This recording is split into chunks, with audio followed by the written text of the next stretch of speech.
over mud puddles or gives me any best place. Ain't I a woman? Look at me. Look at my arm. I've plowed and planted and gathered into barns, and no man could heed me. Ain't I a woman? I could work as much and eat as much as a man when I could get it, and bear the lash as well. Ain't I a woman? I've borne 13 children and seen most of all sold off to slavery. And when I cried out my mother's grief, none but Jesus heard me. Ain't I a woman? Sojourner Truth, 1851, Women's Convention in Akron, Ohio.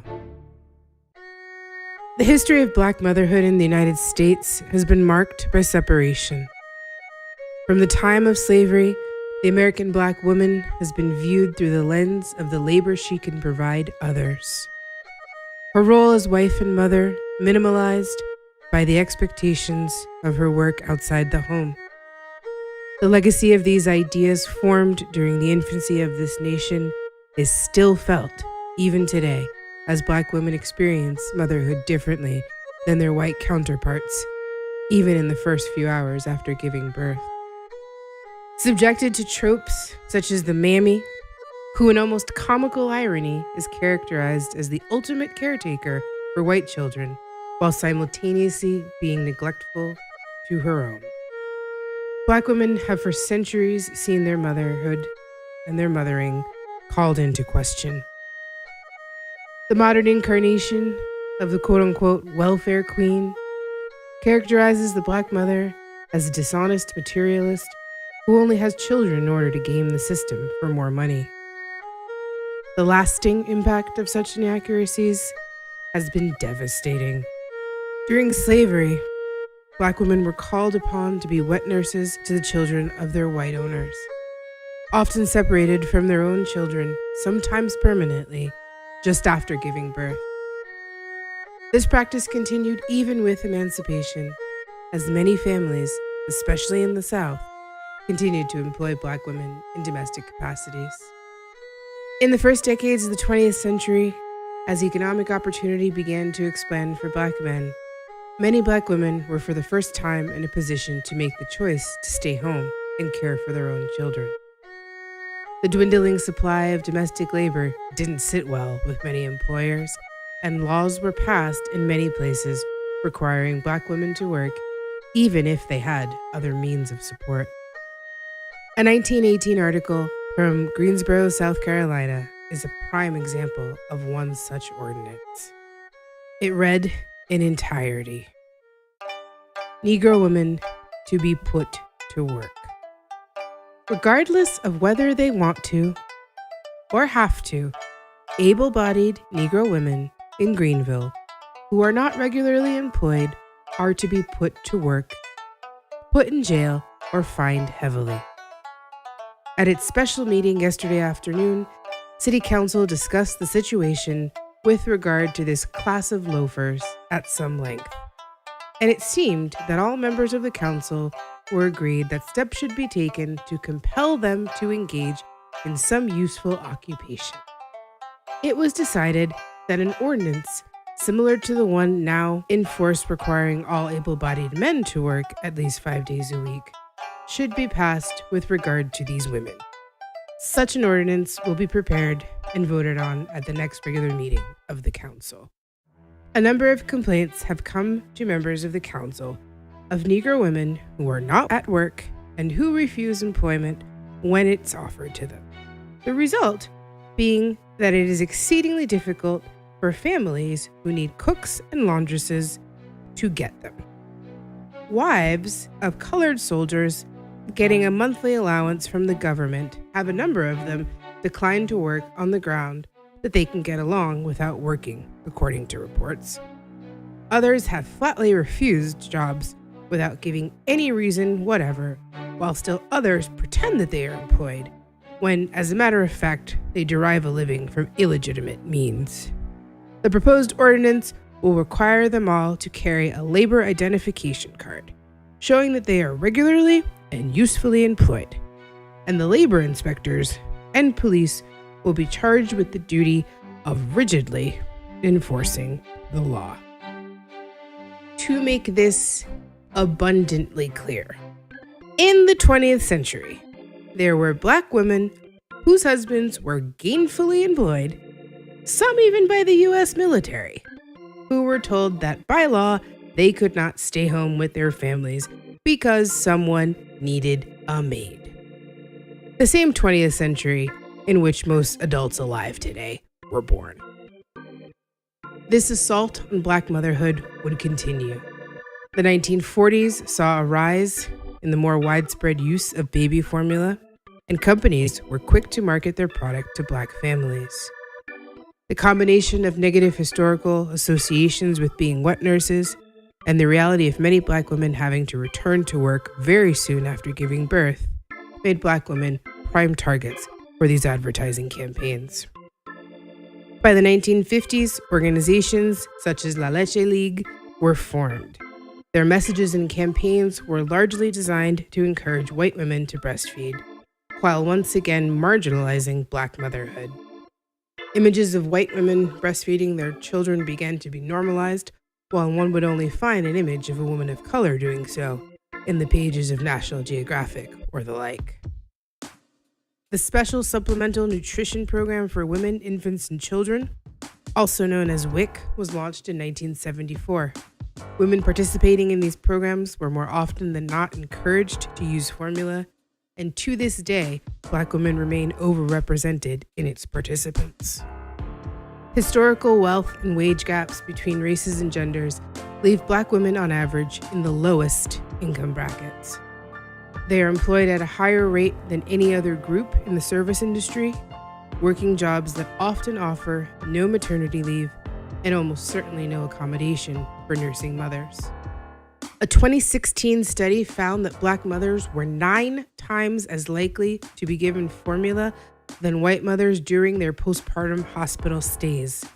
Other studies highlighted implicit bias on the part of lactation consultants who reported spending less time with Black mothers based on the false belief that they would, quote, not breastfeed anyways. Centuries of structural racism, societal norms, and implicit bias have led to the grim reality that as a group, Black babies have the highest infant mortality rate in the United States, with preterm birth also being a determining factor in the disparity of these rates. The survival of preterm infants is exponentially increased when they are given human milk and also time and contact with their parents. Yet, even today, having the opportunity to offer this care to their own children is still not possible for many Black mothers. It's high time we examine the root causes of such disparities and do the collective work of learning from the mistakes of the past in order to shape a better future for Black mothers and their children.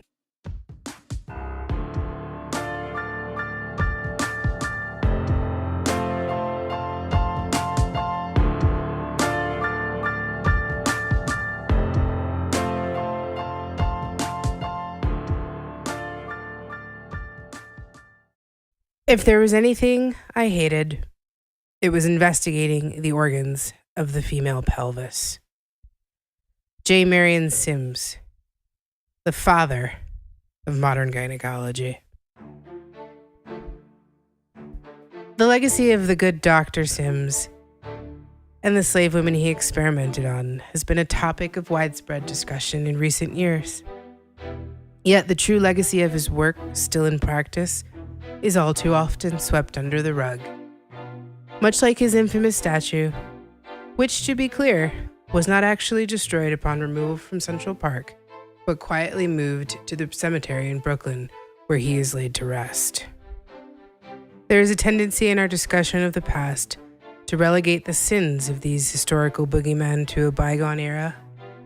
Both proponents and detractors of men like Sims all too often fail to recognize the lasting impact their work has had. It serves no purpose to tear down statues and demand namesakes be revoked if we fail to address their tangible legacy. Much has been written over the years about Sims's work. Efforts aimed either to praise or to malign often mention his own words as a mere afterthought. Historiography reeks of the disingenuine when it relies on anecdote and conjecture to make a point. The good doctor himself wrote, "I made this proposition to the owners of the Negroes. If you will give me Anarcha and Betsy for experiment, but my operations all failed, so far as a positive cure was concerned. This went on not for 1 year, but for 2 and 3 and even 4 years. I kept all these Negroes." 4 years. 4 years of experimentation, consented to by someone who considered you chattel worth only as much as the price your children would fetch them. Let it be made abundantly clear that we are talking about upwards of 20 different surgeries on these women. Anarcha, Lucy, and Betsy, lest we forget their names. Surgeries done without anesthesia, while on all fours, with curious doctors and students observing and participating. The pain and humiliation these women were subjected to is unconscionable.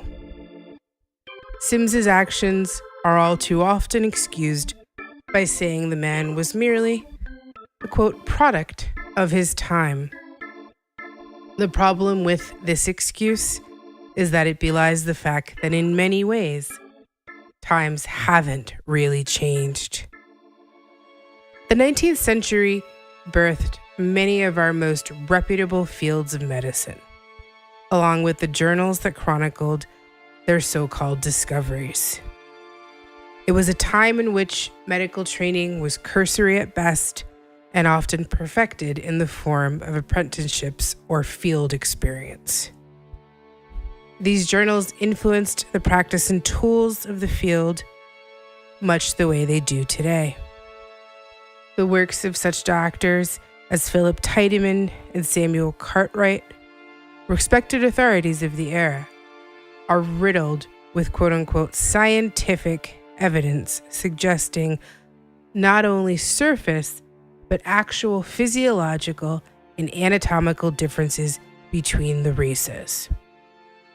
Assumptions about the so-called Negro subjects of their studies suggest differences in everything from circulatory patterns, respiratory capacity, and even a dulled sensitivity to pain in some cases.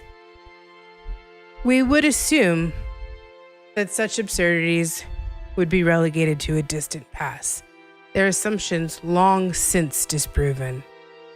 And we would be wrong. A study published by the National Academy of Science in April of 2016 came to the following conclusion.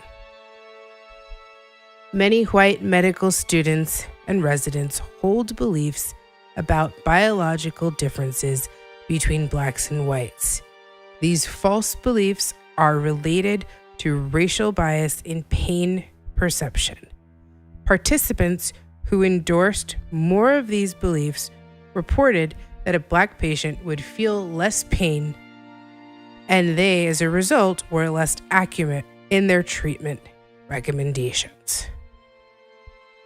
Let's be abundantly clear about what is being said here, because it needs to be restated. In the year 2016, there were medical students and residents who still held long disproven myths about racial differences to be true, and it actually affected the way in which they treated patients. The gravity of the legacy of mistakes made during the infancy of modern medicine cannot continue to be ignored.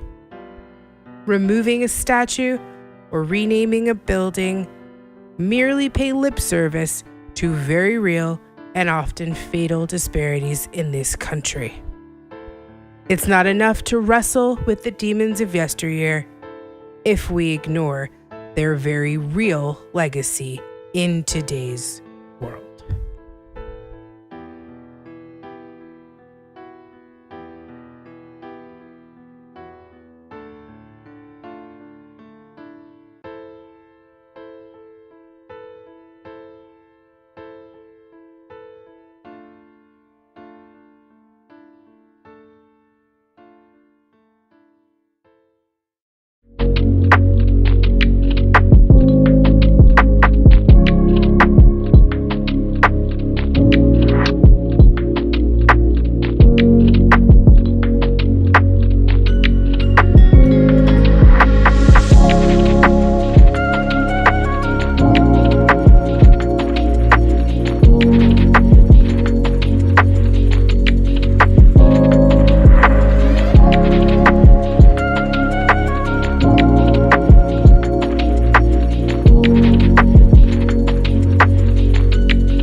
Hi, my name is Nicole, and I'm a new mom.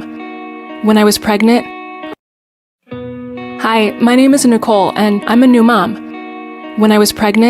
I learned that more C-sections are being performed in hospitals than ever before, even if the mom and baby are healthy. This worried me, so I decided to educate myself. I learned many things I could do to avoid having a C-section I didn't medically need. I learned how to talk to my doctor about what I wanted for me and my baby, and I brought a friend to my doctor's appointment in case I was too nervous and needed support. I told my doctor I wanted to avoid a C-section unless it was absolutely necessary. When I got to the hospital, I told my nurse too, and she was really helpful during labor. I know there are many things in life I can't control, but I believe it's better to do what I can to make a difference, especially when it comes to my baby. Remember, your voice matters.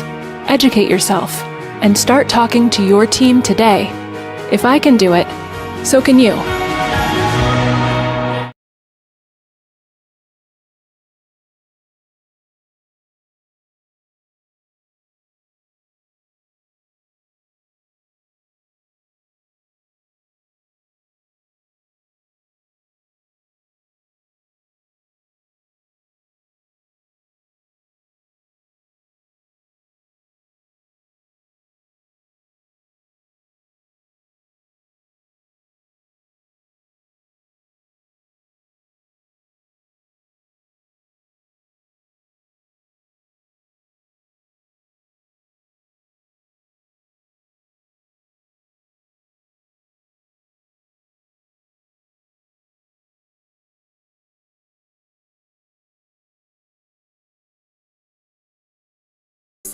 And I'm a labor and delivery nurse. If you want to have a healthy birth, it helps to have a strong birth team. That team includes your doctor and your family, of course. But there are 4 other people you should know about: the labor and delivery nurse, a nurse midwife, a doula, and a childbirth educator. It's not likely you would have all of these people helping you, but you should know who they are. I'm a labor and delivery nurse, a special kind of nurse who works with moms and doctors during childbirth. We're one of the first people you meet once you arrive at the hospital. Labor and delivery nurses monitor and support moms and babies during labor and give moms medicine if needed. After the baby is born, we help moms with breastfeeding and look out for complications. A nurse midwife is a nurse who has advanced training to care for moms during pregnancy, labor, and they can help you deliver your baby if it seems that labor and delivery will go smoothly. Nurse midwives are really good at helping moms avoid C-sections and other medical interventions unless they are absolutely needed. In the hospital, nurse midwives work as a team with doctors. They'll call the doctor if the birth becomes complicated. A doula is different from a doctor, nurse, or midwife. They're like having your own personal coach who stays with you all through your labor and birth. They provide emotional support and help with things like moving, breathing, and relaxing so your labor goes more smoothly. They'll show your partner how to support you in labor and can even help you at home after your baby is born with things like breastfeeding. Some hospitals give you the option of having a doula, but more often, you will have to hire a doula yourself if you want the extra support. Lastly, it's super important to be as prepared as possible for your birth. If you're expecting a baby, consider taking a childbirth education class. Childbirth educators empower expected parents with knowledge and skills so they feel more confident about the process of having a baby. This is really important. Your birth matters, and your birth team matters. Start building your team today.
I'm a neonatologist in Boston.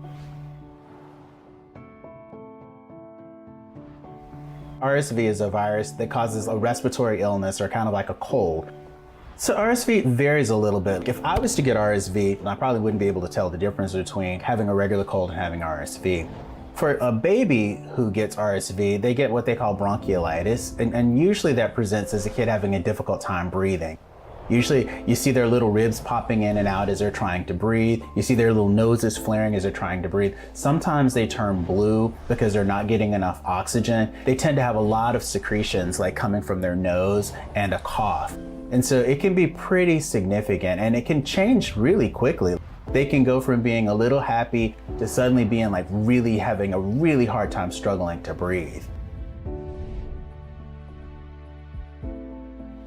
Some communities are going to be at higher risk because the population is more dense, meaning there's more people living together under certain square footage. There's often more children who often tend to pass respiratory illnesses among themselves.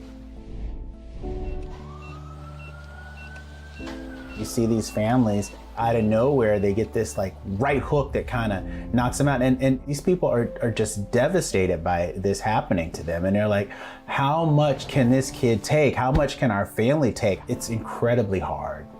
If you're starting to see signs of breathing difficulties, don't wait. This is something that you want to take pretty seriously.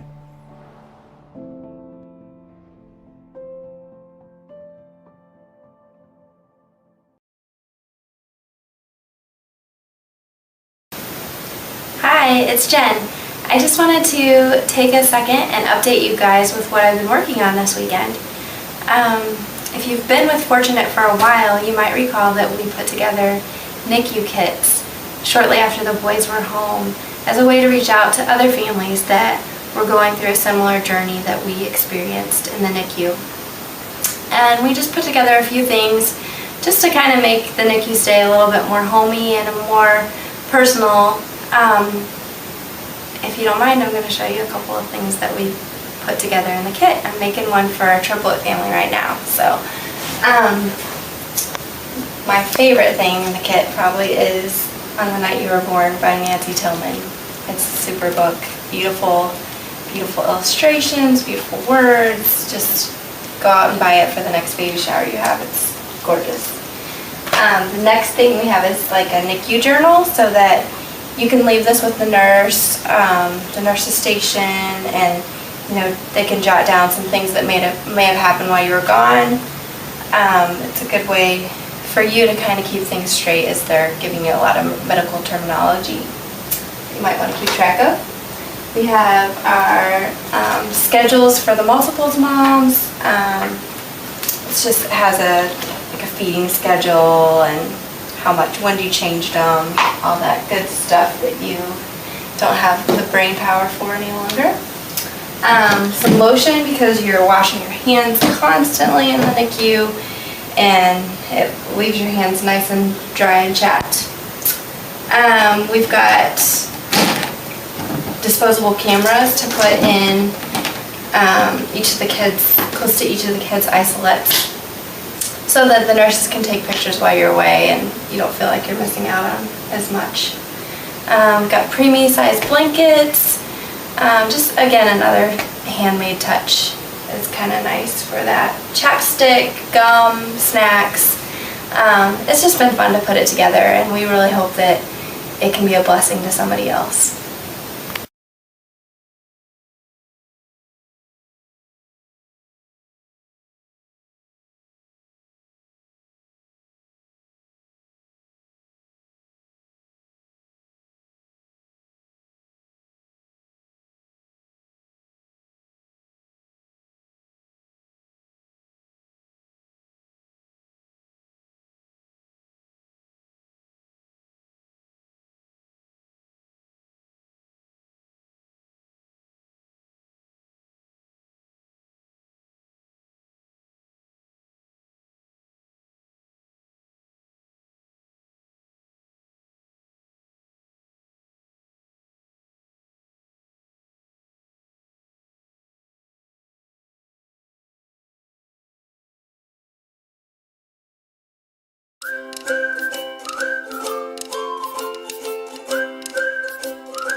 Good morning or afternoon, everyone. This is your host, Ashley Randolph, with the Ashley Randolph Show. I am here with another wonderful episode. Today, I have Dr. Natasha. Doesn't that sound so lovely?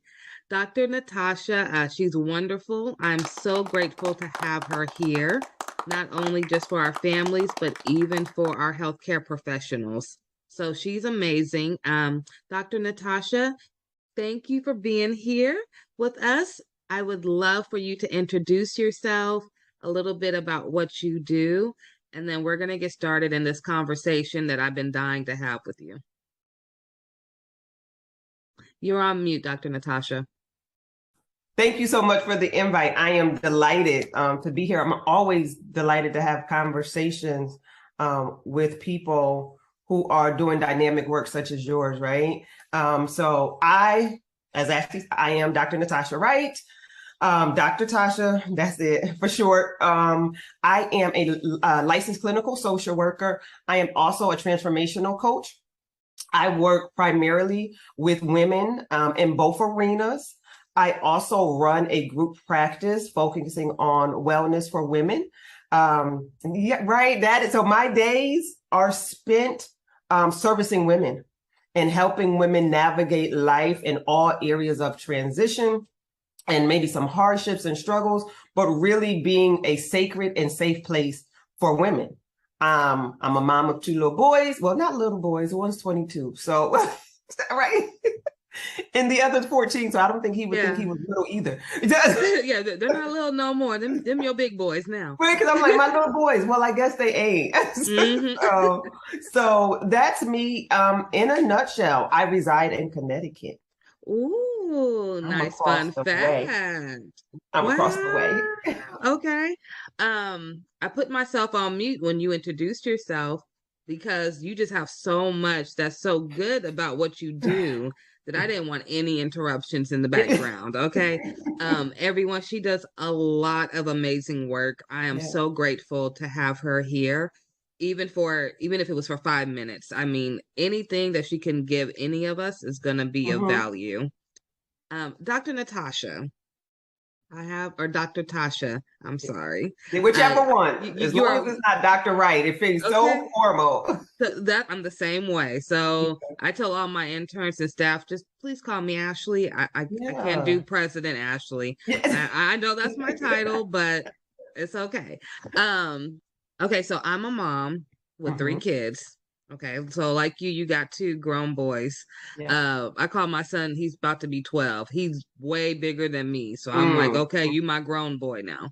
I got 3 kids. I have 2 nonprofits that I'm running. I have all these different titles as well that I have to juggle every day. I probably work 7 days a week, but I'm working on getting that down to 5 days a week. Hello. It's been 8 years. I think I deserve that. What tips do you have someone like me, even if they don't have a lot of titles like me, but maybe just their day-to-day life of going to work and taking care of the kids is a lot. So what advice do you have for us? To start off, let me say blanketed, whether it's entrepreneurship, regular 9 to 5, the children. I don't care if you're a housewife, there's a plethora of things to do. Yeah, absolutely. So almost context almost doesn't matter nowadays because there's always something going on. So the universal conversation that I'm having with women is the question that I originally or first start out with is, how are you? Not how's what you're doing, not how's the boys or how's the girls, how's the husband, how's the business, but how are you? And usually I get a pause because not a lot of women are being checked on. They're like, oh, I don't know. And I'm like, okay, so sit with it for a minute. I usually got time. Or I get this almost auto response of, fine, I'm good. No, slow down. Let's ask again. And then once I ask, how are you? I pivot to, well, how's your heart? And that is a totally different question. And it forces people, women, to pause for a minute and examine what's going on in life. And I usually get a more authentic response. Because you can't fly, you can't, when I ask how's your heart, it's not good, fine, great, how you? No, those are those automatic responses when we are in the hustle and someone asks you, how you doing? Good, I'm great, you good? All right, and then we're in passing. And so having women slow down. So what I want people to know is, women to know, is that I do believe that you can have it all. I'm a firm believer that you can have career, that you can have children, you can have hobbies, you can have dreams. It's just how we manage the time that we're given. So where I come in at is strategy, because I do believe that you can have it all. We are all given the same 24 hours and 1 day. Right. And I'm sure we all have dreams and hopes and desires, but what are we doing with them? Do they get lost in the hustle of life? So one tip is checking on yourself. How are you? That how's your heart question doesn't have to go from one woman to another. We can sit and reflect in our quiet time when we carve out quiet time and ask ourselves, okay, how's your heart? But having that, stealing a moment to say, how am I doing? And then being real reflective of, I'm having a rough week. It's been a rough month. It's been a rough quarter. Everything is extremely busy. I don't know if I'm going to the right or going to the left. That's data that we can use to say, I might need a better plan. I might need some systems put in place. Okay. Because there are times when we are doing everything that we should be doing and that we can be doing. We're probably just not doing it in a most strategic way. Absolutely. I agree with that. Yeah. So it's like, well, I can't drop anything. And sometimes that you're absolutely right. Sometimes it is the job, it is the kids, you know, it is if you have a spouse, all of these, if you're caring for aging parents, if you're caring for small babies, if you're caring for sick children, all of that. And you're like, well, what do I do now? I can't drop any of it. Right. And so I don't approach it as you have to drop it, but let's just look at it. And how do we get a better system or strategy to help manage it? Oh, that's good. That's interesting. Yeah. That's interesting. Yes. Strategy is everything, though. I always say that, I'm like, we need a strategy to do this thing. So if you want it all, you got it all. Because the way that I look at it also is most women, me, and I always come from the context of women because that's who I deal with. Yeah. So men, I'm not being exclusive or excluding you all, but I always naturally flows are the women that we can have it all. And just how do we have it all, right? It's that how to. So, and I believe that women are so gifted that there is usually a call, a urge, a mandate to do multiple things. And then instead of running from it, how do we lean into it with better systems and strategies to get it done, where we're not worn out and weary at the end of the day, at the end of the month, at the end of the quarter. And so that's where I come in as a thinking and thought partner. Right. Like, this is what I'm doing, or this is what I want to do. How do I make this happen and still live a healthy, aligned life? And I'm strategic, I'm strategy. So I'm like, okay, let's look and let's write it all out. Now let's go to work. Yeah. Oh, I like that. Let's go to work. I have a question for you. Okay. So with your expertise and knowledge, I have noticed that a lot of African-American moms that I have in my nonprofit, a lot of them seem to veer towards negative, like social media sites or let's say reality TV that promotes negativity. And I always hear, well, I'm able to look at somebody else having a hard time, and for a minute, it takes me away from mine. Now, is that something that you would recommend, or like me? I'm sorry, I watch Christmas movies all year long because it brings me instant joy. Like it could be Yes. May, and if I watch it in 10 minutes, I'm instantly happy. Yeah. I try not to stay on those negative pages or sites as much. What do you recommend? I'm with you.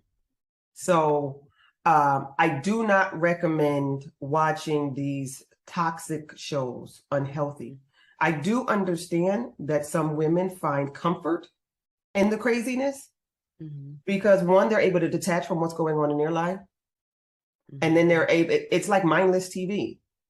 Right. And but it's planting seeds. So as mindless as you want it to be, it's planting seeds, right? So for me, I like to tell the women that I work with, what's your intake?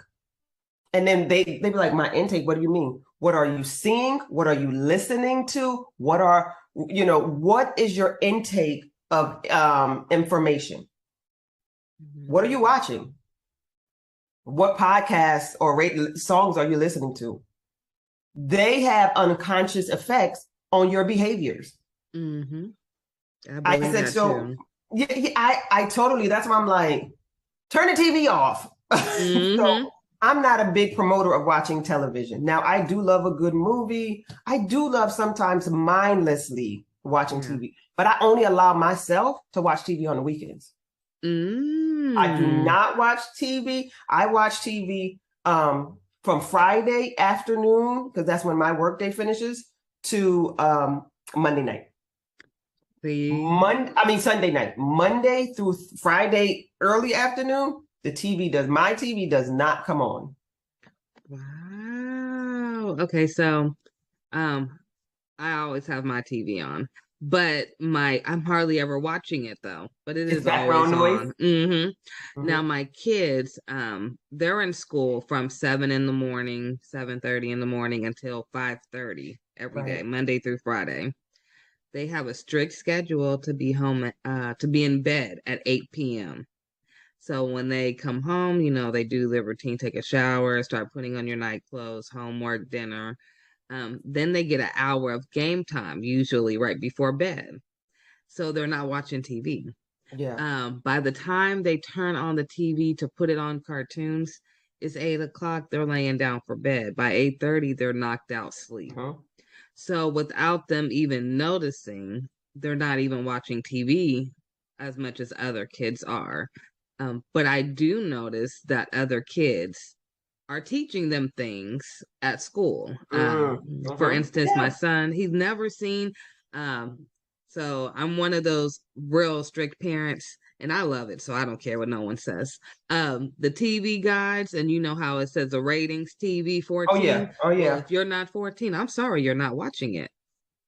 So my son comes home and he'll be like, "Oh, mom, Jason movie. I heard about Jason, or I heard, there's a movie called Saw or something." And I'm like, who's letting their kids watch this? You know what I mean? Yep. And I tell them, yeah, one day you'll watch it, but you're not that age yet. But I do know that a lot of the outside world has an impact. So that's why I'm so into the parents about what they're watching too. Because sometimes the kids see what you're watching and you may not even be really paying attention, but they're picking up on everything that video is showing, or whatever they're listening to. Like you said, even simple podcasts, it's giving them visuals. They're hearing it, and however they want to, think about it, that's how they're going to think about it. Absolutely. And YouTube is big now amongst my son. That's what I was thinking of, was YouTube. Yeah, my son doesn't watch a lot of TV per se. He watches YouTube. And so just think about watching YouTube on not the children's YouTube, but on regular YouTube, and the commercials that can come through. Right. Yep. And so they just plant seeds. And so I like to err on the side of caution. So I direct and I control what's going on in my ears or what I'm watching. So the limiting of TV is huge because it takes up such a gap of time So you're like, I could be getting this done, but I'm gonna sit down and I'm not saying that, you know, these shows don't be good. They probably do. I don't have cable. I ain't had cable in must be probably 12 years. I stream everything. So when I say that I watch TV, I watch Hulu and Netflix on the weekends. And I don't like series. If I have to watch a series, I may have to make sure that I have time to finish it.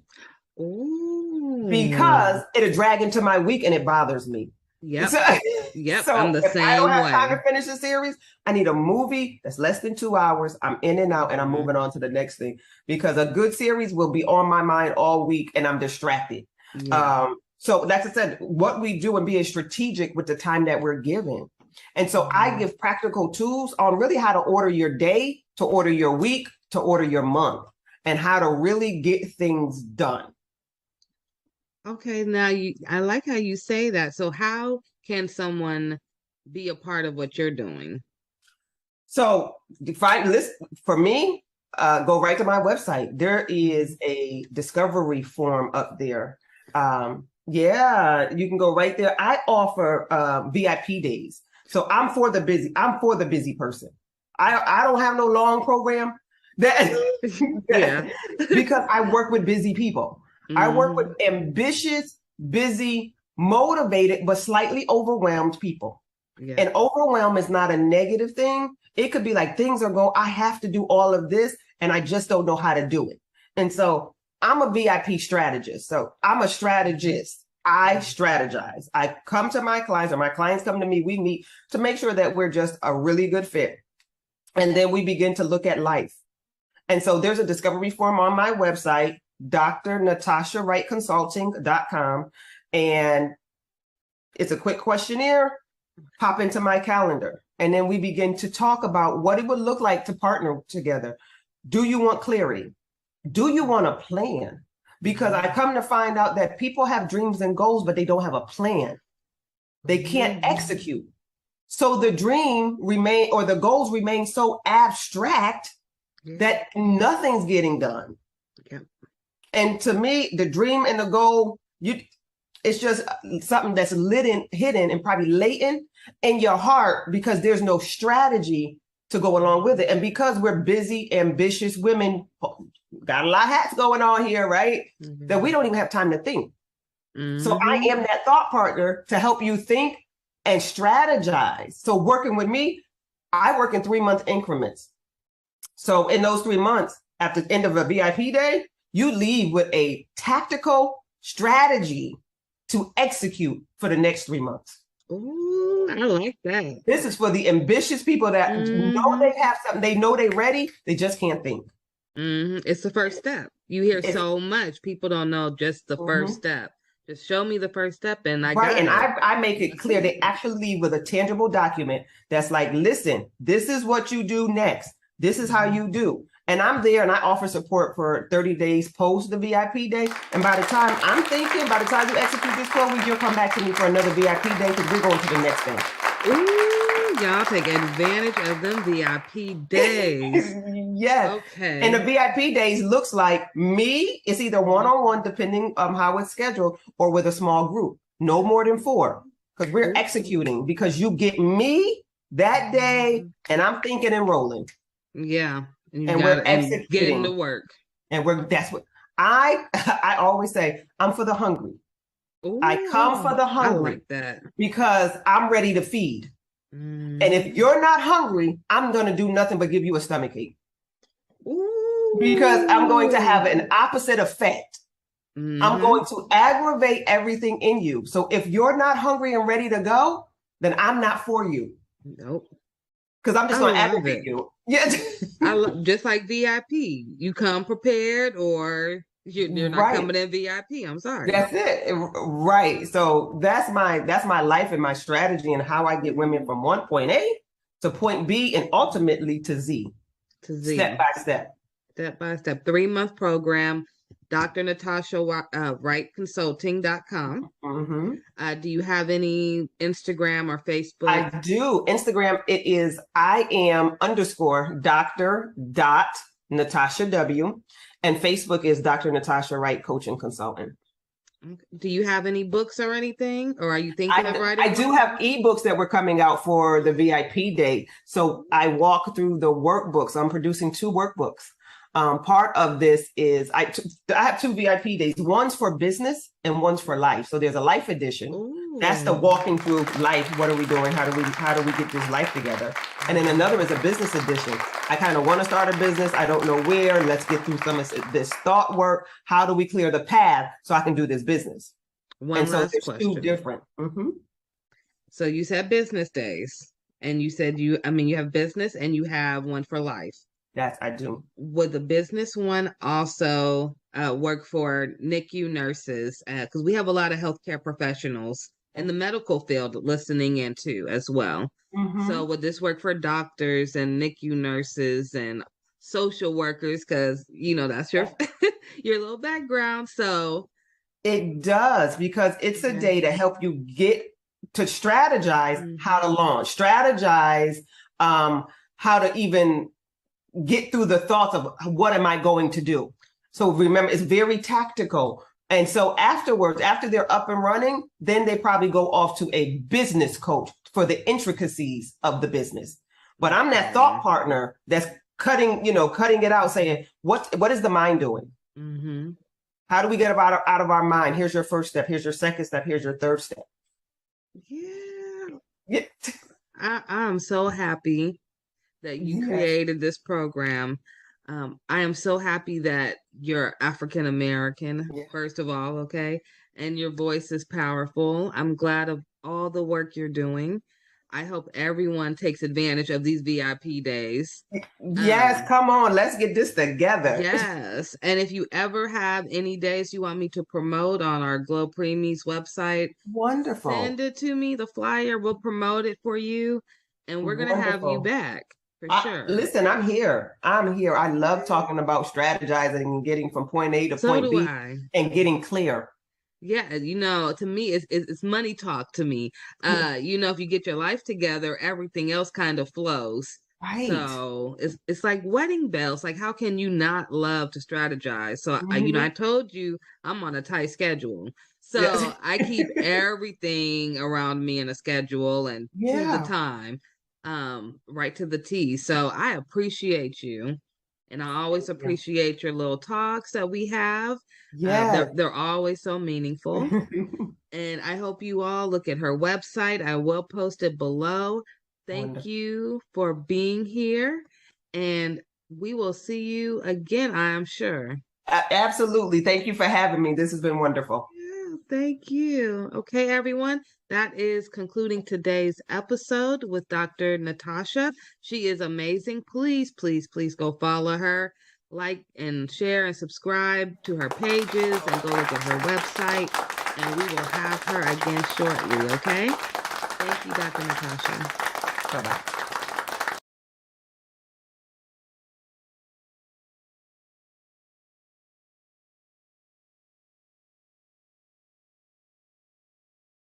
Human milk is the natural food for newborns.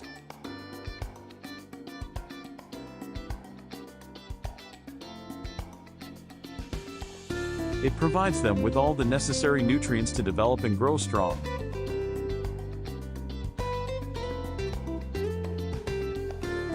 However, not all mothers can produce enough milk for their babies. This is where human milk donation comes in.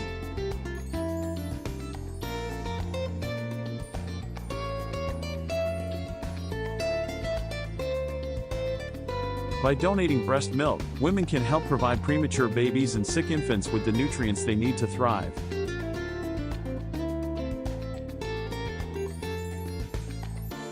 And just like blood and organ donation, there are human milk banks that collect, pasteurize, and distribute the donated milk to babies in need. Donating breast milk is a selfless act that can make a significant impact. And it's not just babies who benefit from it. Breast milk is also used to help people with digestive problems, immune deficiencies, and other medical conditions.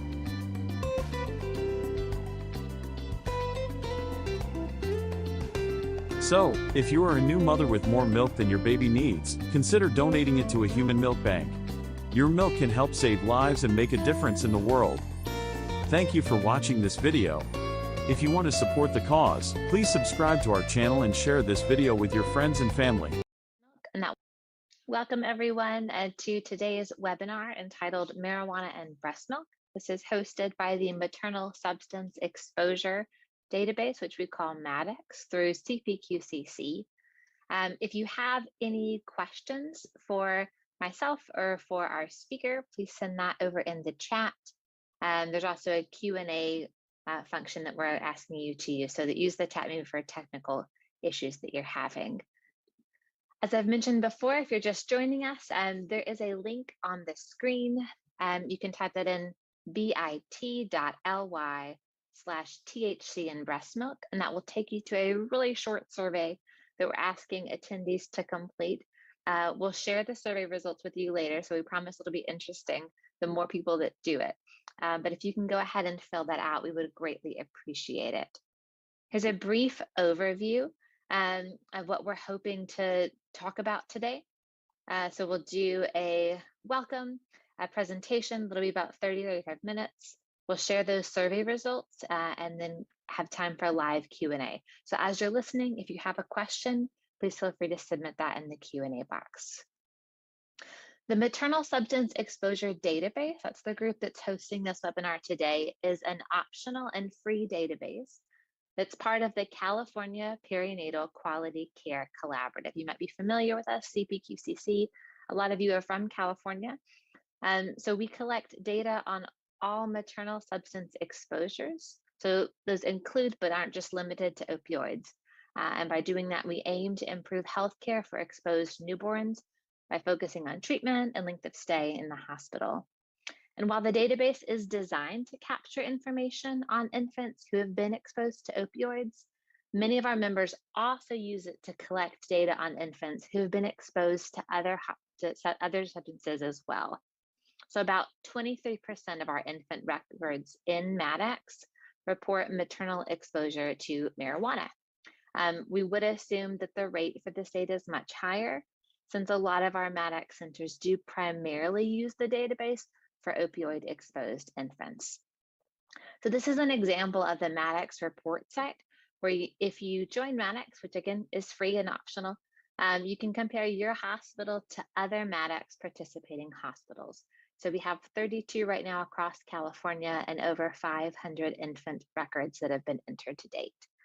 This data is used to drive improvements in the care provided to exposed infants.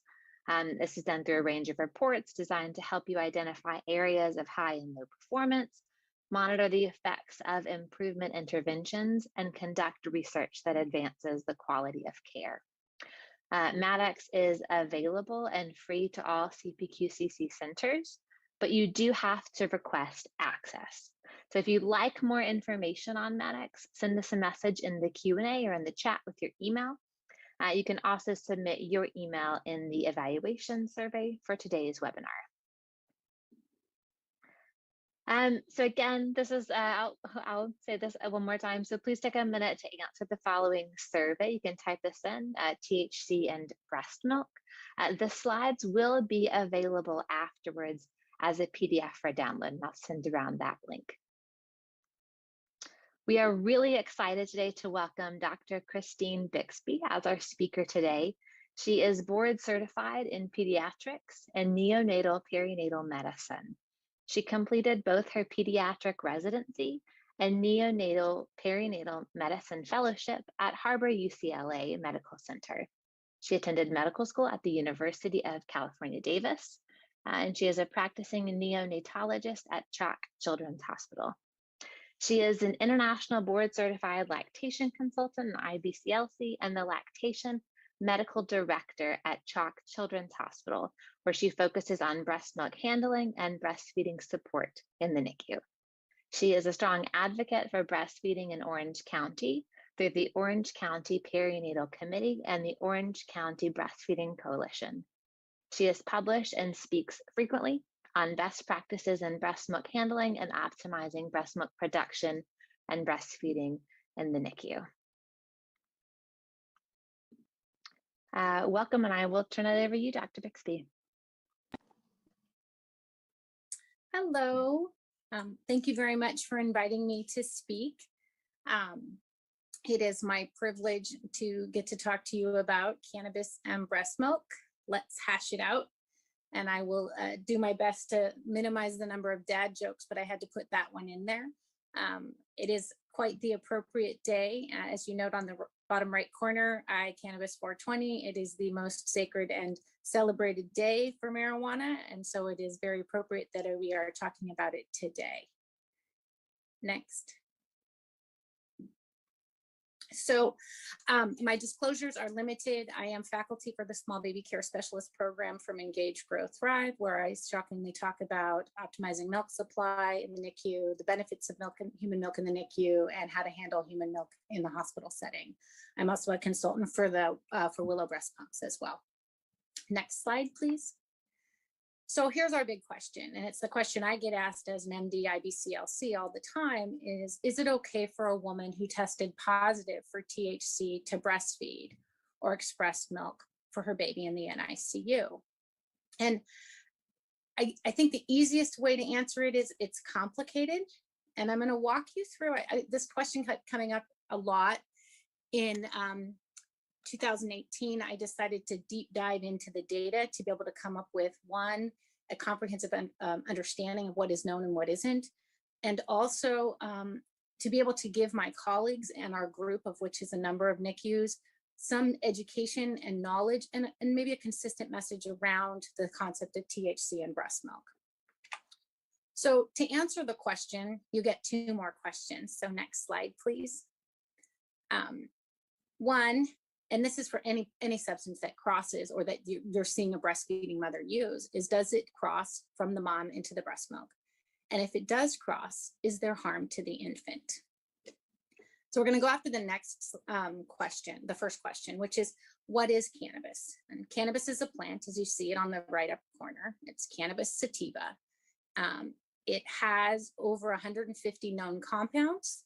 It has increasing potency over the decades and by location.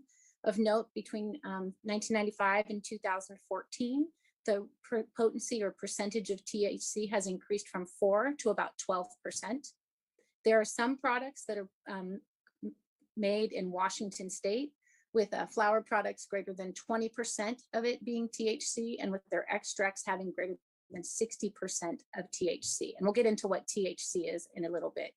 There are various forms of consumption: the good old-fashioned cigarette or joint, using a water pipe or a bong, my aunt and uncle's marijuana brownies, the more common and newer versions of vaping, and then this new thing to me called dabbing, which is where they pour butane over the plant and you get a sticky precipitate out that you can then smoke that allows you to have a much higher concentrate of THC with a very rapid onset. Important to note that with consumption, if you're smoking, you're going to have rapid onset as it goes through the lungs into the plasma, versus consumption of brownies or gummy bears, that's going to take over 30% or 30 minutes, and your oral bioavailability is fairly low. Other thing to note about cannabis, there are other additional unknowns as the growing of the product is not technically regulated. So there is potential for lead, mold, pesticides, rodenticides, herbicides, and fertilizers in the product, and we don't know what they are. Next slide. So two components of cannabis that everybody is very known in common colloquialism is CBD or cannabidiol, which is a phytocannabinoid that's extracted from the cannabis plant and then diluted with the carrier oil, usually a coconut oil. Not a lot is known about CBD. It's felt to be less psychoactive. And I'm not going to talk a lot about CBD at this point in time because of the lack of significant data. The big thing that we're going to talk about is THC, or delta-9 tetrahydrocannabinol, and I'm not going to say that word again. We're going to call it THC going forward. And it is the most psychoactive component in marijuana.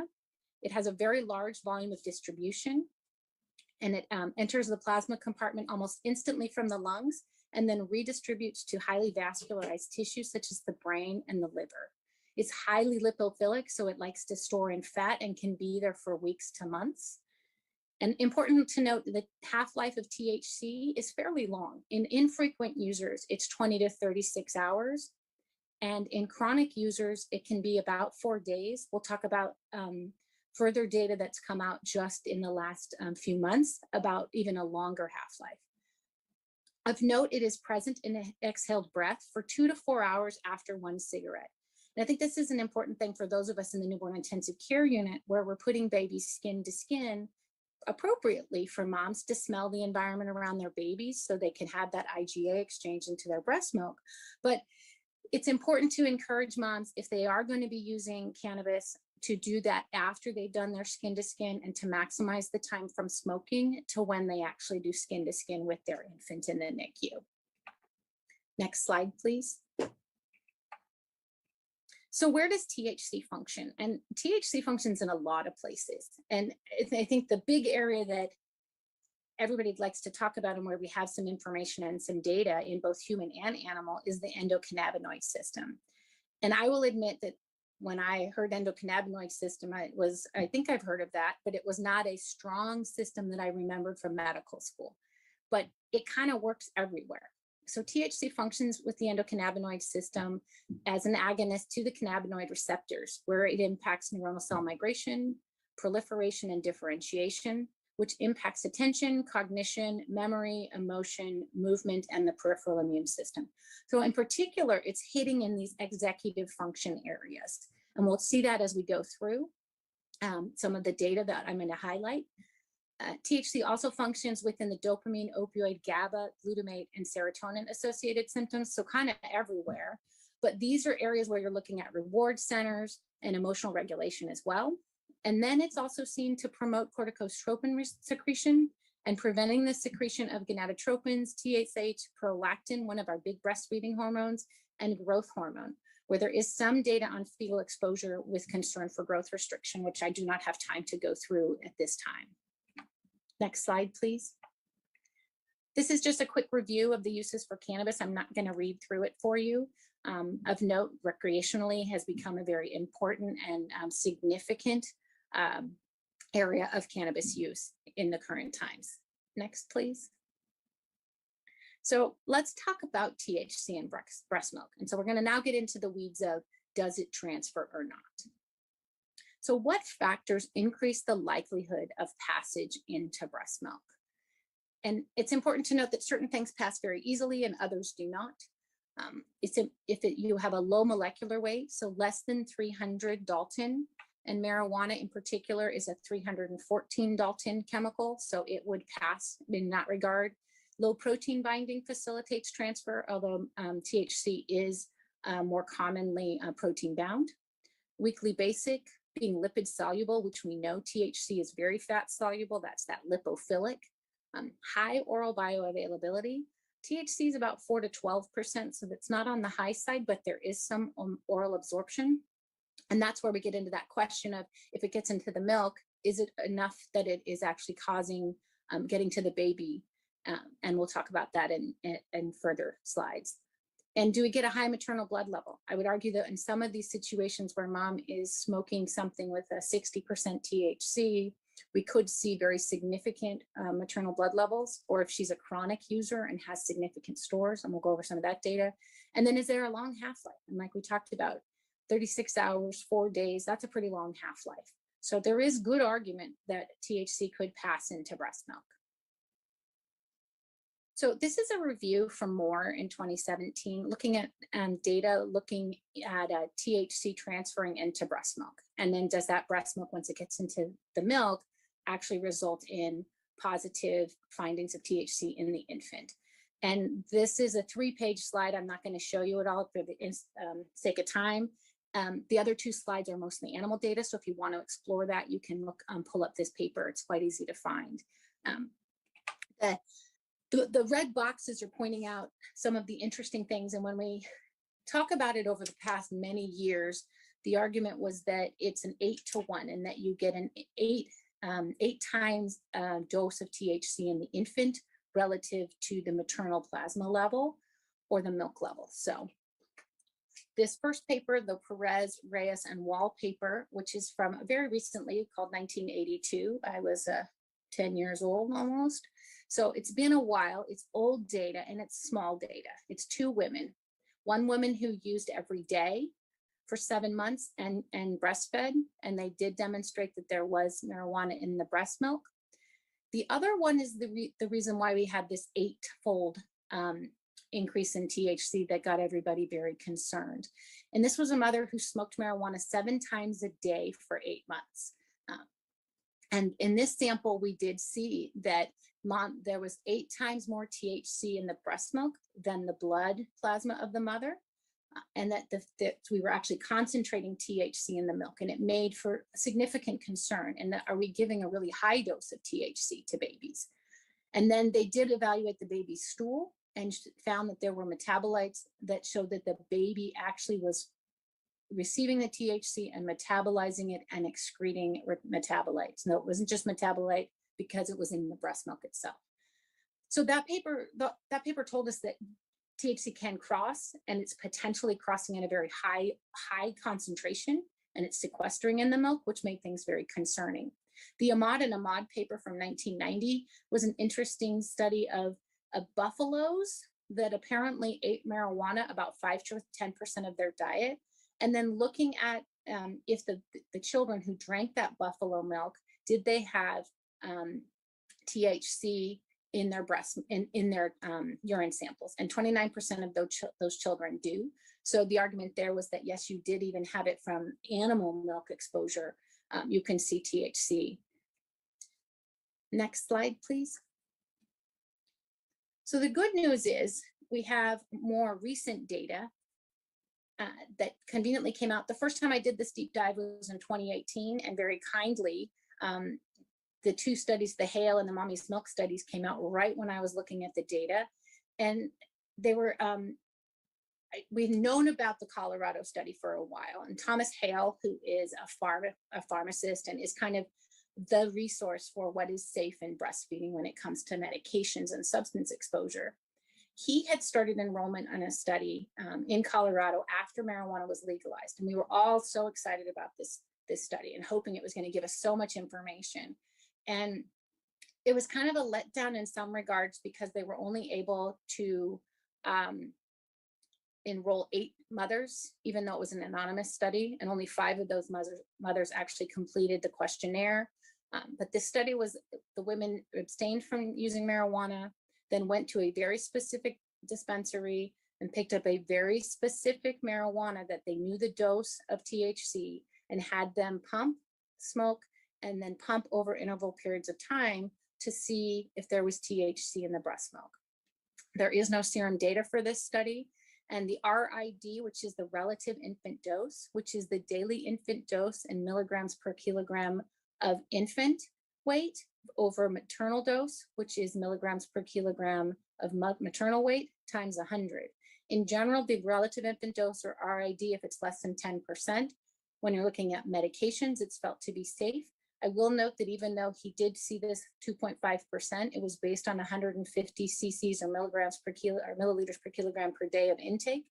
And he has not updated his recommendation on his resource to put in a defined RID. I think he is appropriately recognizing the numbers are too low to make a definitive statement. He did note that the THC dose peaked at an hour and then slowly decreased until the end of collection. So the takeaway from the Hale study is that THC does get into breast milk. As we move on to the Mommy's Milk study, which was done through the group at UC San Diego, they looked at 50 women with 54 samples, and they had mothers recall their exposures for the 14 days prior to milk collection. So this is just recollection. And then they tested the milk samples. And the big finding from this paper was that THC was detectable up to 6 days after the last reported use. And then as I'm re-upping this study, it's very kind again, new papers have come out, and the Moss study out of Oregon just came out this year. And that looked at 20 different women who provided samples at the 2-week and 2-month pediatric tests or visits and were known to be using marijuana. They were found to be increasing their use between the 2-week and 2-month pediatric visit. And all but one had at least one cannabinoid in their milk. And there was the presence of CBD, even though there was no report of use of CBD. So I think we're getting a compelling statement that an idea that even though the numbers are small, we're getting a consistent data now that says, yes, it's not just these 2 women, but we've got a lot more that's saying, yes, THC does transfer into the milk. Next slide, please. This slide, I think this is an interesting concept because this is the one where what happens if we abstain? So this is a study looking at, and just published, but this is the Weimar paper, and it was just published March of this year. And it looks at women who were frequent users, greater than 2 times per week prior to delivery, who then abstained from using cannabis postpartum. And then they donated their milk and blood 2 to 5 times per week for 6 to 7 weeks. I feel like this is a really labor-intensive study. But what they found was that the maximum milk THC levels were 2.8 to 26, and the elimination half-life from milk averaged 17 days. And I think the important thing when you look at the graphic on the right is that the bottom axis is time in days from delivery and abstention.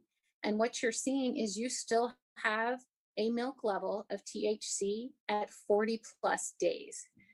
And this is something that I don't think any of us expected. It's something that we were concerned maybe there. Now, these are fairly heavy users, but it is something that we need to take into account as we evaluate our concerns in regards to THC in the breast milk. So next slide, please. I think we've answered the question, does THC cross from the mother into the breast milk? Absolutely.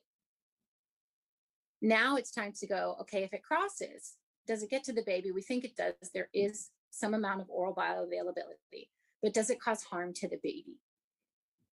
Next slide. And I think inherent to the fact that cannabis has been illegal and folks haven't really wanted to be like, yeah, I'm breastfeeding and smoking, because there is that inherent risk, legal risk, plus people's particular bias or response, there's not a lot of data, and there's not a lot of let me jump into a study and be a part of it, which is what we saw in the Hale study, in all of those studies just looking at milk transfers. You're not able to recruit huge numbers. So we kind of have to look in other places. And so I'm going to start with looking at what is known about cannabis exposure in the teen brain, and then look at some of the data in pregnancy and utero, which often spills over into postpartum exposure and breastfeeding, and then get into what we do know about breastfeeding cannabis, what little outcome data there is, what the current recommendations are, and then we'll get into the NICU patient and look at our approach at CHOP Children's. So before I get into the weeds of outcome, it is important to note that there is no reliable biologic sampling method to quantify the amount of marijuana use. I can't get a level like you can with alcohol and say, oh, this person's drank a lot, or this person has drank a little. We really have to go based on self-report.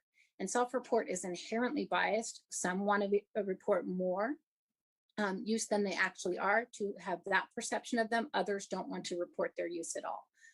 The other issue with data in regards to THC and marijuana use is there are often confounders. There's often polysubstance abuse with tobacco, alcohol, and other illicit drugs.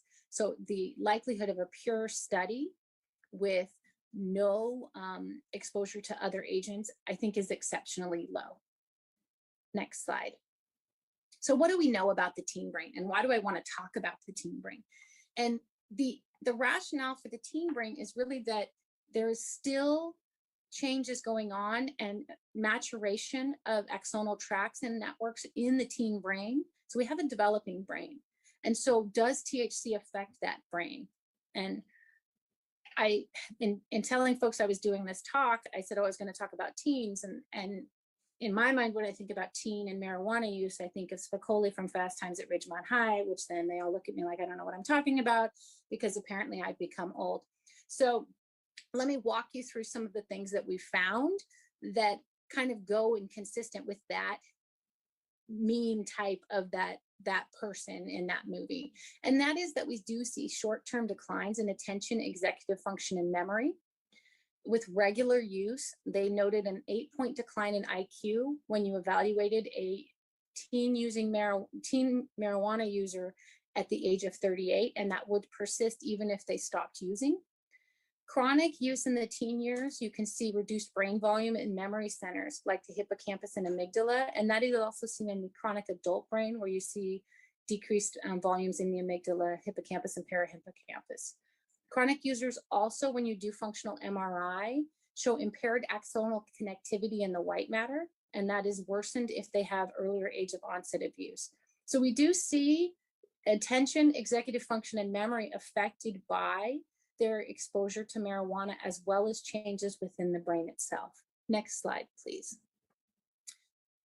So what is known in pregnancy in utero? And I'm going to start with the animal data, and then we'll move into the human data. And this is a summary by Navarrete looking at preclinical findings for perinatal cannabis exposure. So this is both pregnancy and breastfeeding, which is generally what we're going to find. If you're using marijuana during pregnancy, I was impressed to see this new paper from Wymore, because it's often hard to find someone who thought that it was okay to use marijuana during pregnancy and that they did not want to continue post-delivery.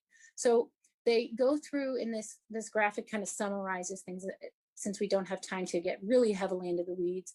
There are specific neurobiological alterations that I'm not going to read all of those out, but they result in behavioral alterations that you can see on this of the right-hand side, which is motor impairment, cognitive deficits, decreased social interaction, increased vulnerability to reinforcing and motivational effects of drugs of abuse. And that's what you're looking at with your dopamine receptors and your similar receptors that we talked about where THC functions. And so this is kind of, we're going to start seeing this theme. We see cognitive deficits in the teen, and now we're seeing it in the rat that's exposed. And now we'll go ahead and move on to the pregnancy as well. And so what do we know about pregnancy and marijuana use? 36% use at some point in pregnancy. Use declines over gestation. And if they're using at term, then they are likely a chronic or dependent user. 48 to 60% will continue using through pregnancy as they feel that tobacco is a safer alternative, or that is safer than tobacco. Of past users at between 2007 and 2012, 16% of pregnant responders were using daily, and 18% met the criteria for abuse or dependence. Next slide. So I'm going to talk to you about the big three prospective trials: the Ottawa Prenatal Prospective Study, or the OPPS, the Maternal Health Practices and Child Development Project, or MHPCD, and the Generation R study. And when we look at this next slide, it's a lovely table that kind of summarizes, and I don't have the time to go through all the data, but I'm going to hit the high points real quick. The OPPS is a study that was done in Ottawa, started enrollment in 1978 in a primarily middle-class Caucasian population. MHPCD began enrollment in 1982 in a largely African-American population in a low socioeconomic status in Pittsburgh. And then Generation R is our new study in 2001, which is from Holland, which is a multi-ethnic cohort, but they do have a slightly higher socioeconomic status. I think just based on the years of enrollment, we can state that the amount of THC in product that they were exposed to is going to be a lot higher in the 2001 versus the Ottawa and Pittsburgh studies. As we go down the graphic, the polysubstance abuse is notable to be across the board present. So we're going to have confounded data no matter what. And then we will look and see retention is actually, I think, impressive, 63% all the way to 22 years. And then even looking at 80% to 22 years on the Pittsburgh study. The Generation R study is still following up, and they have the 6-year data that they've published, and that has exceeded 80% for retention rate. As we move into the outcomes on the next slide, we'll see that one, there's some trend unclear about preterm delivery and birth weight. And that, I think, is still teasing itself out in the literature. And we really need to jump down into the preschool, school age to start looking and seeing what they saw as a trend. And it's important to note that they're seeing similar things, especially between the two studies in the 70s and 80s. In the preschool population, we're seeing verbal and memory performance is affected. And then when we move into school age, we're seeing attention, impulse control, hyperactivity, visual reasoning issues, executive function problems, language comprehension, reading, spelling, and academic achievement. So we're seeing issues that are going to show up more about 8 to 10 years of age. And it's that reading, writing, academic performance, which is a significant issue. Now, could that be confounded by the polysubstance abuse? Absolutely. When we move into the teen and young adult period, we see persistence of some of this higher level executive functioning, visual cognitive functioning, academic achievement, particularly in reading. And then as we move to the very bottom, we're going to see issues with smoking, early substance abuse, chemical dependence. When we look at Generation R, we're still really early into the data, and they do note that between 6 to 8 years, they saw altered brain morphology in the frontal cortex. And I think this one, the jury's out yet. We've got to give them the time to follow over time in order to give us the actual good data that I'm hoping they will give us from this study. Next slide, please.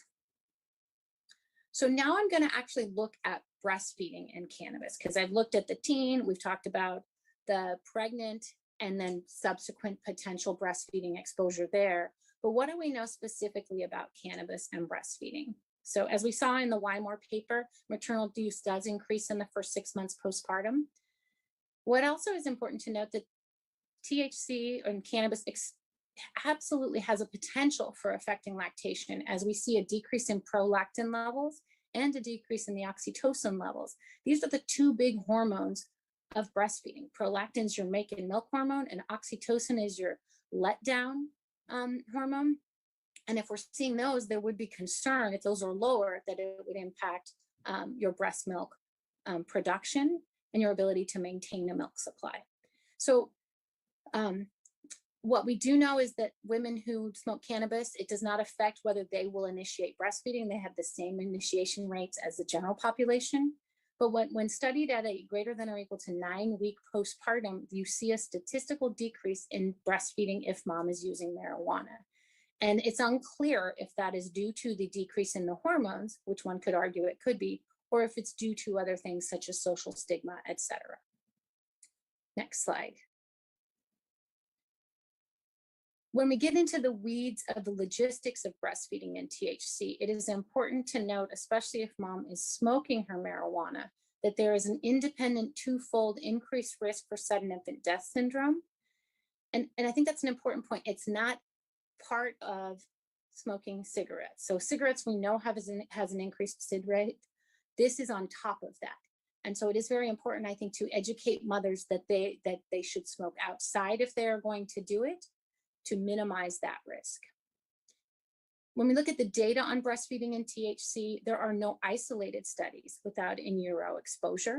So the data is never going to really be pure. We're going to have to deal with the fact that it's likely we're going to have a prenatal, postnatal exposure between the prenatal exposure in utero and the breastfeeding exposure.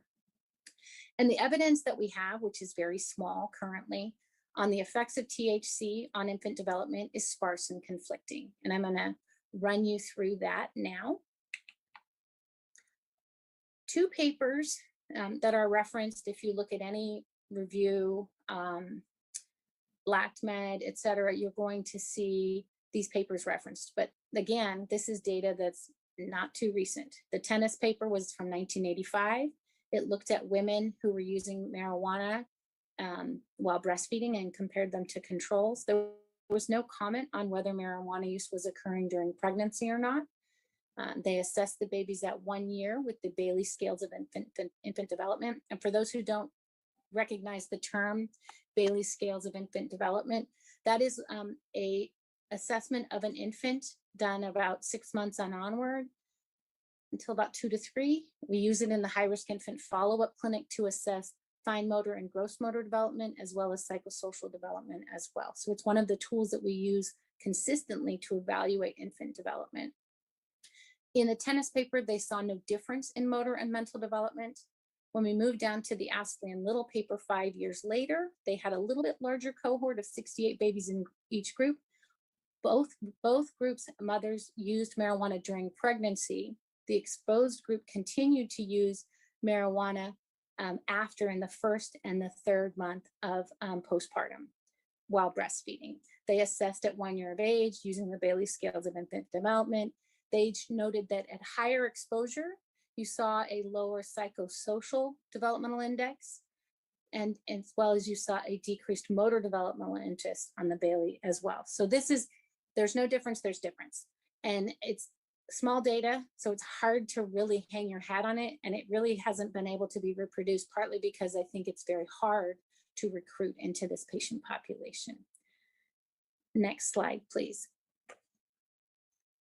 So I don't have the time to run through all the animal data, but I'm going to give you the statements from 2 organizations about long-term concerns about effects on the infant. The Academy of Breastfeeding Medicine, which is an organization of physicians who support and advocate breastfeeding, in their review, noted that the number of studies that have found concerning evidence, both human and animal, outnumber the studies that have concluded no effect.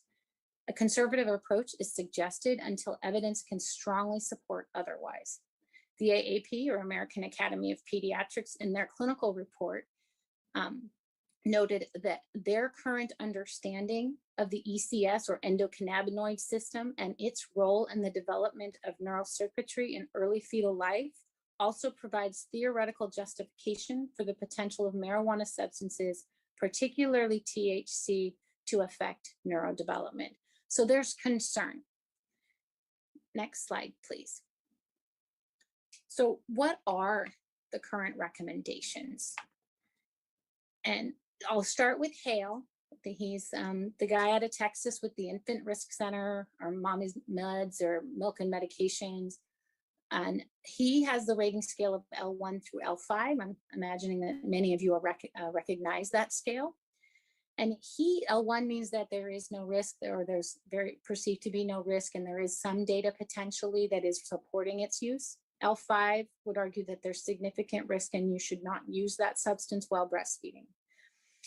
L4 is often considered one that you shouldn't use while breastfeeding as well. So he's saying limited data, possibly hazardous. I've underlined this statement he added recently in the last few years. And it says, well, this data poses numerous limitations and does not directly examine the benefits of breast milk versus risk of exposure to marijuana and milk. Cannabis use in breastfeeding mothers should be discouraged at this time. And I think his point is valid in that there's a benefit to breast milk. We know that long paper from 2012 from the AAP with the graph that shows all the different percentages of improvement in milk in outcome when you're exposed to maternal milk. But then there's a risk to marijuana that we don't know.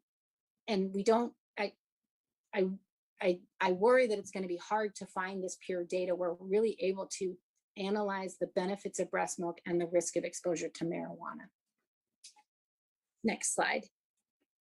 So the recommendations are to avoid further use from the ABM, AAP encourages to abstain, the CDC encourages to abstain, and the ACOG, marijuana use is discouraged.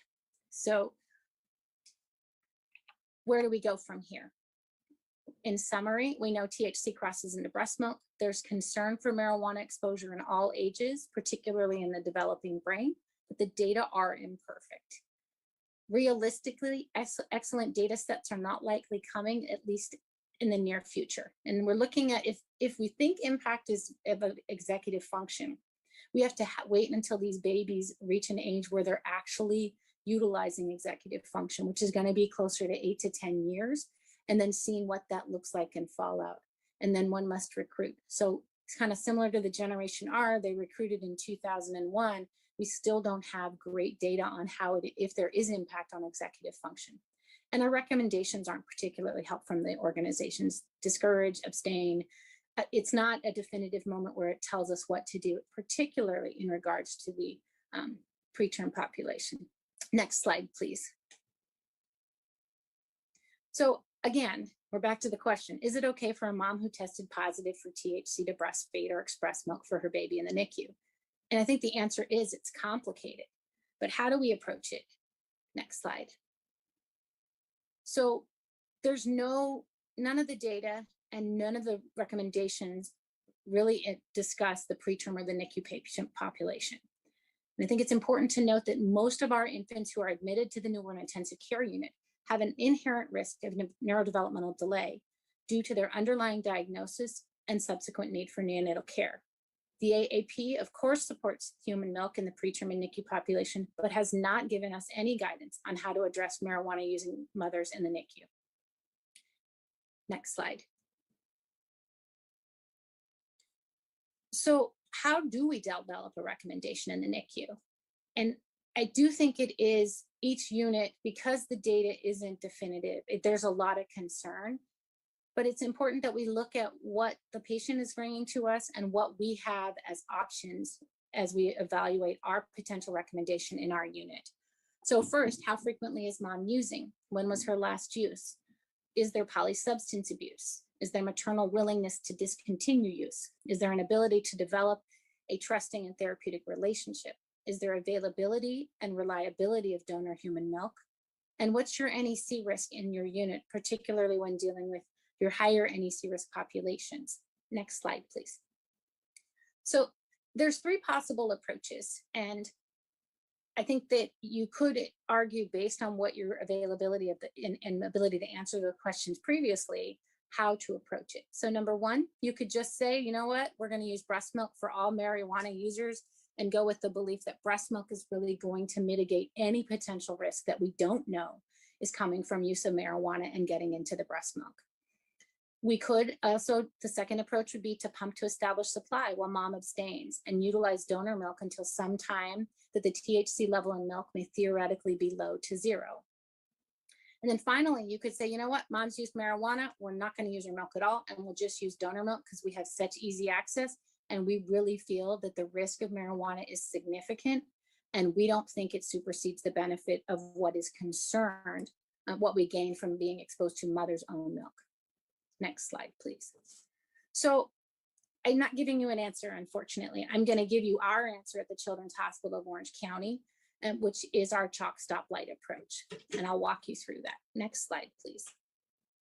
So where are we and what are we? Chalk is a 334-bed tertiary freestanding children's hospital with a 104-bed level 4 NICU in Orange, California.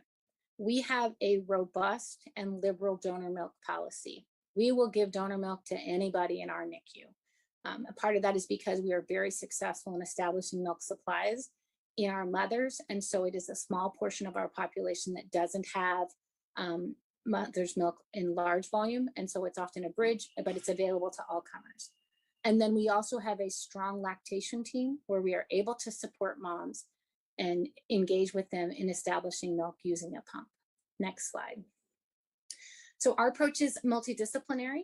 The nurse, the doctor, the LC, the dietitian, and the social worker are all engaged and involved in this process. We identify a THC positive mother, and she is evaluated by the lactation consultant. This interaction is respectful and without judgment. Mom is educated on concerns surrounding marijuana exposure and possible risk to the infant, particularly in the NICU patient. And then we identify mom's lactation goal. Does she want to breastfeed? And then we ask, when was her last use? Was it less than or greater than 2 to 3 weeks prior to delivery? And does she plan to continue or stop her marijuana use? Next slide.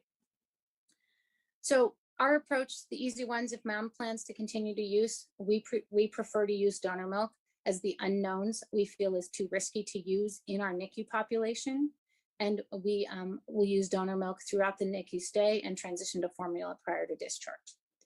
If mom's use is greater than 2 to 3 weeks prior to delivery and she plans to continue to abstain, we will use her milk immediately.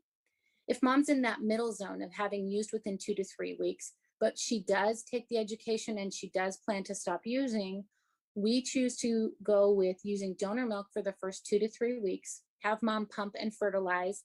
I don't think one should ever dump human milk, so I do have them fertilize a plant. No maternal milk will be collected in our centralized nutrition lab where we do milk handling. Our diet order will be only for donor milk, with the date to reassess in that diet order, so we can see if we can start using at that time. Mom is educated by the lactation consultant on how to establish a milk supply using pumping, hands-on pumping, frequent skin-to-skin, and regular pumping. At 2 to 3 weeks, the lactation consultant will check in with mom, and we'll see if she's continued to abstain. Her transition, if she says she has, we will transition to use her milk. We get to change the diet order and the nutrition lab begins to accept milk. If her, that's it, sorry, excuse me, next slide. So that's our approach. It's an approach. Is it perfect? No. We've had challenges in that we've had issues with team member buy-in. Part of it was education. This slide deck was initially built to roll out and educate my colleagues on why we had significant concern. Defining roles was another challenge, as we had to make it so that people could, who was responsible for picking the date? How did we communicate that date?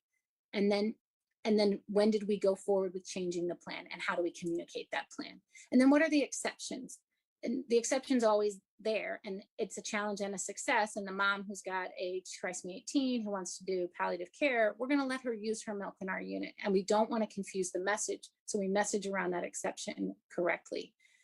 Our successes are we've been able to generate and develop a consistent message, and then when we get to change the diet order to use breast milk, and then again, that exception where we're able to message appropriately that we're making an exception because it's the right thing for this family. Next slide. This is a visual of our algorithm. The middle is the cannabis. Below the dotted line specifically defines whose role the doctor, the LC, or the nutrition lab, and what they do in each setting. I'm not going to go through it for the sake of time since I'm already gone over. And next slide. I think we are done. I think we just have references and cute pictures of my breastfed babies, because we always have to end with breastfed babies. So I thank you for your attention, and I look forward to our discussion. Thank you so much. So I'm going to actually start with Q&A and give people, we've had almost 150 responses on the survey, which is great. So I'll give you just another, like a minute to do that. If you haven't, the link is there on the screen. But to kick off our Q&A, and there are a lot of them, so I'm just sort of choosing ones that we haven't really addressed yet in the conversation. What are the legal ramifications around this topic? So some things that were brought up. If you withhold the mother's breast milk, is that a problem? What if there are adverse effects for the infant from using breast milk that has THC in it? What about CPS involvement? Yeah, could you speak to that a bit? Yeah.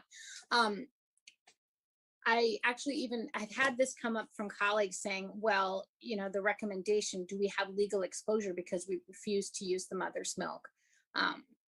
And I've actually even run it by our risk folks to just make sure that we don't have legal exposure, because it seems to make sense that if we're going with the conservative baby's best interest, and the general, because the recommendations are abstain, discourage, basically do not use, we are okay with following those guidelines, and it is there is no risk from a legal standpoint from their perspective to use donor milk and not use the mother's milk, which makes sense if you think about alcohol. You're not supposed to, you know, really shouldn't, but you're discouraged to not use a ton of alcohol during breastfeeding. If I have a mom who's a severe alcoholic, I'm not going to use her milk as well.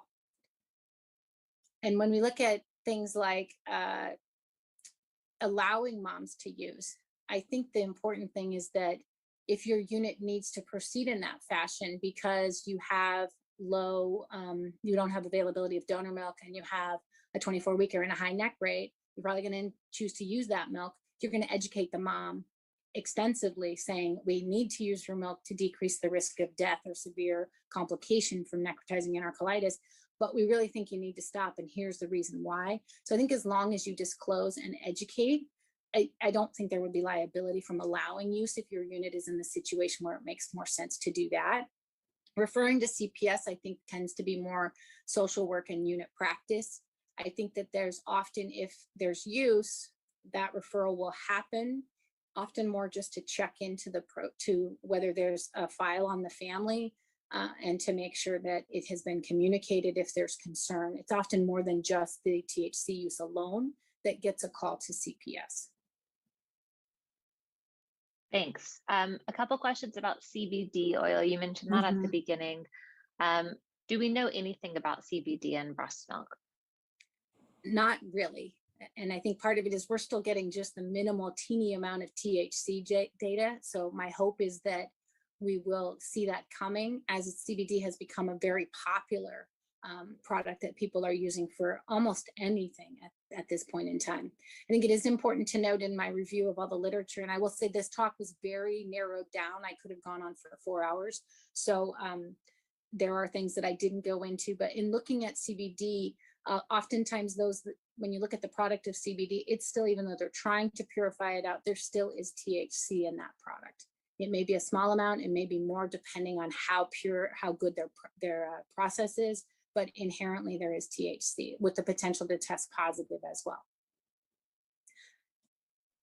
A couple questions about the mom, and if she stated that she is abstaining or planning to abstain, do you take her at her word, or do you do some sort of toxicology test? Thank you. I was running out of time, so I kind of glossed through that. I do not. In our group, we do not, because we believe in developing, the multidisciplinary team believes in developing at that therapeutic relationship. And so we work actively with moms and say, you know, we develop that relationship. The LC is working with that mom to establish and maintain the milk supply until we're ready to use. And it's an eye-to-eye conversation of, okay, have you stopped? Remember, we talked about the risks. Are we good to go? I do find that oftentimes moms that are not able to abstain, the nurses already have their antenna up. And if you respectfully question them on it, they'll own up to it and say, you know what, I couldn't abstain. And oftentimes they, based on their aversion to risk, will stop pumping because they can't stop using or utilizing the marijuana. I think this is part of it, goes along with it. Do you have parents sign an informed consent to use their breast milk if the mother is using marijuana? Since we don't use mom's breast milk when we believe there's a significant amount of marijuana, we do not. I'm not a fan of signing consents, the whole consent for formula and the term population as well. I feel like it's more respectful that we have an educated conversation and have that trusting therapeutic relationship. When you pull out a form that says you sign this saying that I told you you're going to hurt your baby using your milk, I think it undermines the whole process of being in the newborn intensive care unit and supporting both the baby and the family. And oftentimes when you advocate and say, this is what's best for the baby, most people will say, you know, unless they're chemically dependent, they're going to go, okay, wait, I don't want to take cough medicine. I don't drink coffee when I'm pregnant and breastfeeding. And so I think it can often, if you explain that there's concern and data, the problem that we suffer with, which I didn't talk about, was this perception of safety, because legal is safe. And that is a component that we do have to address by educating them on what is known and what is concerning about THC exposure and the developing brain. Thanks. For moms with chronic use, should the breast milk be restricted for 2 to 4 weeks? Is that based off the half-life of the data? No, this actually was when we made it, and we're actually going to be, I have a meeting coming up in the next few weeks to look at that Wymore paper that just came out in March. When we picked 2 to 3 weeks, we knew that users often have positive urine upwards of 4 weeks. And because of the sequestering in the fat, we picked 2 to 3 weeks because we felt that it was going to lower the amount of THC, but was a reasonable time that we wouldn't lose mom's pumping. And for anybody who's pumped, if you're pumping only, it is not a rewarding experience. And yes, we have moms that have to do that because they're in the NICU, but if you're pumping and then your milk's being sprinkled on a plant instead of being given to your baby, it is not a rewarding experience, and it is not going to be something you want to do for a prolonged period of time. So part of why we picked 2 to 3 weeks is we felt that it would allow for a decrease in the amount of THC in the milk. We didn't have any notion that we would have 0 THC. We were mitigating risk in saying we could decrease the dose by something. According to that Wymore paper, we're probably about at a half-life. So we've halved the amount of THC in the milk. So it's not based on it being gone. It's based on saying, how can I balance the likelihood of successfully maintaining a milk supply and not losing mom because we're going out too long versus trying to mitigate the amount of THC in the milk. And like I said, this is an imperfect, there's no perfect answer because we don't have the data. Thanks.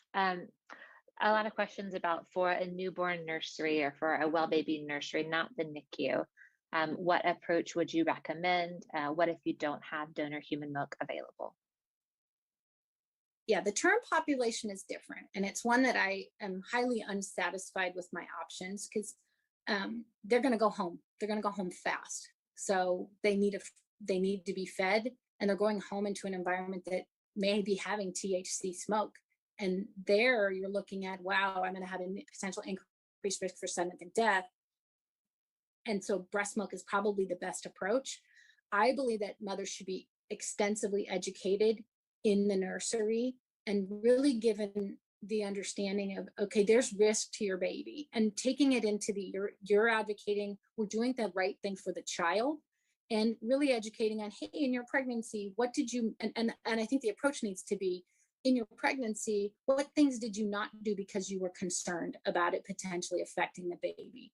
And then when you educate them about the marijuana and say, we believe you should not breastfeed when you're using marijuana and would ask you to stop, but we do know there are benefits of breast milk. So in my experience, I don't develop those policies, but the approach is to educate and allow to breastfeed, when to establish milk supply, and knowing that the benefit of milk there may be more helpful than the exposure, especially if you can get mom to stop, and you would just tolerate the fact that there would be exposure until that dose is out of the milk.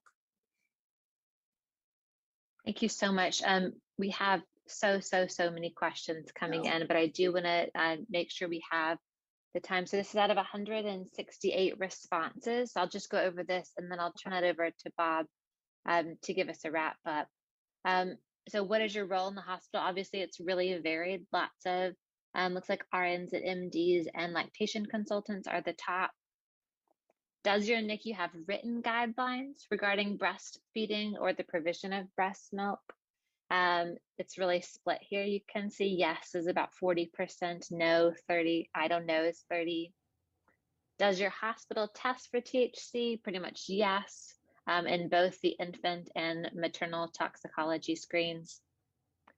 If a mother admits to current THC use or has a positive toxicology test and no other drugs, would you allow her to breastfeed or provide breast milk to her term infant? The top answer is depends on a case-by-case basis at 38%, and then 31% yes. And then same question for the preterm population. Depends or no actually went out here at 33% as well. And then at your hospital, is it usual procedure to consult with CPS when a mother has a tox screen that's positive for THC but no other drugs? Yes is listed at 38 and no is at 38. So we're almost at a tie there. So we just wanted to share that to provide a little bit of context about the audience on this call and what your fellow healthcare providers are doing and practicing.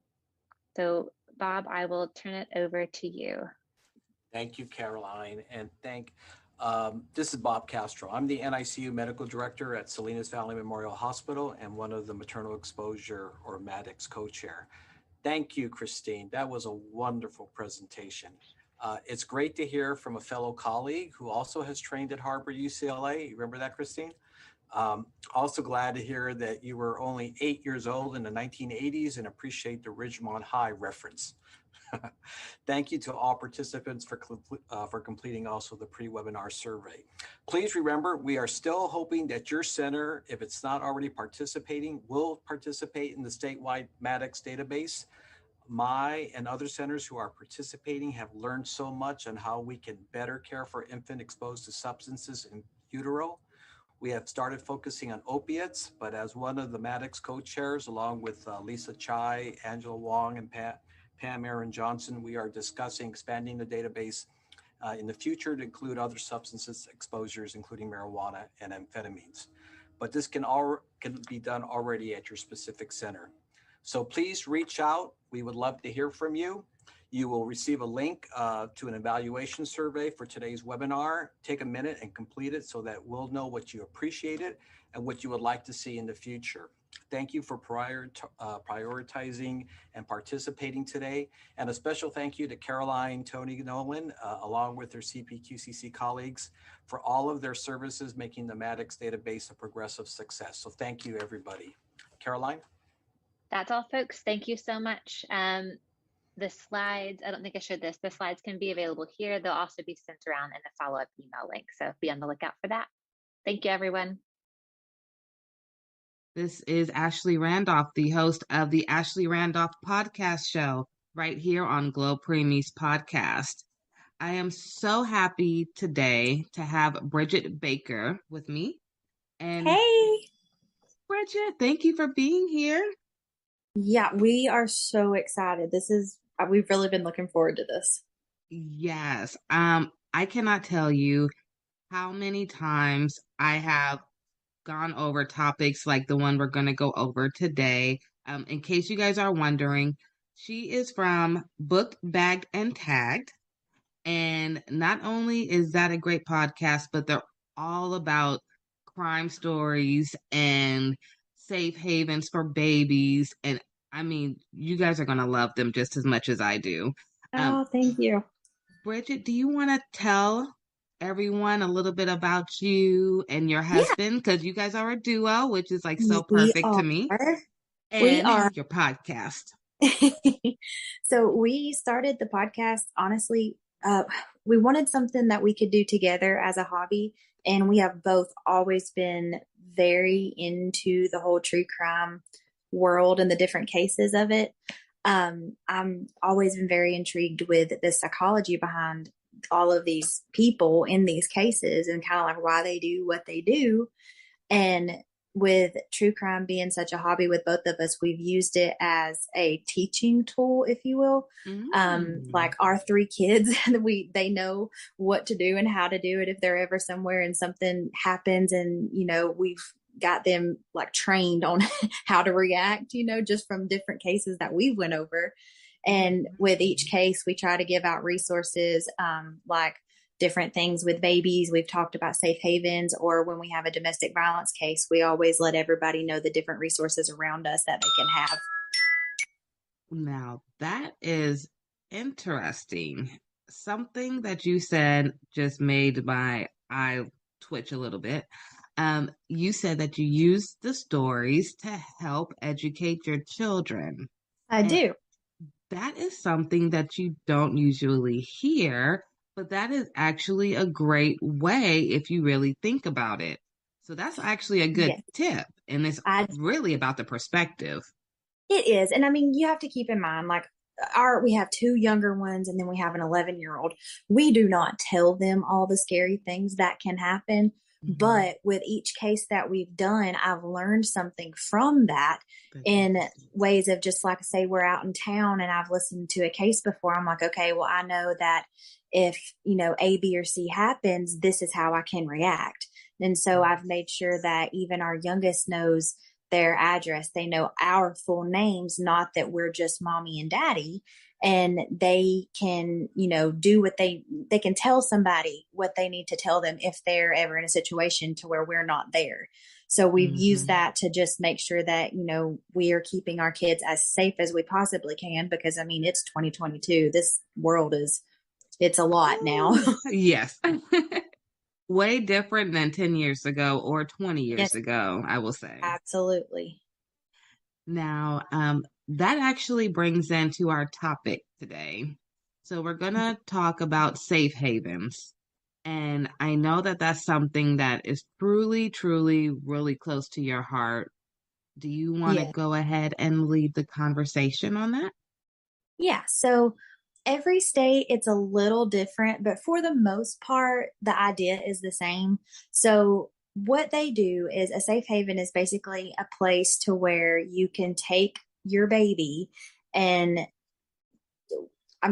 it's where, like, because there were so many people out there who were abandoning their babies and something would happen to the baby, or people who didn't know they had other options. So we made up these safe haven laws. So like in Georgia, where we are, you have up until the baby is 30 days old, and you can take the baby to like a medical facility, a fire station, a police station, and you don't have to show proof of identity. You don't have to show any addresses, and you can leave the baby there, and you will not be asked any questions. Nothing will happen to you. You're basically surrendering your parental rights when you hand it over by saying, I can't do this, here's the baby. And that is the safest, alternative to leaving the baby somewhere, or, in some of the cases I've looked at where it just goes the worst possible scenario. Right, right. So the key word I heard you say was you will not get in trouble. No, you will not. Like I said, in Georgia, you can take the baby to a safe haven up until it is 30 days old. And then after that, you can still take the baby, but you would probably be asked to show some form of identity. In Georgia anyway. Now I think there was Tennessee. I think they had one that was a little longer, a time frame, but it's just a way of saying like, okay, let us help you. This is the best thing that we can possibly do for you and this child. No questions asked, basically. Right. I love that. No questions asked. We're here for the baby. Now, Yes. as far as let's say a mom drops off her baby and about maybe a month or two goes by and she decides she wants her baby back.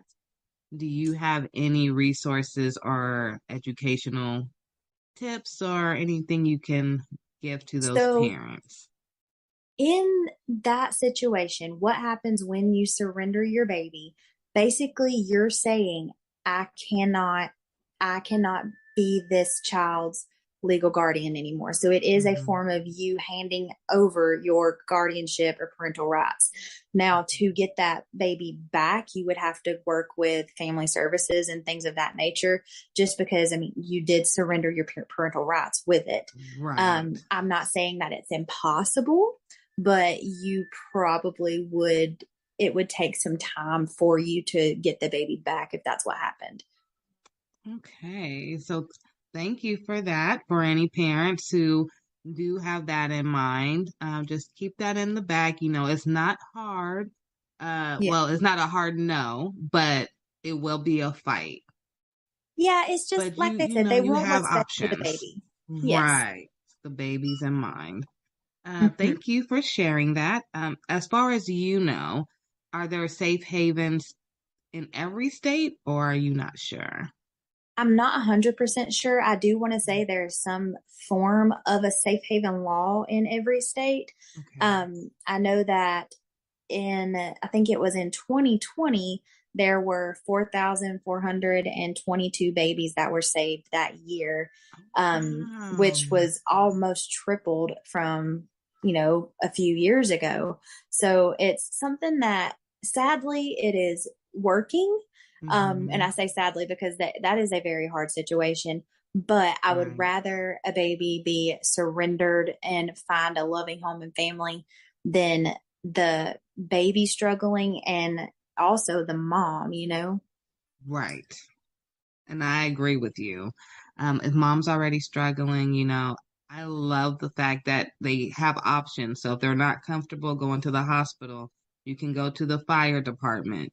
You can go to different places. So, where you feel most comfortable and who you can trust the most, you have options. Options are always good. Do you happen to know of any stories of safe havens? I do know that. So it's not technically a safe haven story, but it is one where the law enforcement and the fire station people, they just kind of went above and beyond with it. And the footage from this will just make your heart feel. Actually here in Georgia, I want to say it was 2020. We, not far from us up in Forsyth County, we had there was a family who had been on vacation and they came home. It was pretty late at night and they were walking in the house and they heard something. And at first they thought it was a coyote or just, something like an animal, because your first thought in the pitch black outside is not that there is a baby. Well, they investigated and they found a baby in a plastic bag that looked like it had been tossed off the side of the road. And, they immediately just kind of jump into action, and they named her, I think the hospital named her baby India. You can look it up. It's such a heartwarming story. She's now adopted and in such an amazing family. But the part that of this whole story, you can look it up on YouTube, and it's the baby India body cam footage. And I don't think I saw one woman in the whole video, but the way that these police officers, the man that found her, the EMS that was on the scene, the tenderness and the loving care that they took with this baby was the absolute sweetest thing I've ever saw. It will melt your heart listening to these grown men do their absolute best that they can for this child in that moment. Oh, wow. Okay. I'm going to make sure to put that link at the bottom of our episode for baby India. That sounds really sweet and a good example. Yes. And see, the thing, I called up and I spoke with some police officers. The case is still ongoing, so they could not give me a whole lot of information, but I don't think they were ever able to find baby India's actual birth mother or what had happened. There's now, being in the area, of course, we have heard tons of rumors of who it could be, but I don't think they ever very definitively found out who it was. Wow. Yeah. That's a touching story.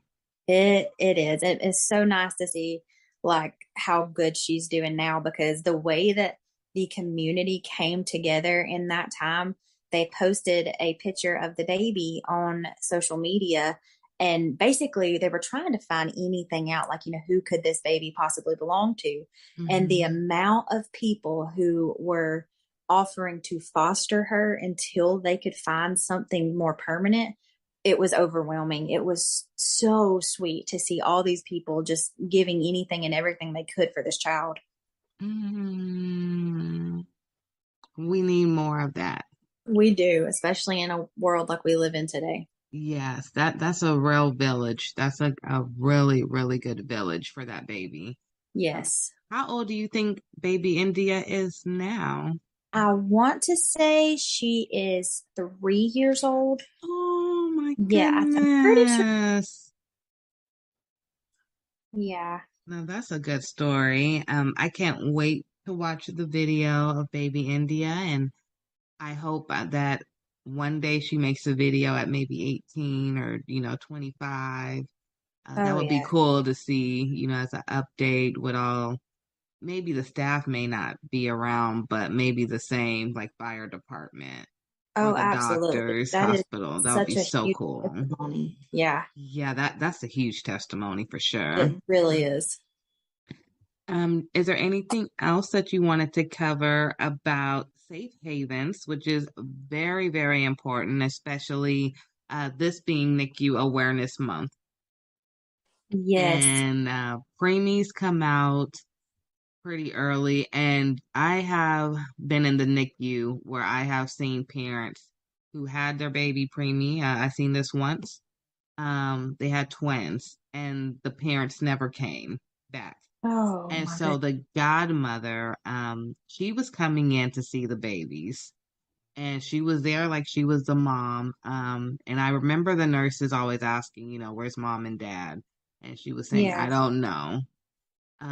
So I don't know what happened after, because my kids did leave, or my son left before the twins left. But it always stuck in the back of my mind, did godmom have to take the babies? Because I never saw the parents, and it was like 2 weeks. So, that's the story that always stuck with me. So I'm glad that you brought up the safe haven topic, and I know that they do have it here in California. So if they did leave the children at the hospital, like you said, they have that right, I think here it's the same 30 days, if not longer. I'll have to double check. But the parents have that right. So thank you for bringing that up. I do want to talk to you about one more topic. Okay. I have to ask you, where is Irene? What is going on with her case? I know her family made a website called whereisirene.com. Yes. I've been following it closely, and initially, this is why I reached out to you, because this story was so mind-boggling to me that I had to get you on board. Yes. What is your thoughts with Irene? Where is she? Where do you think she may be? Just tell me your thoughts and let's jump into this convo. So she was last seen alive during a video call with her parents, and that was back on February 24th. So she ended up not being reported missing until March 20th. And there has been so many like different stories come out about this that I've heard, different theories, Mm-hmm. They seen her fiance using a debit card to purchase items that were, it was like a boots and shovel and Mm-hmm. things of that nature. And obviously, when you see that, your mind goes to one very scary place. Right. So they have, he is identified as a person of interest, but I think there was also, according to documents, he had been accused of transferring over like $3,000 out of her bank account and ended up charging $600 on her debit card after he had told the authorities that she packed her bags and left. Mm-hmm. So very sadly, I hate to assume this, but with him buying the things that he was buying, and it looks like he's using her Visa card and he hit the $3,100 limit on it with 80 different transactions back to back. Like that really, to me, all points to one thing. And sadly, it makes me feel like she may have already passed away and it's being hidden, or, and again, I hate to say that, but it's just in so many cases I have looked at it's one of those things when someone shows you who they are, believe them, them. Yes. Yes. You know what story just came into my mind as you were describing what's going on? Remember the young couple, the white couple that it was a young girl and her boyfriend or fiance. Gabby Petito. Yes. That was what, last year? Or was that even this year? No. That was it was last summer. Yeah, and it's like such night and day. Yes. Still a couple. He had used her card. He was doing weird things that included his parents. Mm-hmm. And then look at how it ended. It gives me the same vibes without the same publicity because everyone was talking about that case. And what's odd to me is that case absolutely blew up. Mm-hmm. But there were, I want to say, a handful. I can see 3 different people in my head right now. I just don't know their names, but that is my point of people who went missing in the same area within the last 5 years, and nobody knew their name. Not one person. Wow. Yes. And it was like almost identical stories of them being in that area. They went missing and you don't know anything. Now, that is nothing bad to say toward Gabby Petito. It just happened to be the one that did blow up. And I think honestly, I think the biggest part of why her case blew up is it was the time that it blew up, because during the time that this all happened, a lot of people are still in the middle of quarantine. A lot of people were still at home. And of course, everybody knows during all of this COVID, TikTok blew up. Like TikTok was all anybody could do. And I think that is the biggest reason her case blew up, is because it got onto TikTok and everybody on TikTok spread wildfire. You're right, because it went from TikTok to Instagram to Facebook to Twitter. It was CNN, then it went everywhere. But you're Yes. right. I did start seeing it on TikTok first. Yes. And everybody was sharing their theories about it. And then, of course, like we were all following it. And then it's just like it kept going and going. And then everybody had their own theory about it. And it just like conspiracy theories came out behind it. And now I think they're actually doing a Lifetime movie about her. I knew it. I knew it would come. Oh, yeah. I always said that. As soon as they found him, they said it was his body. Okay, now I'm gonna ask you this, and then I know we're off the topic, Irene. I promise you, honey, we're coming back to you. When they found what they said was his body, or was it his bones or something? Yeah, it was remains. Do you believe really in your heart that was really him, or do you think they were just trying to close this massive case that just got way too big? I don't think it was him. Now, I said the same thing. It's the rate of decomposition, even with him being in Florida where he was found in the swamp.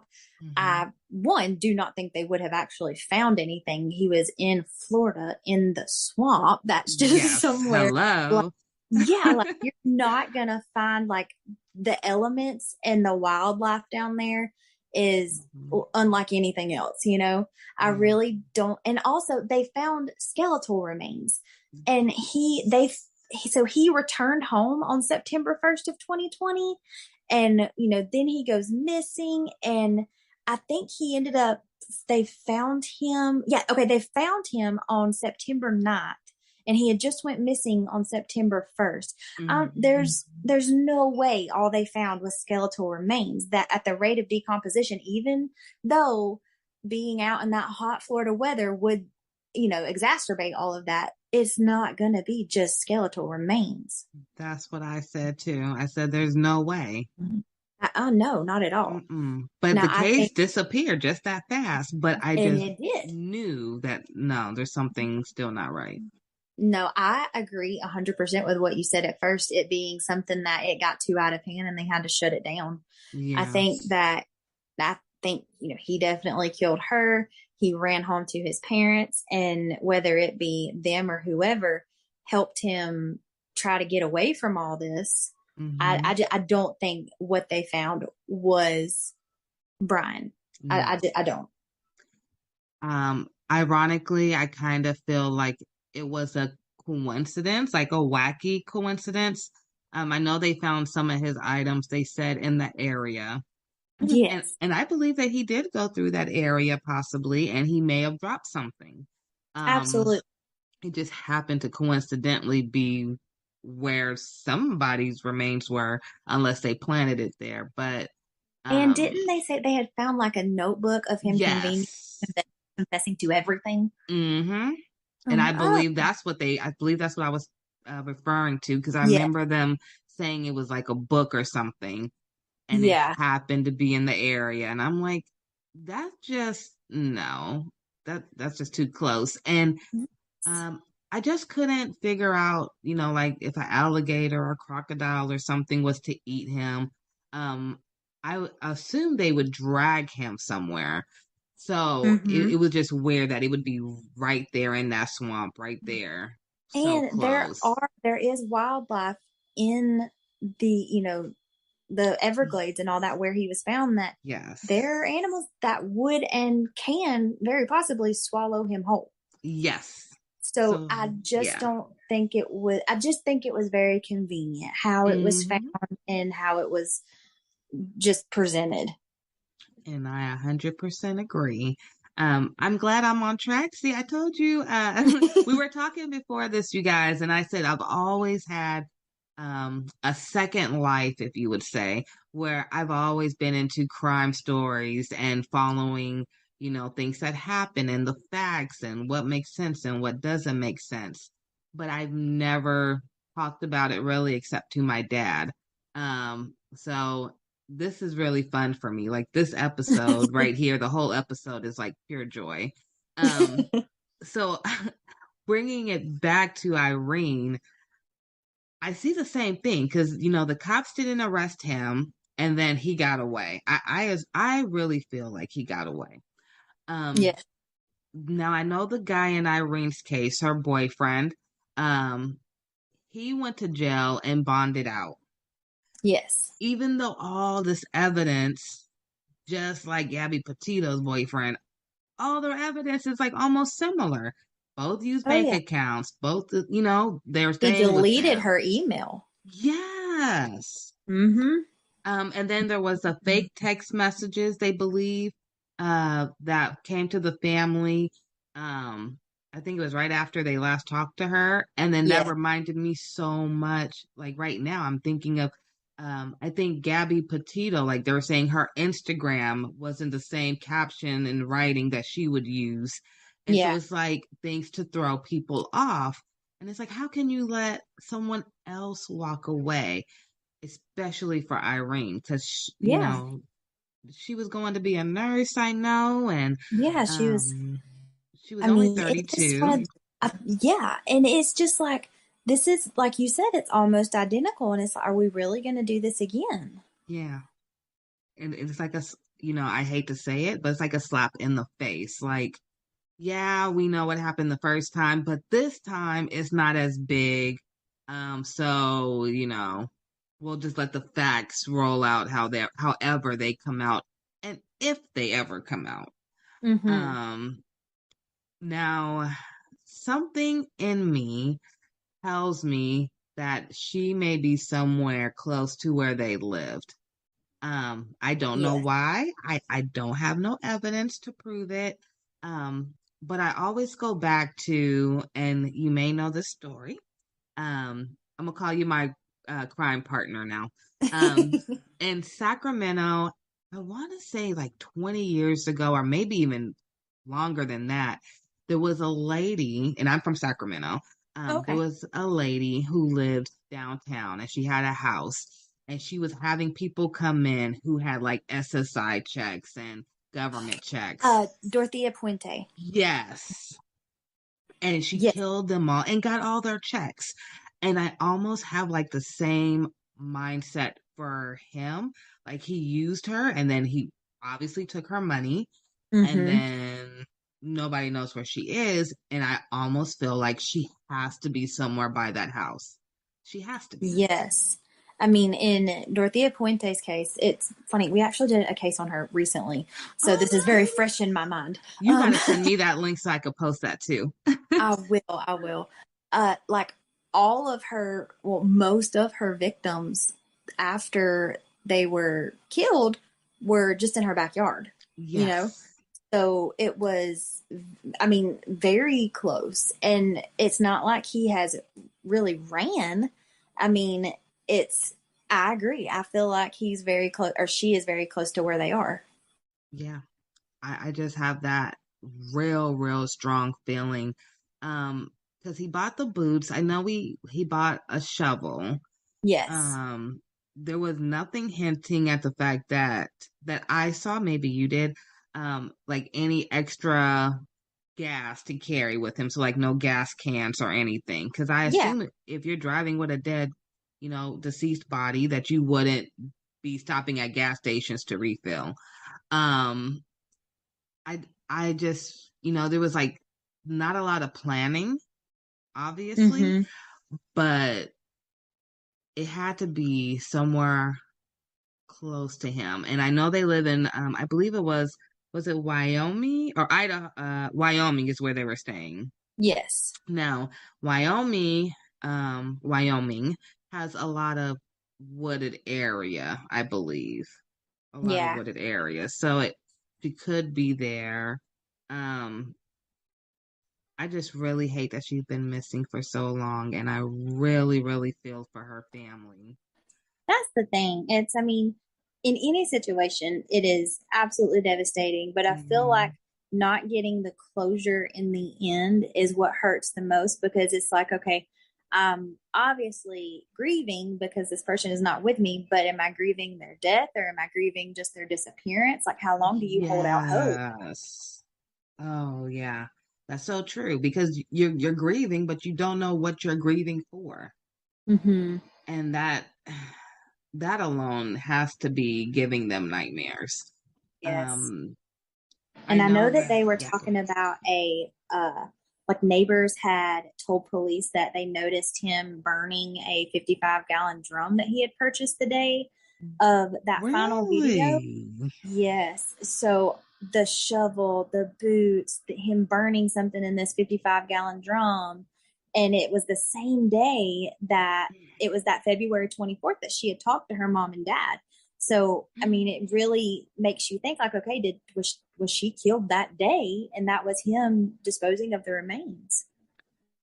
Because now I'm on her website that her family created for her, and they said she was 5'1", 89 pounds.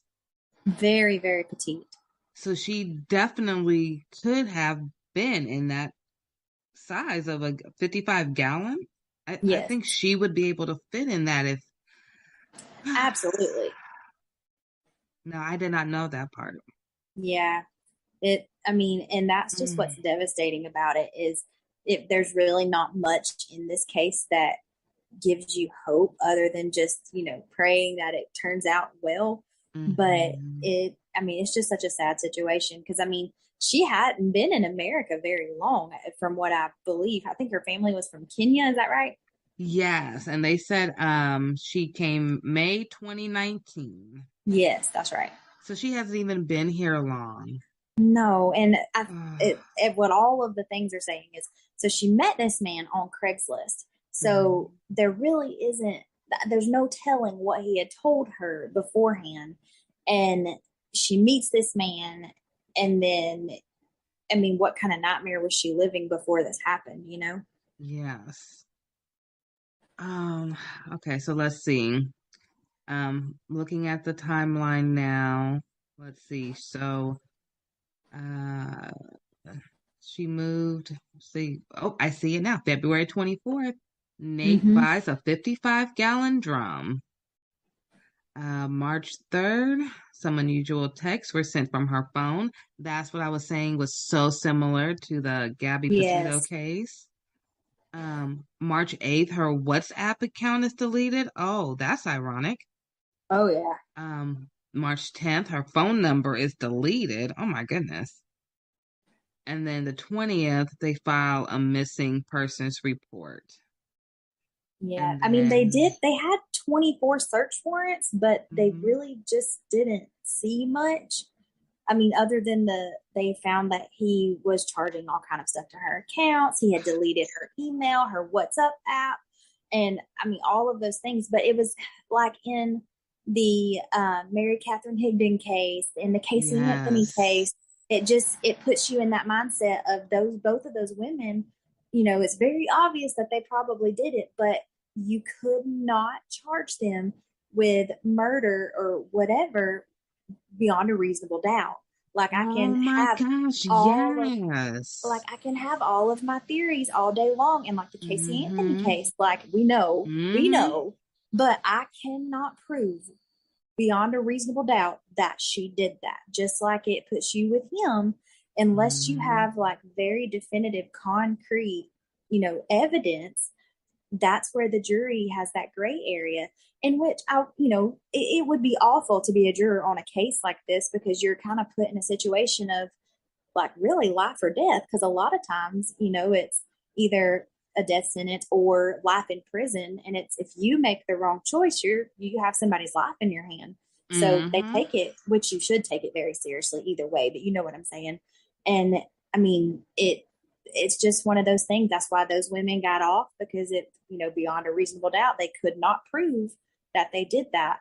And that's what's so infuriating with cases like that. It's like, you know that what happened, but you just can't definitively prove it. Now, you almost gave me tears right now because I totally forgot about the Casey Anthony case. Casey Anthony was the one who was in Florida and she killed her little girl. But Lacey Peterson, that is probably one case that I have followed or I've watched and held so closely for years. Her husband, Scott Peterson, murdered her on December 24th, and she was 7 months pregnant with baby Connor. And that case shatters my heart because, and I mean, I know I don't want to get too gruesome because I mean, on my podcast, it's a true crime. You know what you're getting when you come there. So I don't want to get too much, but the way that they found them and a woman's body is just absolutely amazing. And the things that it can do and the way that it protects the child, even when you don't think it is, a mother's body is just absolutely amazing. And when they found Connor, the level of decomposition on Connor versus Lacey's body was astronomical because her body had protected him and he stayed in utero for a very long time. So he was at a different decomposition rate than she was. And I will never forget when they found the baby body. No. I just remember like so vividly, like the whole case. Yes, Lacey Peterson. And because it happened so close here. So of course, it was like all day on our news, 24/7, the whole thing. And I remember even being at a young age, I remember him just walking around acting like he cared, acting like he really didn't know where she was. Yeah. And then the whole time he had an affair and he had a whole nother life going on. And I remember looking like, this was like the first time I realized that people had, to me, split personalities before I knew it was called split personalities. And I was like, how can you live two double lives and then sit there with a straight face to the cameras, to her family, to your family, and say, I don't know what happened? So the Lacey Peterson case is actually what the book Gone Girl was kind of mirrored after. Now, if you've read Gone Girl or if you've watched the movie, the ending is different. I will say it, Lacey is obviously the victim in the true crime case, the real case, but you just got to watch Gone Girl to understand what I'm trying to say. But I don't want to give away the ending, but it really kind of, it put it in perspective a little bit better when you're watching everything that's going on. And of course, in my mind, I was constantly thinking about Lacey and Scott. And I'm just like, the narcissistic, like, behavior behind the entire case, throughout the whole case, that Scott was like, I'm not going to get caught. They're not going to look into me. Or the fact that he could turn on those tears at the drop of a hat. I was like, there had to be more going on at home than Lacey had said anything to anybody for it to take a complete 180 turn. You know what I'm saying? And it's just I so actually said that now that I'm older and I work a lot with families and families with babies, most of the time it's arguments that went too far. Yes. And so when I look at Lacey Peterson, which I hope did not happen with Irene's case, somebody usually gets fed up. And so maybe Lacey found the pictures of the affair, or, there was something, because it was getting close to Christmas. Yeah. Maybe she found a gift for the other woman and she went bonkers, or some money was taken out and she saw it was at a store that he shouldn't have been shopping at, anything. And that whole scenario right there is exactly what happened in the Chris Watts case, where she kind of found out she was pregnant, and she found out about him having an affair while she was away, and he killed her pregnant with their son Nico, and then he killed their two babies. And they were, I remember, 2 and 4, 3 and 4, something like that. And there's a video of the youngest one singing that Coco Melon song about my daddy is a hero, and knowing how their lives ended. It's so, I don't understand. Like, something that, I know beyond a shadow of a doubt that I was put on this earth to be a mom. I'm just a motherly spirit. I've raised my siblings and our 3 boys. And, you know, that's why I think I've held the baby cases and the cases with these children so closely, because I don't understand the kind of person who could do that. But I read somewhere, what was it? I can't remember who said it, but they said something along the lines of, I don't understand how somebody could do this to a child. And the police officer turned around and said to them, you know, as long as I've done this, I've had people ask that question. And the second you can answer that question is the second you turn into that person. So I stopped asking myself that question. And I'm like, yeah, there's some things that you just can't explain. And it's better to stop trying to ask the question and just be the one that gives the resources and has the hand held out for whoever needs the help. So these babies don't have to keep suffering through the lives behind the curtains and behind doors that their parents are hiding. Now, that was a good way to bring both topics together. I must say that. See, I told you guys she has a good podcast. You guys have to watch it. Thank you. I am just so happy that, you know, I was able to bring some awareness to Irene Gakwa story. Beautiful Black woman. I hope that this helps people look for her. If anyone has any information out there, please contact the Gillette Police Department. And you can also contact the National Missing and Identified Person System. And I'll make sure to post the links below. Bridget, I wanted to say thank you again for our wonderful episode. You are more than welcome anytime. I mean, we can talk about these stories all day long.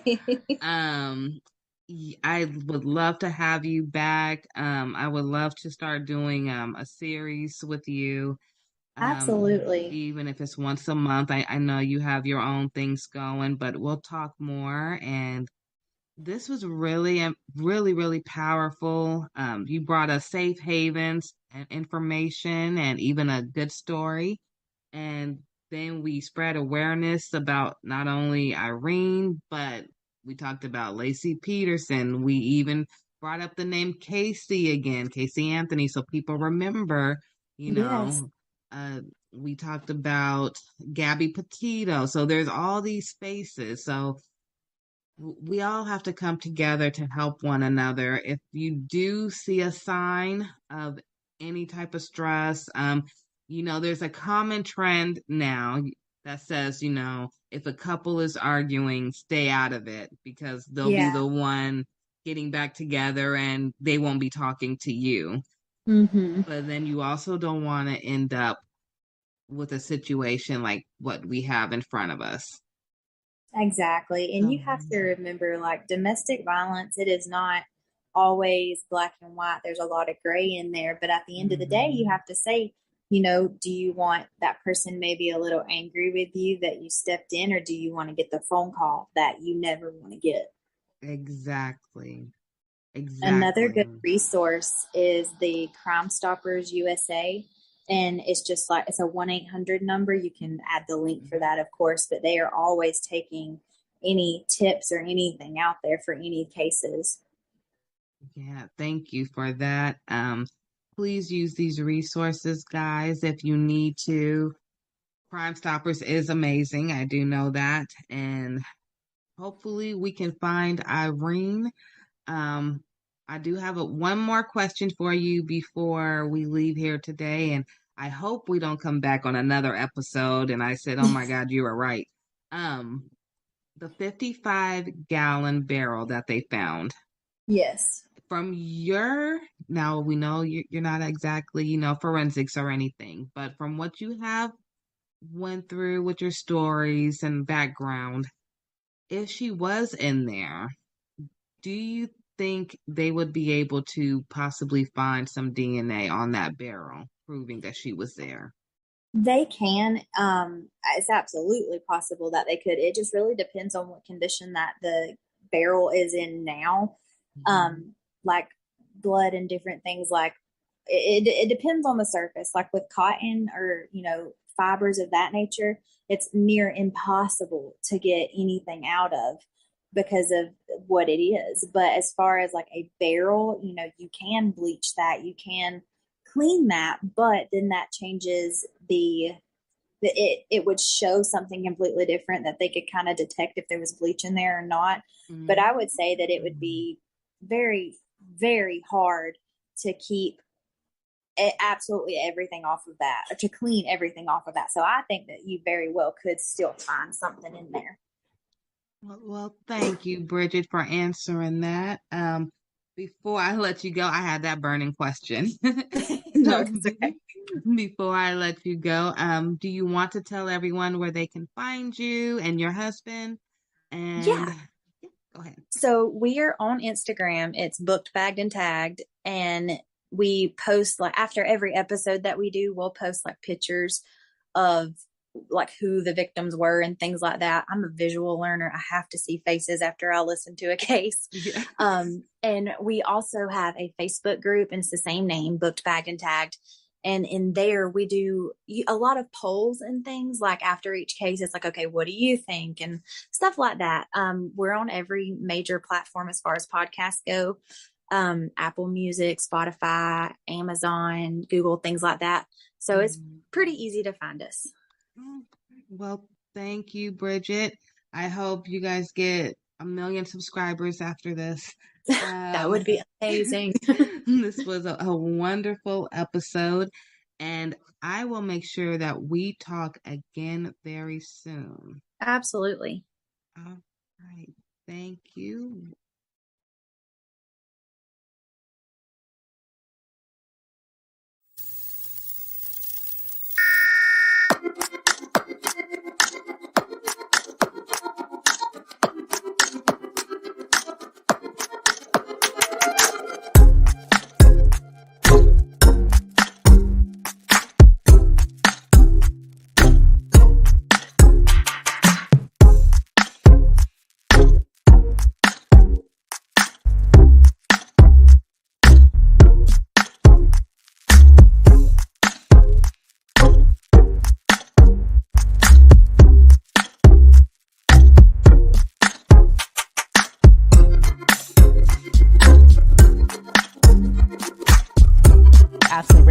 Founder of GLO Preemies and co-founder of Alliance for Black NICU Families. Welcome to AM Buffalo, ladies.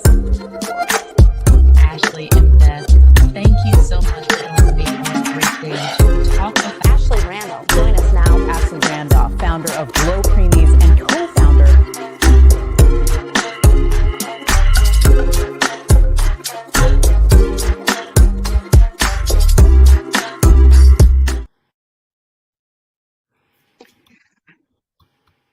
Good afternoon, everyone. Thank you for a new episode of the Ashley Randolph podcast show.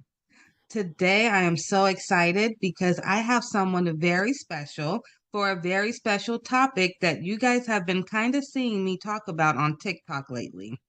So today, I have Don Mann, but if you research him and look him up, I want you guys to make sure to put Don W. Mann. Very, very important. He's a very important man. And what he's here today for is very important. So I want you to make sure you find him after. Mr. Don, thank you so much for being here. Thanks for the invite. I feel humbled and honored to be here. I'm excited. You know what's more exciting to me is when you came today and you had your shirt that matched your background. I just love that. I love the quote. You saw I put it on the flyer, known, needed, loved. I mean, it's 3 words that really any kid needs or any parent would love to hear, even from their own families. Yeah, it's foundational, and it's really simple, but it's not easy to discover and own in yourself. So yeah, that's part of my story, and that's I love it. So now that you brought that up, you have me curious. All right. Can you tell us your story? Well, so I think like most people, we just try to live life. We wake up and we go with the flow. And so I grew up in the Midwest, was born in the Midwest. And then we moved to Florida, South Florida, when I was 8. Those are tough years of transition, because that's when you're trying to build out your friendship base, and you're learning your social and emotional skills. So when I got uprooted at those times, it was tough. So when I moved to Florida, I never felt like I fit anywhere. So I was just like an island. The friends I had, I really didn't trust. It was just somebody to be around and something to do. And then fast forward to the age of 23, I moved back to Missouri and went to the police academy. So I became a police officer, and I did that for about 10 years full time, and then 5 years as a reserve. About middle 30s, I decided to join the Federal National Disaster Medical Team as a security specialist. So we enjoyed deployments to Hurricane Katrina, some of those responses. So it was very interesting to be part of that. And, I had the great American dream. I wanted to get a great job, a great car, a great home, 2.3 kids, and live happily ever after, right? But it's nice to want that, but you have to know how to get it. So I didn't know how to get it. So as much as you want and you don't know how to, that creates a roadblock. So fast forward to 2011, I was in my fourth failing marriage. That's a heavy burden. And I had gone through a child custody issue. So when I got divorced from my first wife, she lived in the same state as me. And now that I'm in my fourth failing marriage, she petitioned to take the kids halfway across the country to Georgia. So I didn't want to be a part-time dad when we got divorced, and I definitely didn't want to be a part-time dad. Right. Yeah, I love my kids. I had a strong heart for my kids. Yeah. And then, it seemed like I fought hard. In hindsight, I wish I wouldn't have. Crazy, I know. But I'll never forget the day I was sitting on the couch and my attorney called me, and he said, "Don, I'm sorry, the judge is going to let her take them." And I was devastated. That was a sadness and a depression that I had no idea how to heal or how to work through, how to just deal with it. It was. I changed. That was the day I began to change and then start to spiral down because of those big emotions I didn't know how to deal with. I didn't know how I became the person that I was. I just knew I didn't want to be that guy anymore. So I left full-time law enforcement and became a full-time security director. So it's on the outside, life seemed great. I was living the social media life. It looked great on the outside. Yeah. But on the inside, I was broken. I didn't know who I was. I didn't know what I was supposed to be doing. I just knew that what I was doing, I wasn't doing well. And so I ended up getting fired from my job at the hospital. And but my wife was great. She put me through she put me through real estate school. Wow. So I became a realtor. I had a lot of drive, a lot of grit. I always wanted to be successful. But it was something in my past that's always held me back. I became a realtor in 2008, 2009 here in Springfield, Missouri.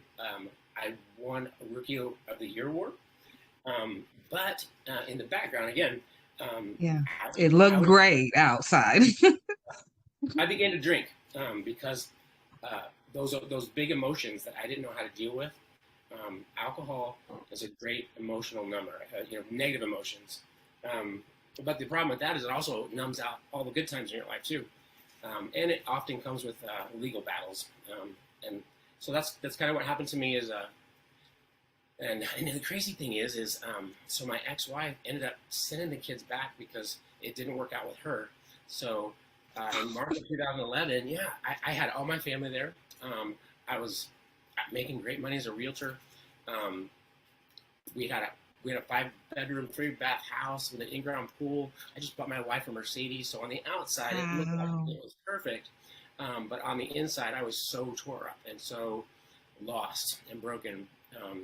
And I was March 9th. I was driving home in her Mercedes, and I was drinking, and I sideswiped a wooden fence.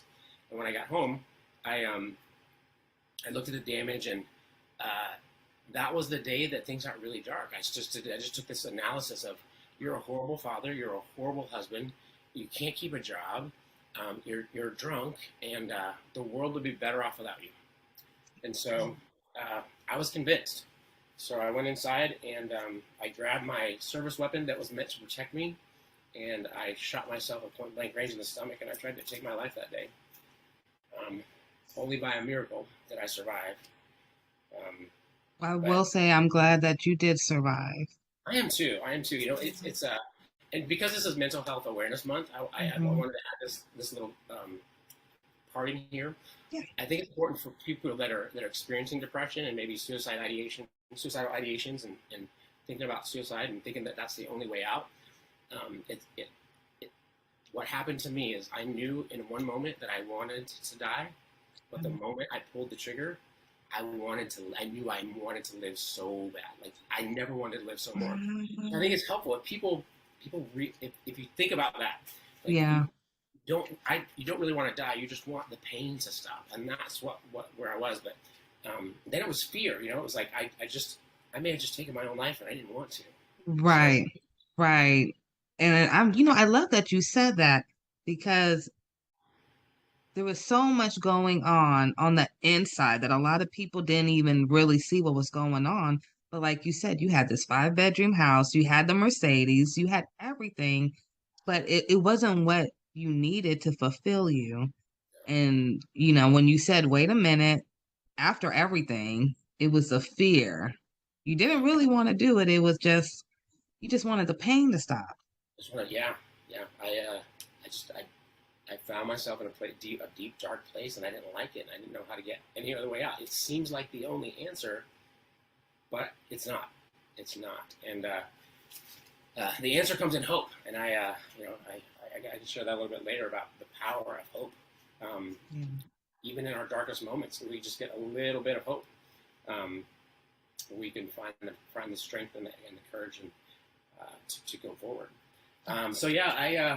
I don't remember much after I shot myself. I got life flighted to a hospital here in town, and I woke up a week later in the ICU, and the emergency physician came in and he said, I thought you'd be dead on my table when they brought you in. He said, but I cut you open. He said, I looked for damage. He said, you nicked your bowel.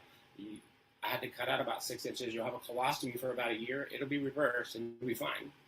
And so I was like, wow, that's crazy. And then he starts to walk out of the room, and he stops and he turns around and he says, what I don't get is how a 9mm bullet that travels over 1,000 feet per second travels less than 4 inches and stops right before it hits your spine. No. Yeah. So being in law enforcement, I knew that 9mm bullets are made for penetration. They can penetrate up to 14 inches of solid plywood. So that was the day that God said, hey, I'm real.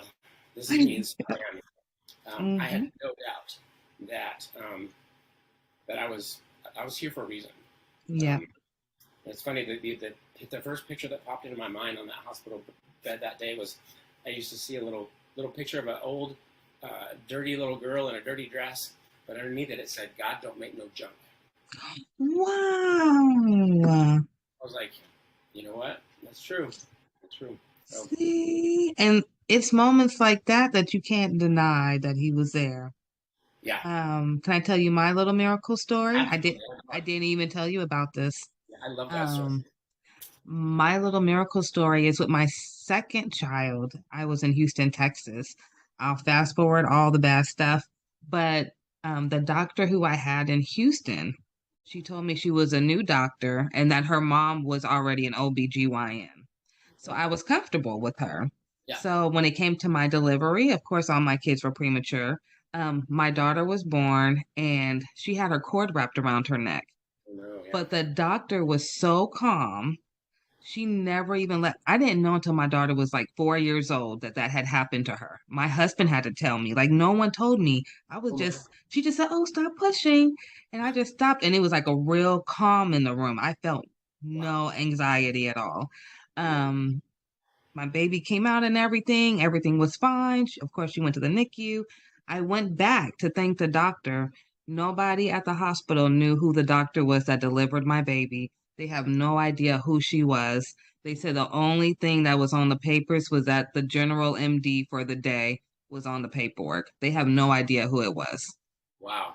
That's when we can't explain something that's good, we just gotta give You just can't explain it. Yeah. And I started Glo Preemies right after that. I said, you know, God, what do you want me to do? I don't know. I had just stopped going to college, so I was going to Xavier and Tulane at the same time. And I just didn't know what to do. I had my second preemie, and then it just came to me, God, little ones.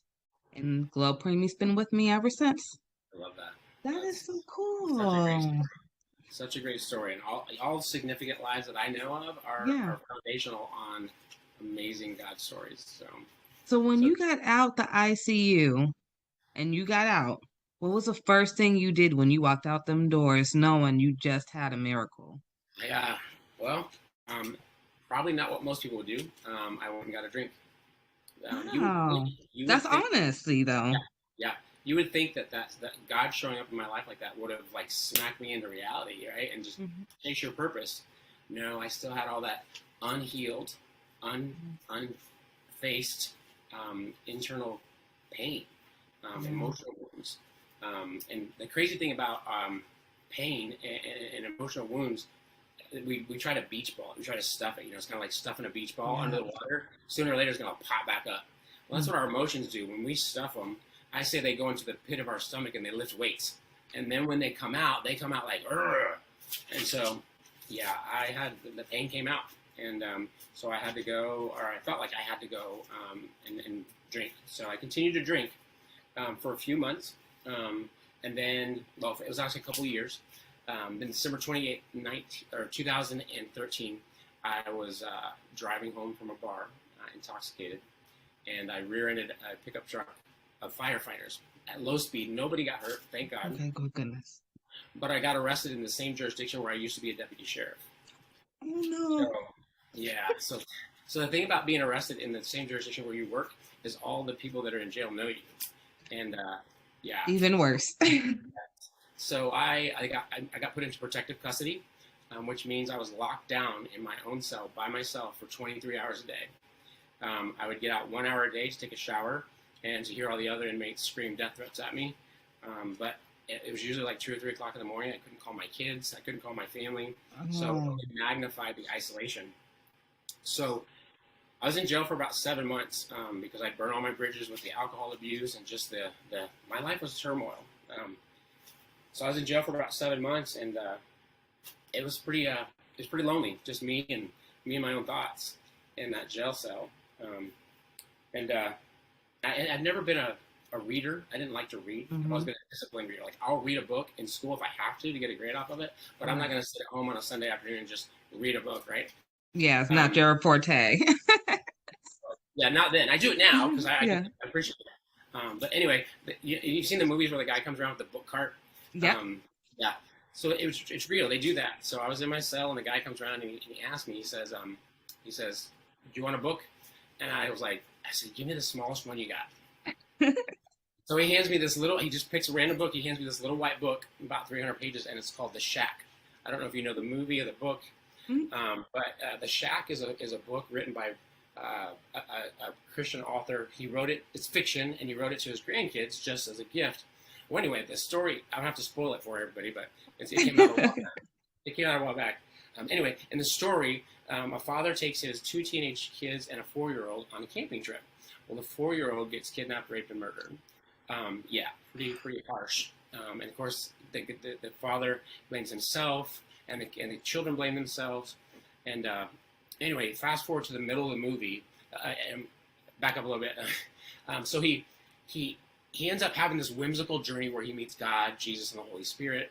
And in the middle of the book, he's talking to an angel in heaven. He's in a cave talking to an angel. And she said, his name is Mac. And she says, "Mac, you have 2 kids left. Which one are you going to save? One can go to heaven and one has to go to hell. Which one are you going to save?" And he says, they're both my children. I can't choose. I love them both.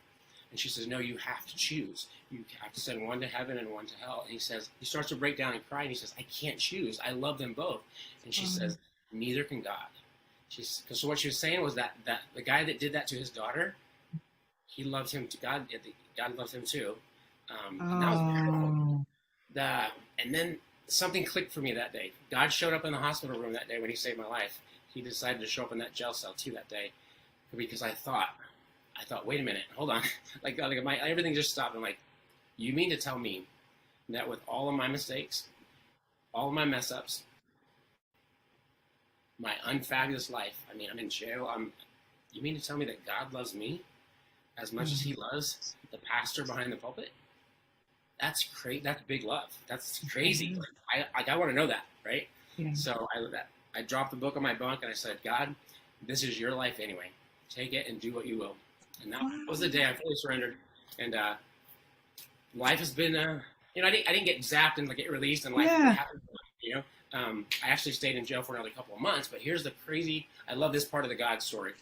So my brother, because of our past, he's always been a self-proclaimed atheist, right? Oh, okay.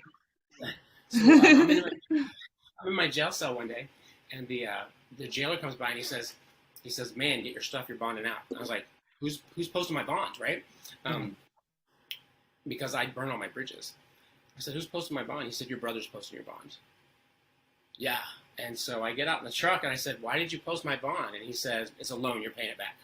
And that's all he's ever said. So I love that God can work in and through people that claim not to even believe in him or have met him yet. So.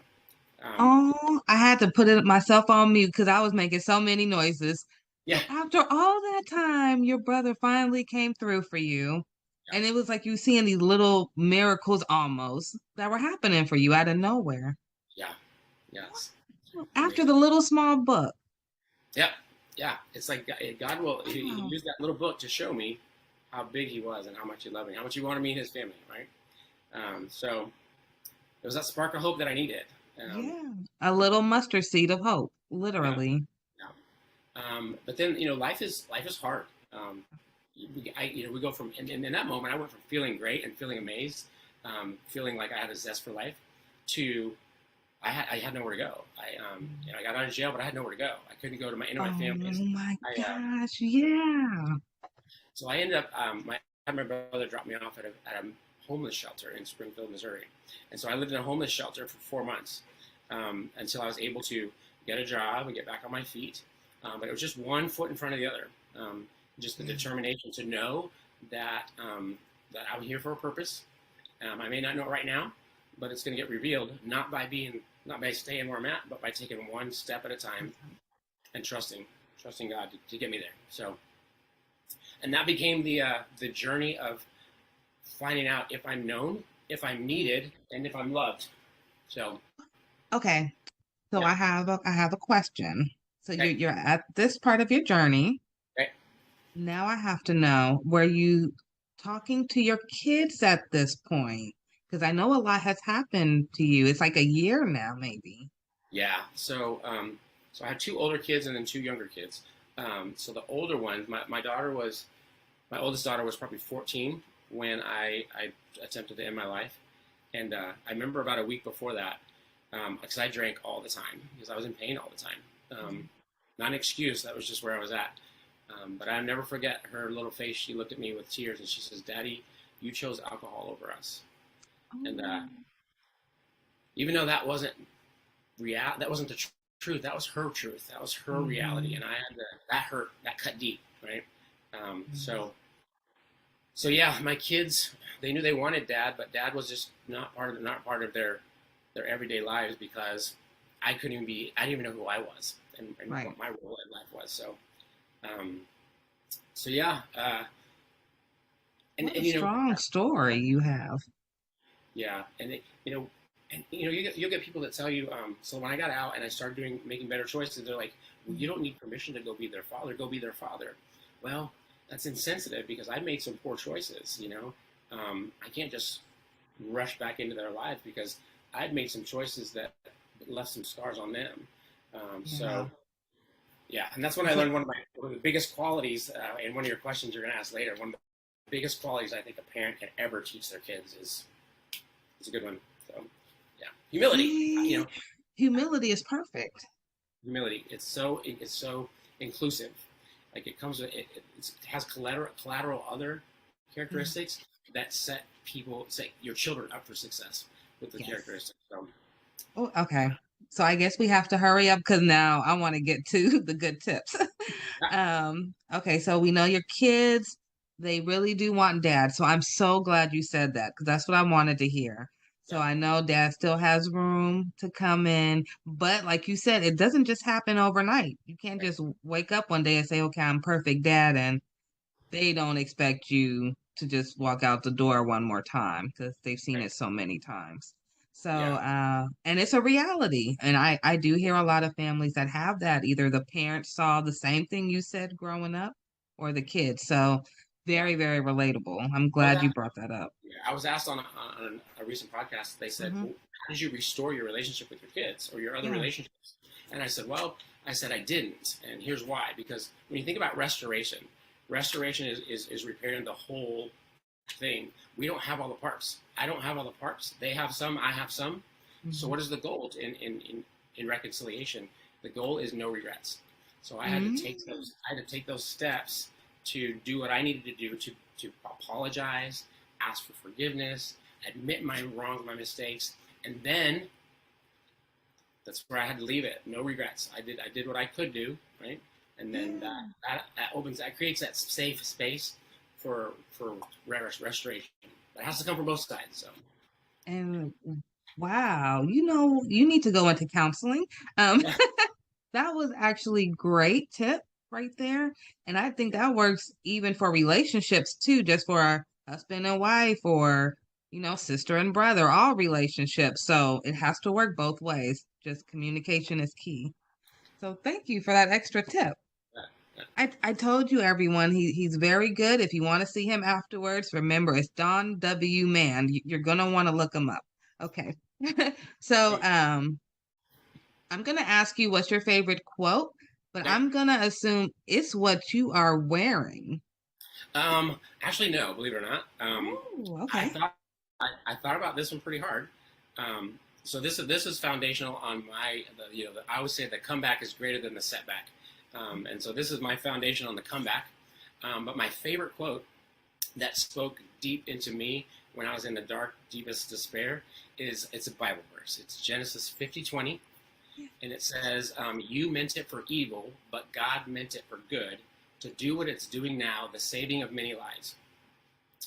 And when I look at that on my life, it's like, wow. That's it. That's it. So, I feel like that was my life too. Oh my goodness. Look at that. Yeah. Wow. Genesis 50:22, right? Genesis 50:20.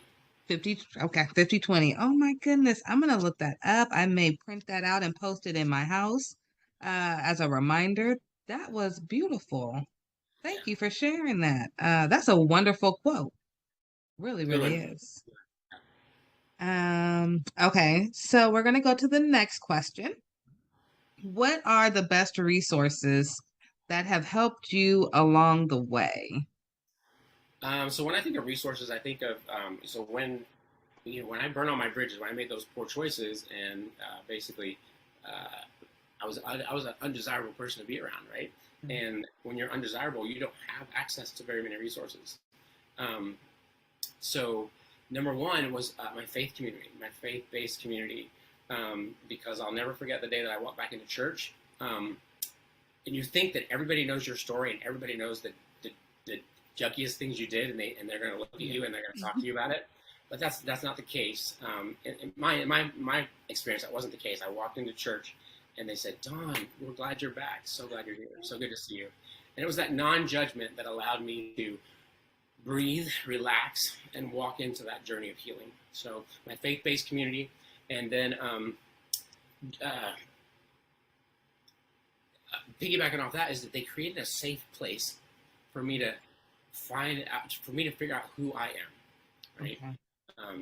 Because if we don't know who we are, we don't know where we're supposed to go. I always say that that the more you tell somebody who they are, the less you have to tell them what to do. Because if you know who you are, you know what you're supposed to do. And then the other great resource was family. And it was kind of flip-flop for me. So right now, it's the good times, it's the joy, it's the intention, it's the investment. Back then, it was the challenges and the hardships that I had to endure with them. And how was that a beneficial resource? Because I believe that some of our greatest blessings are on the other side of our greatest challenges. And we have to go through them to receive that stuff. And So yeah, I look forward to challenges and hardships and kids that talk back to you and kids that want to argue about bedtime. I'm like, yes, learning moment. Time to go. Okay, so you kind of just reversed it. What most people stress about, you're embracing it. Bring it on. Yeah, I was if I failed at something, or if I made a mistake, or if I cried, like all those things were wrong, like they were bad, and actually they're all good if you think about it. What's guaranteed in life? Everybody's gonna do fail. Everybody. That's true.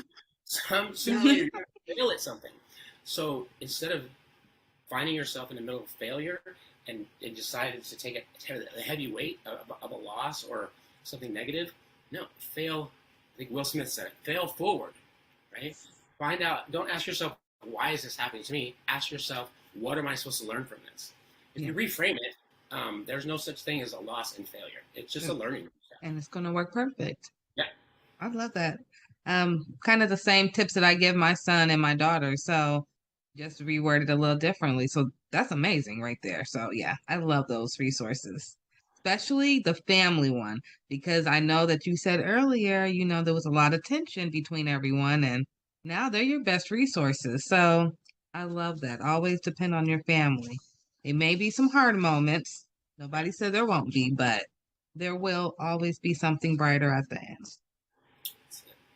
Okay, so I do have a couple of questions. So I know that you love talking about bullies.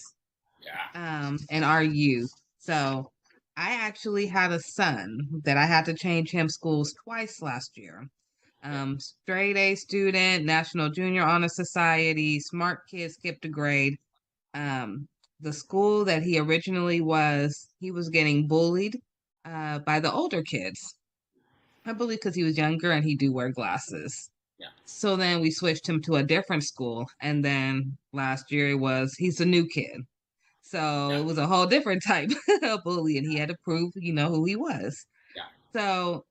So many parents have went through that, especially after COVID. Yeah. What tips can you provide to help empower our youth, and any tips for parents on handling bullying? Okay.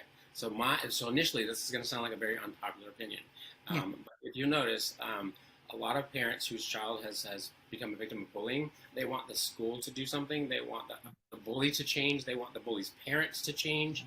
And it comes back to a very basic psychological exercise. What is your circle of control? We can't control the school.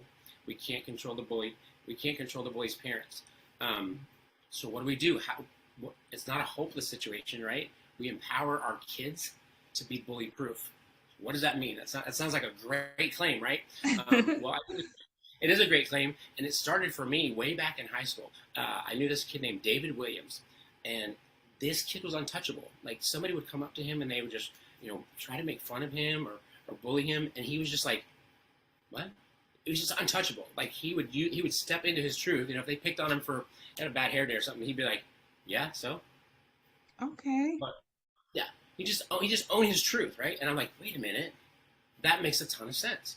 So fast forward to last year, my son is 11, and he just got braces. Well, he has to get a slide. It's called a slide on the top of his mouth. Yeah. Well, he came over one weekend, and he had his new slide in. He had the worst lisp ever. He was just he was talking. And so, we do what people do, not thinking about it, and I just started making fun of him, just a joke with him, because I hope that he knows that I love him. Well, he got really bummed out, really down about it. And so I recognized the parenting moment. And so first I apologized. I was like, I'm sorry. I didn't mean to hurt your feelings. I said, but we've got to do something about this, because you're going to go to school tomorrow, and those kids are going to be all over you, dude. I said, so we need to start today to make you bully-proof. He's like, bully-proof? What do you mean? New concept, right? So I got a little a stack of Post-it notes, and so I started throwing them at him. Wad one up and throw it at him. And he said, stop. Throw it again. He goes, Dad, stop. Throw it on again. He goes, cut it out. I'm serious. Throw it on again. He goes, I'm serious. This is really annoying. And I throw it at again. And finally, he picked one up, and he threw it back at me. And I was like, what? What'd you do? He's like, I threw it back at you. I was like, why did you do that? Because you were doing it to me. So no, you took what I was using as a weapon, and you defended yourself with it. I said, if you do the same thing with your lisp, you go to school tomorrow and somebody says something about your lisp, you say, That's a horrible list. I don't even have to try to have mine, and it's a lot better than yours. Mm-hmm. You have them empower their situation with their truth. If it's acne, you can find a scenario that empowers them. If it's glasses, hey, at least I have 4 eyes. You only got 2. I can see a lot better than you. Adoption, I've heard kids getting made fun of because they're adopted. I just tell them to say, hey, at least your parents chose you. His got stuck with them. So there's always power. Okay. If you find your truth will set you free, and your truth is never bad. It can't be. It's never negative. Right? You walk in your truth makes you bully-proof. So that's, and at the end of it, bringing that full circle, my son went to school that week, and he came back, and I said, so how'd it go? And he said, Dad, nobody really bullied me at all. They just asked a couple of questions and left me alone. Why did that happen? Because he had the confidence. He was ready for it. And that's what bullies do. Bullies are kids that don't feel great about themselves, and the only way they know, their default to make themselves feel good, is to find a weakness in somebody else. Absolutely. So he went to school, there was no weakness. Like, he had that list, but he was ready for it. And bullies sense that there's no weakness, they're not going to come at him. So it's every situation is different, depending on what your kids are being made fun of for. But I think a good parent who really knows their kids can turn that truth into, let them walk it, let them own it, and let them use it. Don't let somebody else use it as a weapon against you, but use it as a defense. So if you're courageous enough to own your truth, nobody can bully you for that. So. Yeah, at all. Nobody can use you against you. Right. So. Yeah, and I got an example of that in my life too. With the alcohol and the DWIs that I had for my poor choices, I actually got a felony conviction, and for a long time, that was my label. Wow. And so I held myself back because of what I believed. I wouldn't apply for jobs that I wanted, and if you never ask, the answer is always no. Yeah.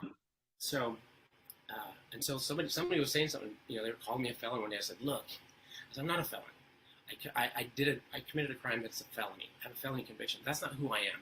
My value and my worth is not the sum total of my poor choices.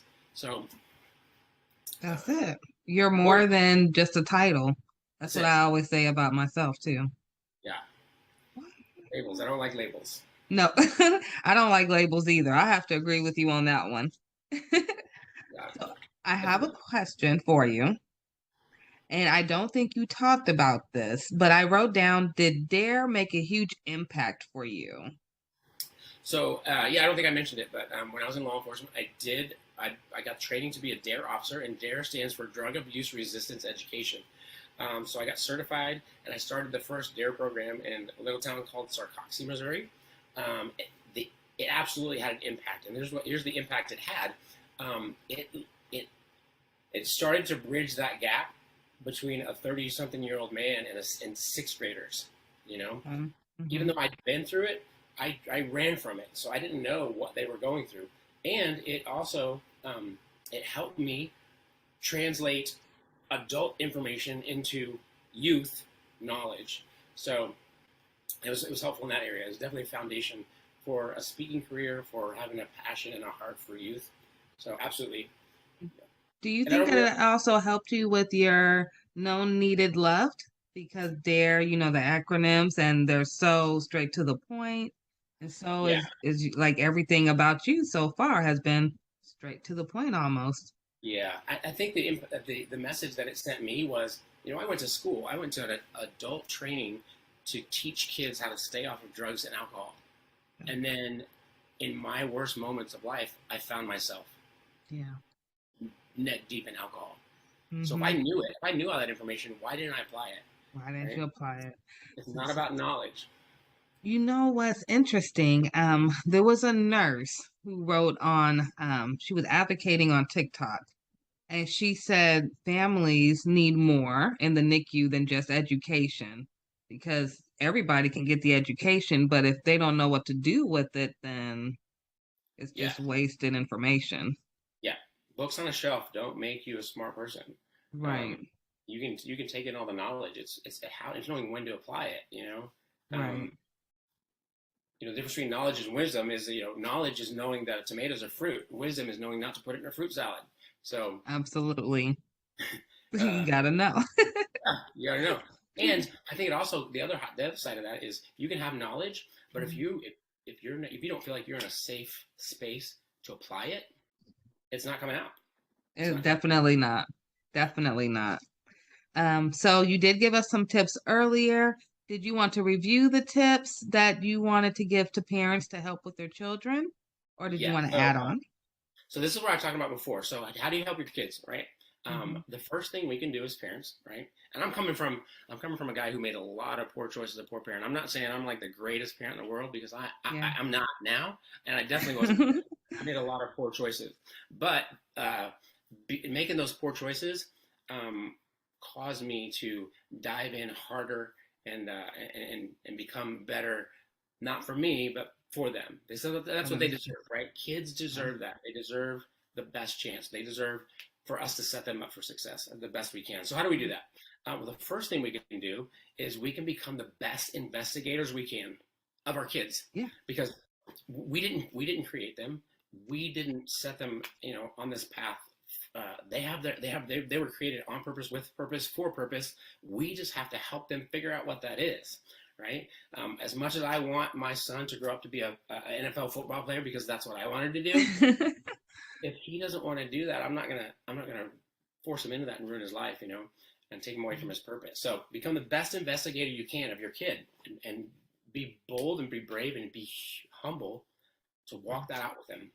And then there's 4 nuggets that I think parents should help their kids learn and apply in their lives. So if you think about a race, we're all running a race, right? It's our job. So if you think about a relay race, whose responsibility is it to pass the baton and to make sure that the baton is passed at the right time, perfectly, right? It's always the runner that's giving off the baton, because the runner that's taken off, like they just got their arm, they're not even looking, right? So the parents, we're passing the baton. It's our responsibility to pass the baton well so that they can win their race. And so how do we do that? 4 nuggets. The first one is gratitude. If you teach your kid to be grateful for even the smallest things, even the smallest amount of things, being grateful, it just changes their perspective. It allows them to connect. We're all wired for connection. So grateful. The second thing is forgiveness. If we teach them that forgiveness doesn't approve what was done, it just releases the expectation that it could be any different. And people think, at first glance, forgiveness looks like it's weak, but actually, if you choose to forgive, you're retaking control of yourself in that situation. So it's actually empowering to teach them to forgive. And then the third one is gratitude, forgiveness, empathy. Oh, I love empathy. Yay, I love empathy too. Empathy. So I just had a discussion with my kids last night. They're like, sympathy. And I said, well, they said empathy, and then they explained it. And I said, well, no, what you're describing is sympathy. So the difference between sympathy and empathy is you look at it like this. They said, well, you walk in somebody else's shoes. That's empathy. I said, no, that's sympathy. Having empathy is taking off your shoes before you put their shoes on to walk around. I like to use the lens. We grow up and we have life experiences, so we look through life through a lens. It's our lens. Well, everybody's like that. Empathy is stepping out from behind your lens and then stepping behind their lens to understand what they're going through. If you teach your kids empathy, it helps them be grateful. It helps them forgive, right? It helps them understand why people make the choices they do. And then the last one, I love it, and I mentioned it before, it's humility, right? If you teach your kids to be humble, when you think about it, to be humble, you have to be grateful. You have to forgive, and you have to have empathy. So if you could just teach if you can't do all 4, you got a busy life, just focus on humility, and not just teach them. Remember, we're not just giving them the knowledge. We're demonstrating it. And this was tough for me. I remember I was going to school, and my son was 6 at the time, And he used to always come and interject himself in conversations with like these big lies. Like he would make up some story to include himself in our conversation because he wanted to feel known and needed and loved. And I would get so mad because he's lying, and I knew it was a lie. Everybody else knew it was a lie, and so I felt embarrassed. Well, then I was going to nursing school at the time, actually. Then went to school later that week. We learned about Erickson's stages of development, and at 6 years old, they have what's called magical thinking, and they're not lying. He just wants to be included. He's not trying to lie because he's trying to be conniving and manipulative. He just wants to be included, and so that I felt guilty. I'm like, oh man, Dad failed, right? So I went home that night and I said, hey buddy, I would never thought I would have to apologize to a 6-year-old, right? I said, hey buddy, you know how Dad, accused you of lying, and I said, well, I learned in nursing school, but you're not lying to do wrong. You're lying because you just want to be included. I said, so I'm sorry I did that. And he's a 6-year-old. He's like, it's okay, Dad, don't worry about it. Yeah. That was a huge lesson for me. So what that taught me is, we all have failures, we all have mistakes. So if you're humble enough to admit your mistakes in front of your kids, that's setting them up for success. I know that we think that we have to be the perfect example so they can follow a perfect example, but that's just not real. That's not authentic. And I think your kids would rather want a parent that's real than a parent that's right. Just be real. If you make a mistake, own up to it. That's going to bring you closer. It's going to draw you closer together. Not have them look like you're weak. So, and it also helps them with accepting their own failures when it comes up, because they've already seen their parents go through a failure, maybe work their way out of it. Now it's not so stressful on them. Yeah. Wow, good nuggets. I like those. Thank you. Very good. I hope all of you wrote that down. Those are very important. I'm going to leave with one more question. This is the most important question I have for you. Where can people find you? And I know you have something special coming up in the works. Do you mind telling us a little bit about it? You bet. So my website is it's DonWman, all lowercase.com. So if you just go to www.donwman.com, that's where you'll find me. I've got resources. You can contact me. I've got a contact sheet on there. I just have a passion. So my life's goal is to impact as many youth as possible, because right now suicide is the second leading cause of death between the ages of 10 and 24. I think it's tragic that children choose to take their own lives because of big emotions. So that's where you can find me, and a lot of resources on there. We'd love to hear from people. Love to hear stories. I love stories. Everybody has stories. Yeah, you love stories too. Good. So you guys don't just send me stories, send him stories too. He loves stories. Yeah. And so I am in the process of writing a book. I've had so many people say, Don, your story is so crazy, you should write a book. So I'm going to write a book and hopefully finish it by the end of this year. And then there's editing and publishing. And so, but yeah, it's going to be called Known, Needed, Loved, God's Story Through My Life.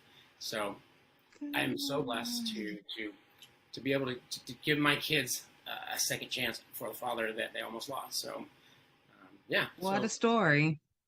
What a story. And when the book comes out, please let us know. We'll share it on all our websites. We thank you so much. I'm a huge advocate for mental health, usually for postpartum moms, but it can go with the youth and the dad as well. So I thank you for being here. I thank you for sharing your story. I appreciate the invite. So honored. Thank you. I appreciate it. You're welcome. And please come back and please let us know when the book comes out. We'll make sure to include everything in the description for you, okay?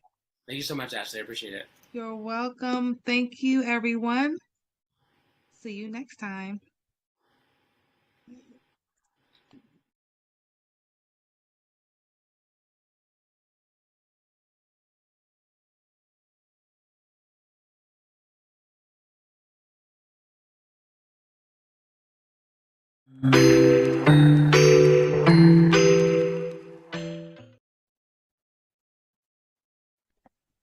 Hello, everyone. Welcome to another episode of the Ashley Randolph Podcast Show.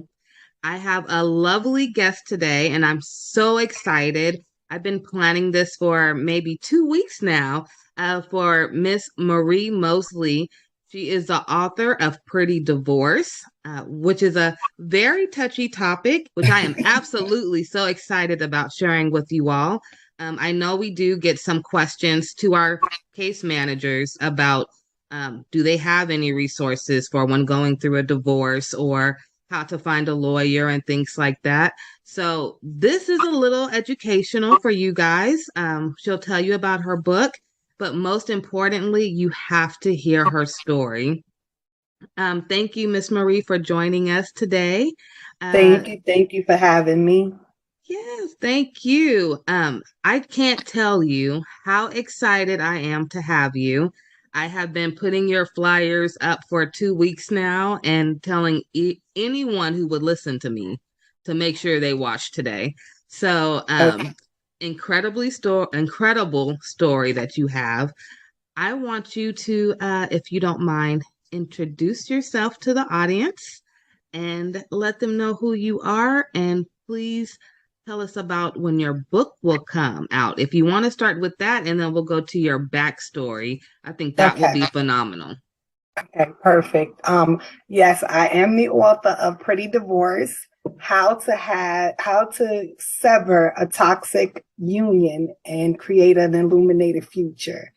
The book is on pre-order now. It's on pre-order, and you can order it if you want at theprettydivorce.com. And it should be in people's hands no later than next week. I'm finalizing everything and printing and getting them right out to everybody because it's been on pre-order for a little bit. So yeah, it's been a journey. Right in time for the holidays. Yeah. Oh, yes. I actually wanted it to be out this summer, but I do trust in God's timing. So I think maybe the timing is perfect. I think it's perfect. And I'll do another little hint. So I'm very business savvy. So my business mind instantly said, okay, holiday sales are like the highest time that you're going to have the most profit. And then it also told me that this is also one of the times when people who are going through a divorce get really sad because it's maybe the first holiday season that they're not together. And what a great book to give to someone who's sad and down and say, honey, it's a pretty divorce. Absolutely. That face up. So I think it's wonderful. Timing is everything. I do believe in divine timing. So I think you're going to do a wonderful job. If you need any ideas for gift wrapping them books, I already have some too. So how? Oh my God, I appreciate you. Thank you. I appreciate you, and just the strength to write this book. You had to have so much incredible strength to even look at what you went through to come out of that, because I'm sure you had a lot of emotion. To sit there, because I had to write a book for the NICU and my experiences, and it was one of my most traumatic experiences. I had 3 preemies. Okay. All 3 was horrible. So to sit there and write that was almost like journaling my experience. And there were some moments I forgot about. So I can only imagine how hard it was for you, and to still call it pretty divorce. I mean, yes. You are the first person that understands exactly what I was going through. There were times when I had to put it down for a little while, and just go back, because it was almost like reliving everything over and over again. The editing, the going through it, the writing, it was really taking its toll sometime on me. And I began the process because let me go back. I want to say this part. At first, I really did lose my identity in this marriage. And my story was wrapped around being teenage parents, that stayed together and kind of made something of themselves. All right. So that was my story. Like a fairy tale story. I didn't think about the toxicity. I just like, all right, we're together. You know, we have a story, because I've always wanted to be an author. I always knew that I was going to write my story. So, but it took me years to redevelop a new identity, my own identity, without separating apart from the relationship, you know, because we were together from the time I was 13 till I was 38. Yes. All of those years. All those the major milestones. Major, all the good 20s. Yes. So was it hard to go through your 20s in the book? Because I know you were looking like, these were my golden years. So the book tells you a lot, but I'm going to say this. And this is not a funny topic, but around about 16 or 17, I became suicidal.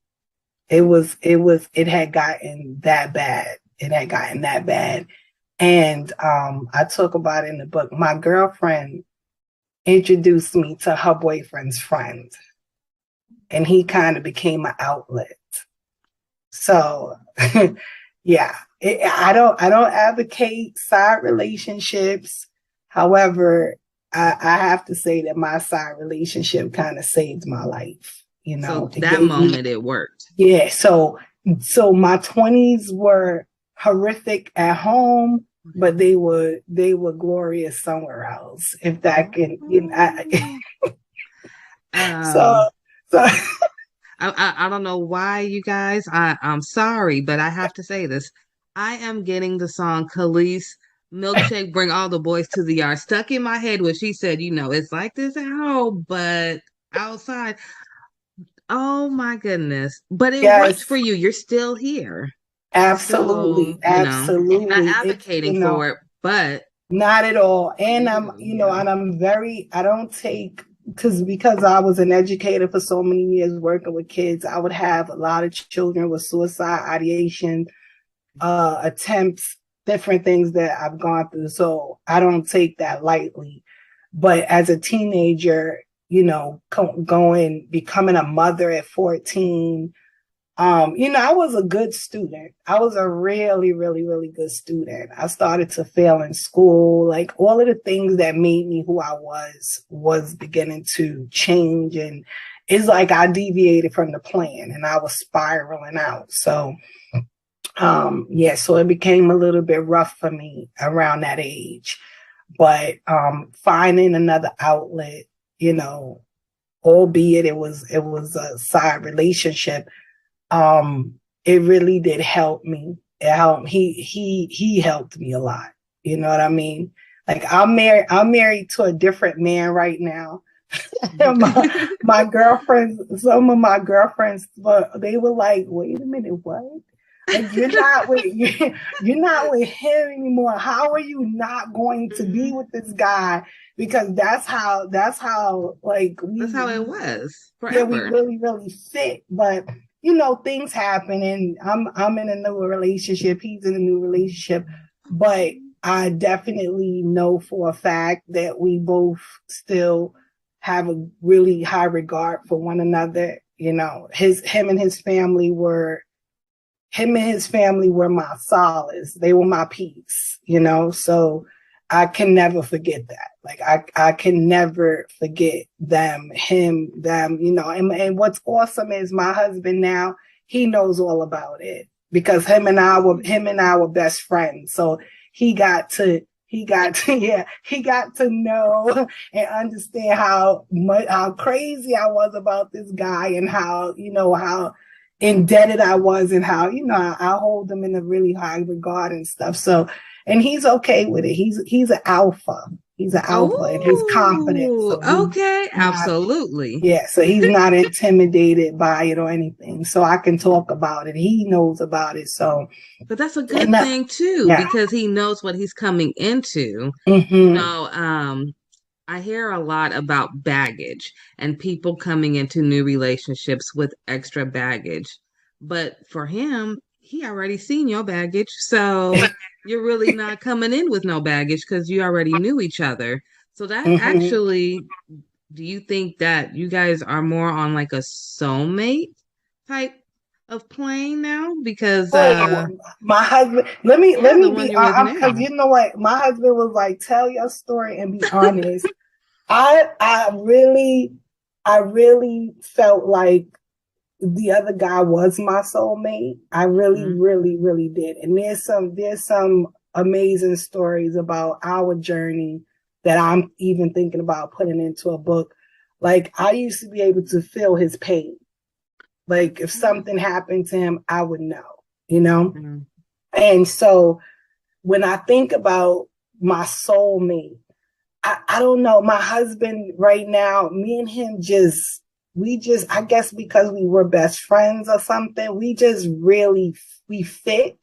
It's crazy to me. You know what I mean? Because some women wait their whole lifetime to feel what I felt with the other guy and even what I feel with my husband. You know what I mean? Like, my husband is my dude. He's my, my ace rock. Cool. You know what I mean? Yeah. So it's so I never compare the two of them, but they both were like gifts to me. That's how I feel, honestly. You know what I'm saying? But, and I wouldn't give my husband up for anything, like, for anything, because he's really been there for me, for my children. Like, that's their father. You know what I mean? Yeah. That's their father. And so his place in my life and what he means to me is tremendous. So it doesn't compare to the other one. It's different, but both of them were beneficial to my life. You know what I mean? Yeah. I can't in all honesty take anything away from the other person. You know what I mean? Because it's like getting two different jewels, and it's like they're both beautiful in their own way. Absolutely. And it's fine for that. You know what I mean? It doesn't have to be one part or the of your other. crown. Absolutely. And so my husband is just like, he's my life now. And he knows that I wouldn't deviate from that for anything. You know what I mean? I can still give honor to the other person without being disrespectful to him. It doesn't take, because he's that guy. You know what I mean? He really is. He's awesome. He's one of them people. He has his own children biologically, and then he has my children. And anybody, even me, I look at him with all of them, and you can't tell which one's a which.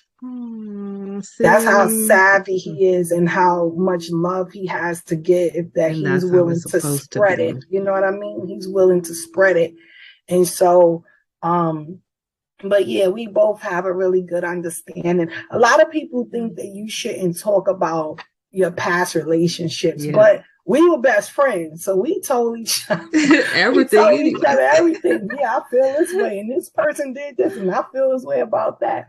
And then we ended up together. So, and we didn't let it get in the way of what we felt for each other. Yeah. So yeah, but that's, So listening to you sound so confident. Oh, thank you. I gotta know. I'm gonna tell you a little backstory about some of the women in my family. Okay. And why I found what you just said so powerful. Because you are able to divorce and find somebody else to make you happy. And you still are good. Your life is good. You don't have to dwell on the past, and you not at all. Someone that still matches you. So I have been with my husband. We've been together this month. On the 29th, we'll make officially 10 years. Okay. And we've been married for 6. A lot of the women in my family are not married. Okay. They have all got married and divorced. Okay. And divorced is where they stayed. Okay. So to me, growing up, it was almost looking to these women. They were all powerful, independent women, but it was like, why did you stop on your love life after divorce? Like, they didn't feel they were worthy enough. But then I hear you come and I'm like, okay, well, it sounds like she knows she worthy enough and she went and got her man. So, you know, it's an eye opener. So, for those who are out there listening to or watching, if you have a background like me where the family that you have, they get divorced and stopped, here's a story that tells you can continue to move on. And so it's powerful. I think that one thing, my background in psychology and counseling and things, it really helped me going to school, right? I learned a lot about relationships and human behavior. And I was hell-bent on not bringing my baggage with me. Like, I wanted no parts of it. It had to go. I didn't want it to go into a new relationship. I didn't want it to go to the store. I didn't want it to go to work. Like, this is done. It was a bag of garbage to me. It wasn't like luggage to keep carrying around. It was something to discard, right?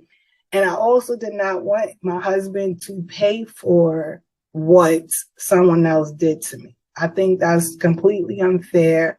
I also talk about it in the book. Anytime someone did something to me, I dealt with them, and this has been me since I was a little girl. I dealt with that person personally. I didn't carry it outside to dump it on people that did not deserve it or give it to, or, they had nothing to do with my pain and my suffering. So, and there's a lot of women that ask me that, like, how did you do it? Because it is a process. It's a process of learning to trust somebody again. It's a process of you allowing somebody to really love you, and believe that that's what their intentions are. So my process, I took some time off. I did.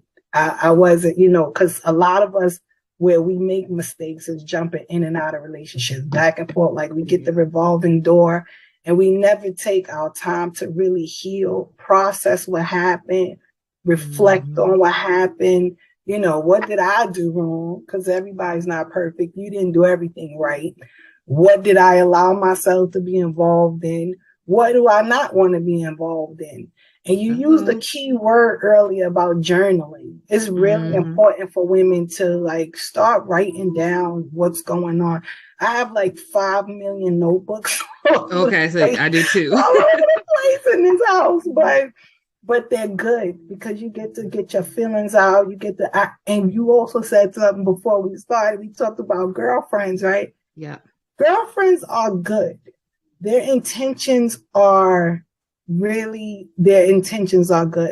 But most of the time when you talk to your girlfriends, if women want to admit it, it turns into a male bashing session. And we just go, Absolutely. And this one from 10 years ago, he did this. You're muted, Ashley. That's those, Absolutely. Those conversations are not productive. They're not productive. And they keep us stagnated. They keep us bitter.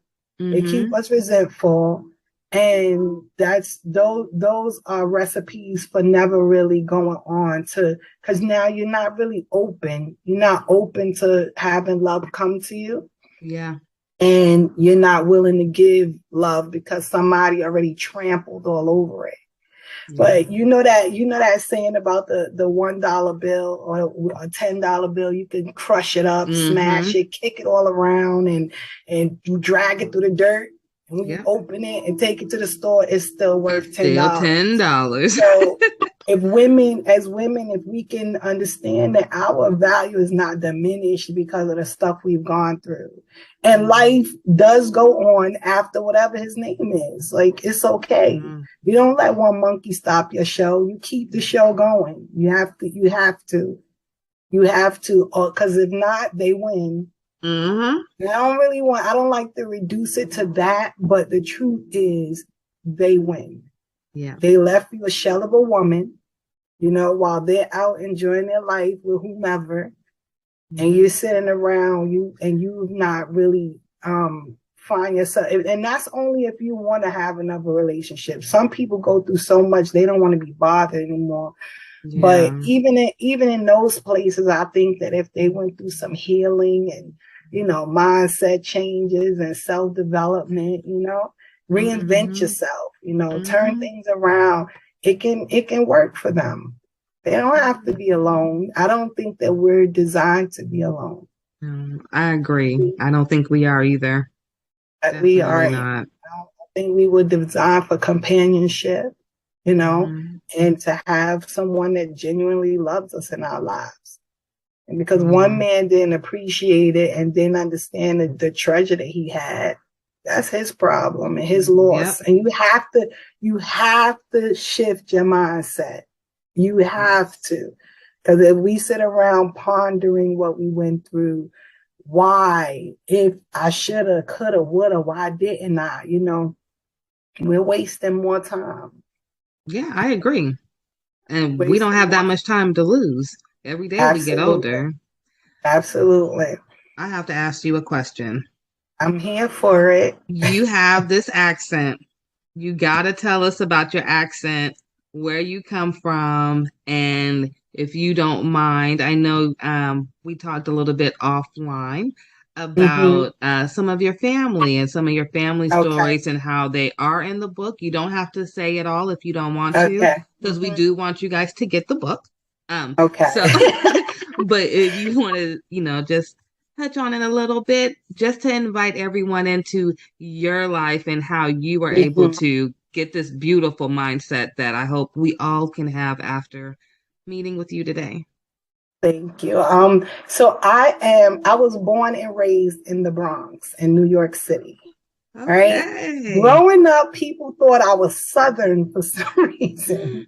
Now, my dad, I don't know. My dad is was born and raised in South Carolina.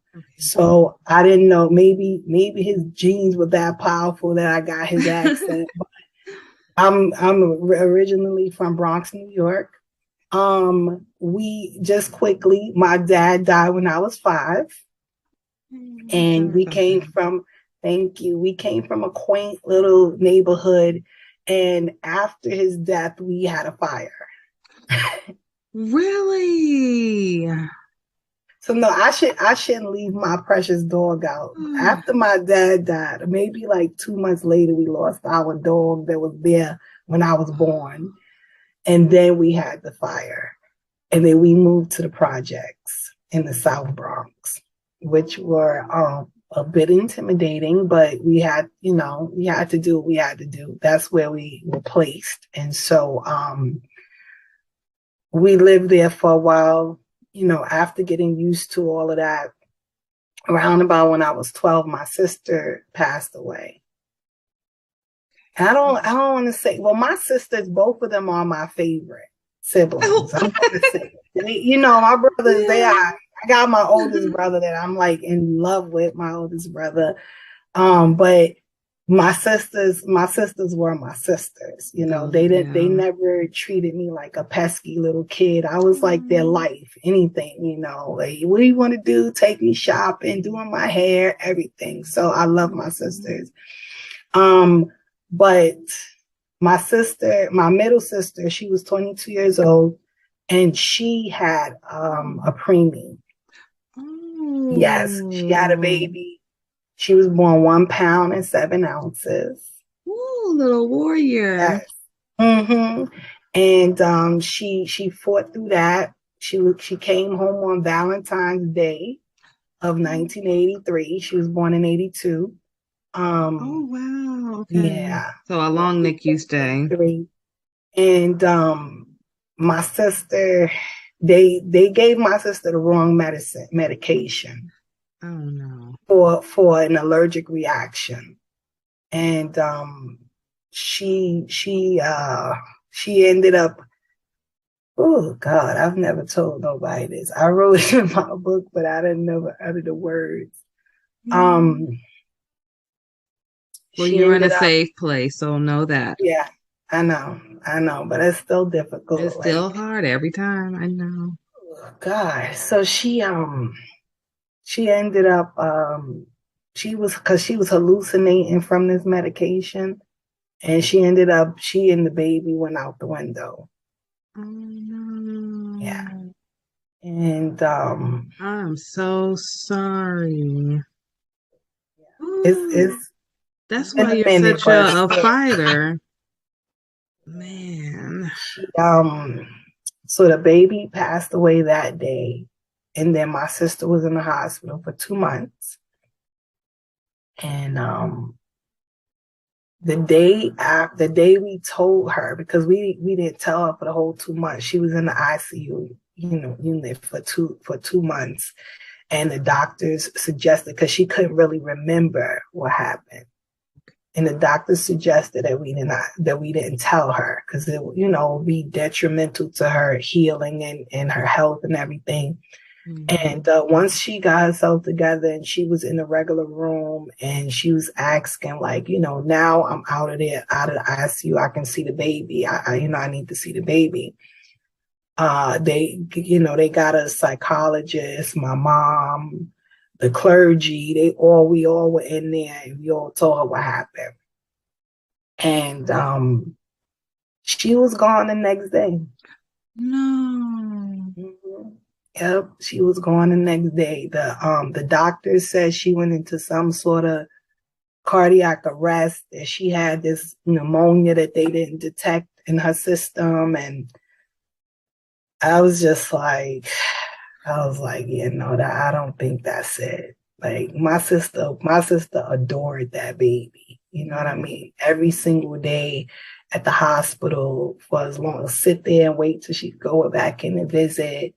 You have preemies, you know how it know what you go through, you know what I mean? I'm thinking, if I was her in her place, and not talking for your sister, of course, but if it was me and then I heard that news, I mean, you literally, how we were talking about earlier about, you don't want to lose yourself. But when you're in the NICU, you kind of do lose yourself, and then you become all about that baby. And then I can totally understand her feeling like her whole life just got snatched, because that's all she worried about. And that, I know those NICU stays are not easy. Yeah. Bless your sister. Bless you. Yes. Thank you. Yeah, she was completely attached to that baby. I mean, if the baby would have a stain on her t-shirt. I remember we couldn't see the stain, but my sister she was like, no. And she's like, no, I have to change her clothes, and she just cared for her so much and was very attached to her. And I really do believe that in her heart of hearts. I know people don't, we don't know how life works. We don't know how people do what they do, but I just believe that she let go of this life because the fact that my niece wasn't here, and I think the thought of her seemed like having something to do with it. I think it was crushing her. It was too much. Yeah, it was too much for her to bear. That day that we told her, it was in the morning. So me and my mom stayed with her like the whole day. The family was in and out, but we stayed there. And I can't count how many times she just kept saying, I'm sorry. She didn't cry.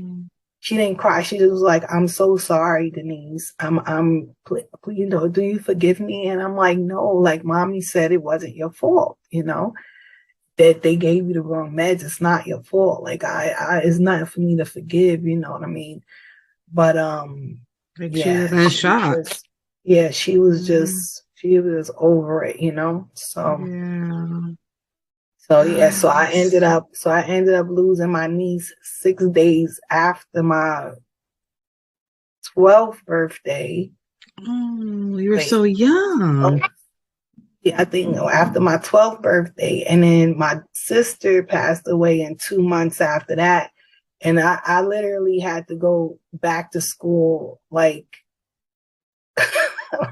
I literally had to go back to school. Like I didn't just bury them, And it was my 13th birthday. I'm wrong. It was my 13th birthday when I was going into 7th grade. Yeah. Wow. I had to go right back to school, like maybe a week after we buried my sister. Like and try to maintain grades and act like everything was, Now, not for nothing, school was a big thing for me, so it really was a way to get my mind off of stuff, but it wasn't doing what it used to do for me. It was horrific. Like I think I felt like a zombie some days walking around. So your brothers, are they older or younger? Yeah, I'm the baby. You're the baby. Okay. The bunch, yes. So it was 6 of us. It was 6 of us. Big family. Yes. And I'm the only child until I was 18. Then my dad had another child, so I do have a half sister who's just as intelligent as me, but wow, 6? Yeah, 6 of us.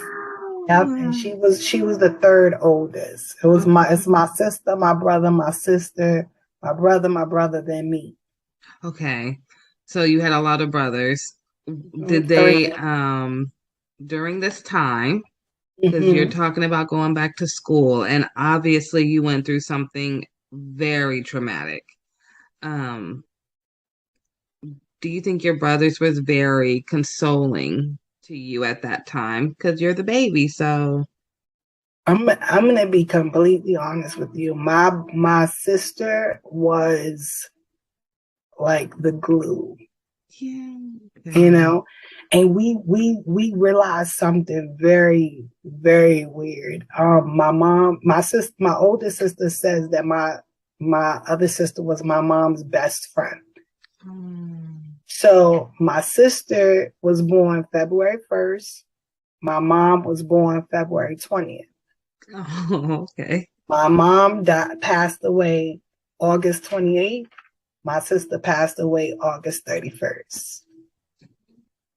No. Yes. Yep. And it really was strange because my mom is buried on top of my sister. Wow. So when we finally got because due to COVID and all of this, it took a little while for to get things in order. But when we finally got the stone, the way my mom purchased the stone, so 20-something years ago, it was left with enough room. So instead of us buying a brand new stone, we just had them remove it and add my mom's information to it right under my sister. And when we went there, we were looking at the stone like, wait a minute, they were born in the same month. They passed away in the same month. And my sister was like the life of the party. She was the one, that one person in the family that kind of lights it all up and have everything and everybody. So anybody from New York to South Carolina, I'm skipping Washington, D.C. We have a lot of family there. Anybody that knew my sister was really devastated. It was hard. At the time, I'm gonna say really that no one kind of wrapped around me. No one really, was like, oh, little sis, like, how you doing?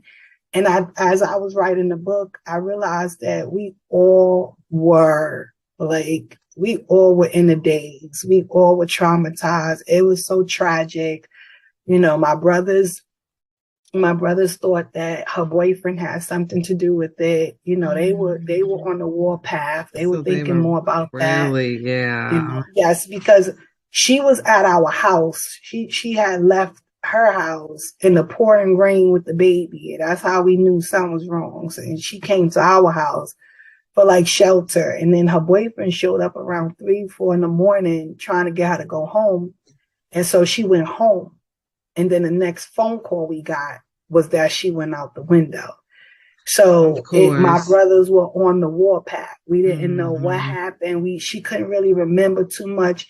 So we didn't know if he did something to her or whatever. So no one, and right after my sister passed away and we went to the hospital and came home, I kind of went mute for a week or so. Like I wouldn't speak, I was just dazed out. My mom was there. So I don't, they didn't really come to too much, gather around Denise because something might be wrong with her. My middle name is Denise. I'm sorry. Oh, okay. Yeah. So, but as now that I'm older, I don't really blame anybody because I know that we all were just in the daze. It was unbelievable, unfathomable that this was happening, to us, to her.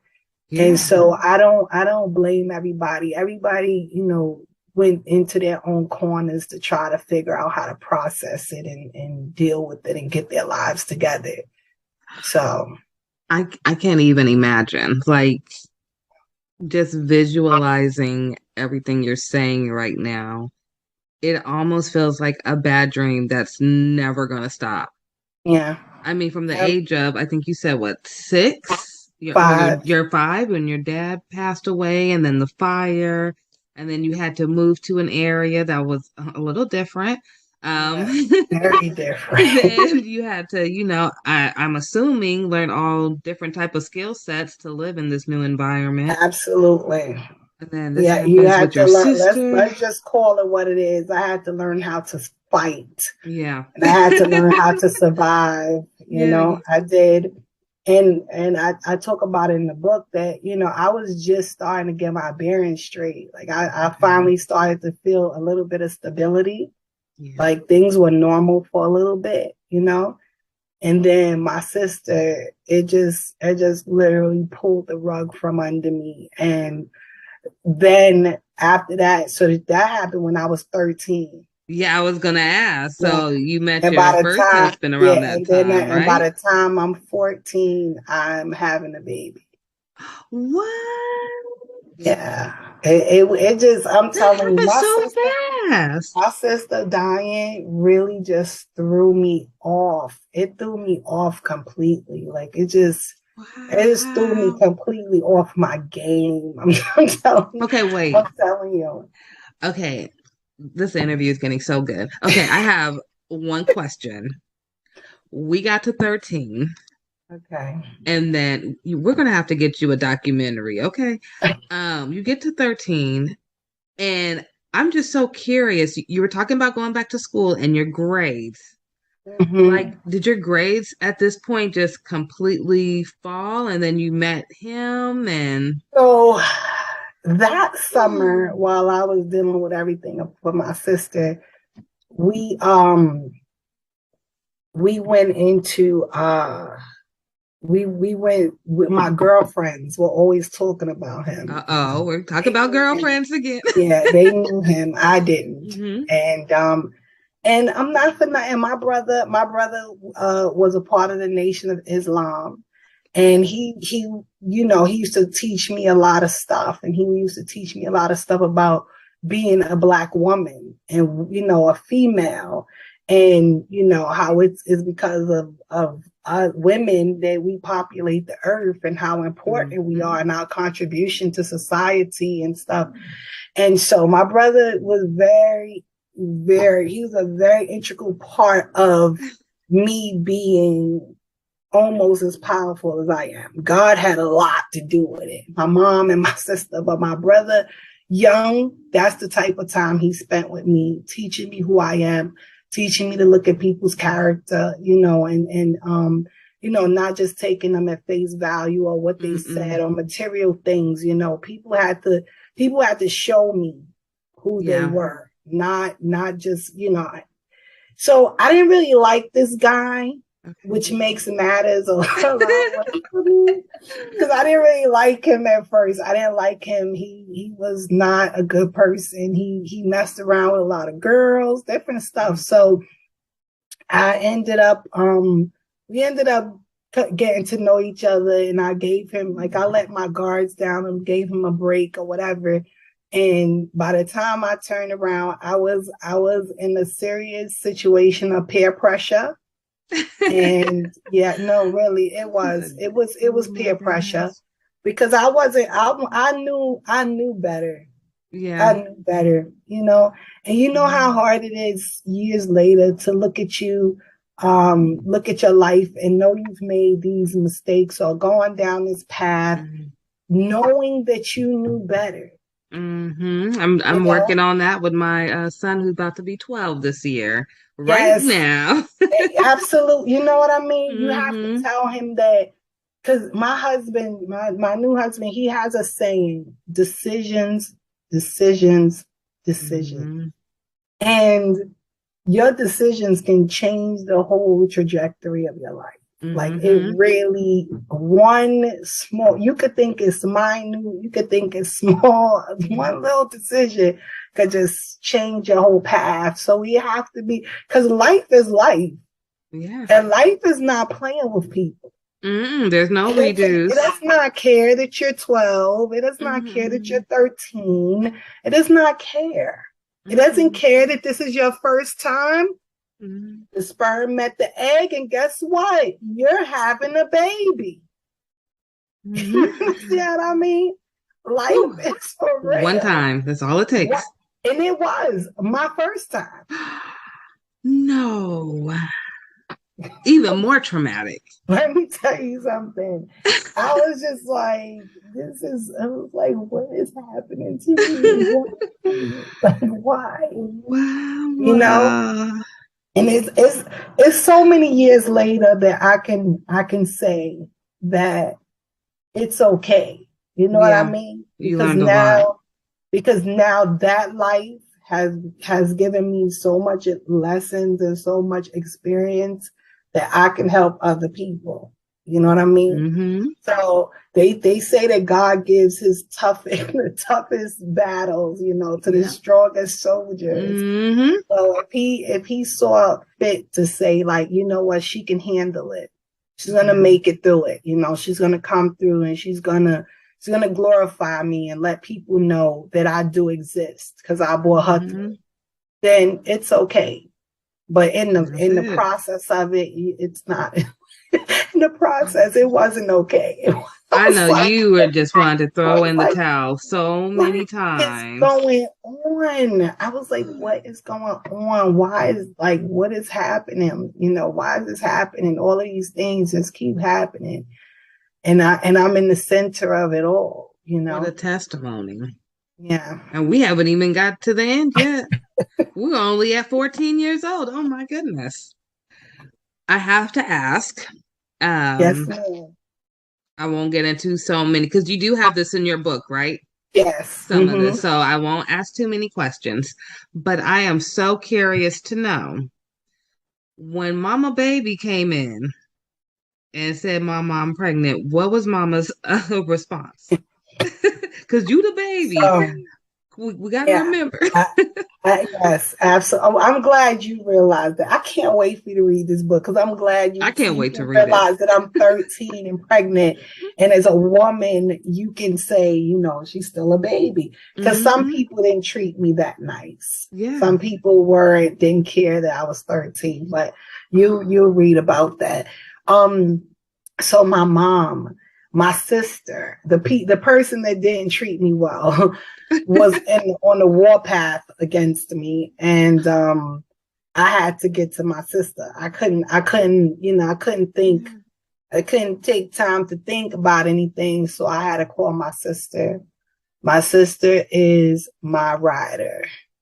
She does not have children. Okay. I am. And I don't care about her godchildren. I don't care about my children. That's her nieces and nephews. I am the closest thing she has to her own daughter.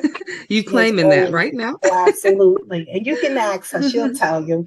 She has always treated me well. She has always taken care of me. She has always, she's never, in all of my ups, downs, back and forth, mistakes, my sister has never treated me like, what's wrong with you? Are you dumb or something? Like, what's happening? But she's always That's all we want to hear. She's always just like, little niece, what's up? What we going to do? What you want to do? So I got to my sister, and once my sister was on my side, that was all she wrote. That was really all she wrote. You know, she was like, she had just moved into a really nice area of the Bronx.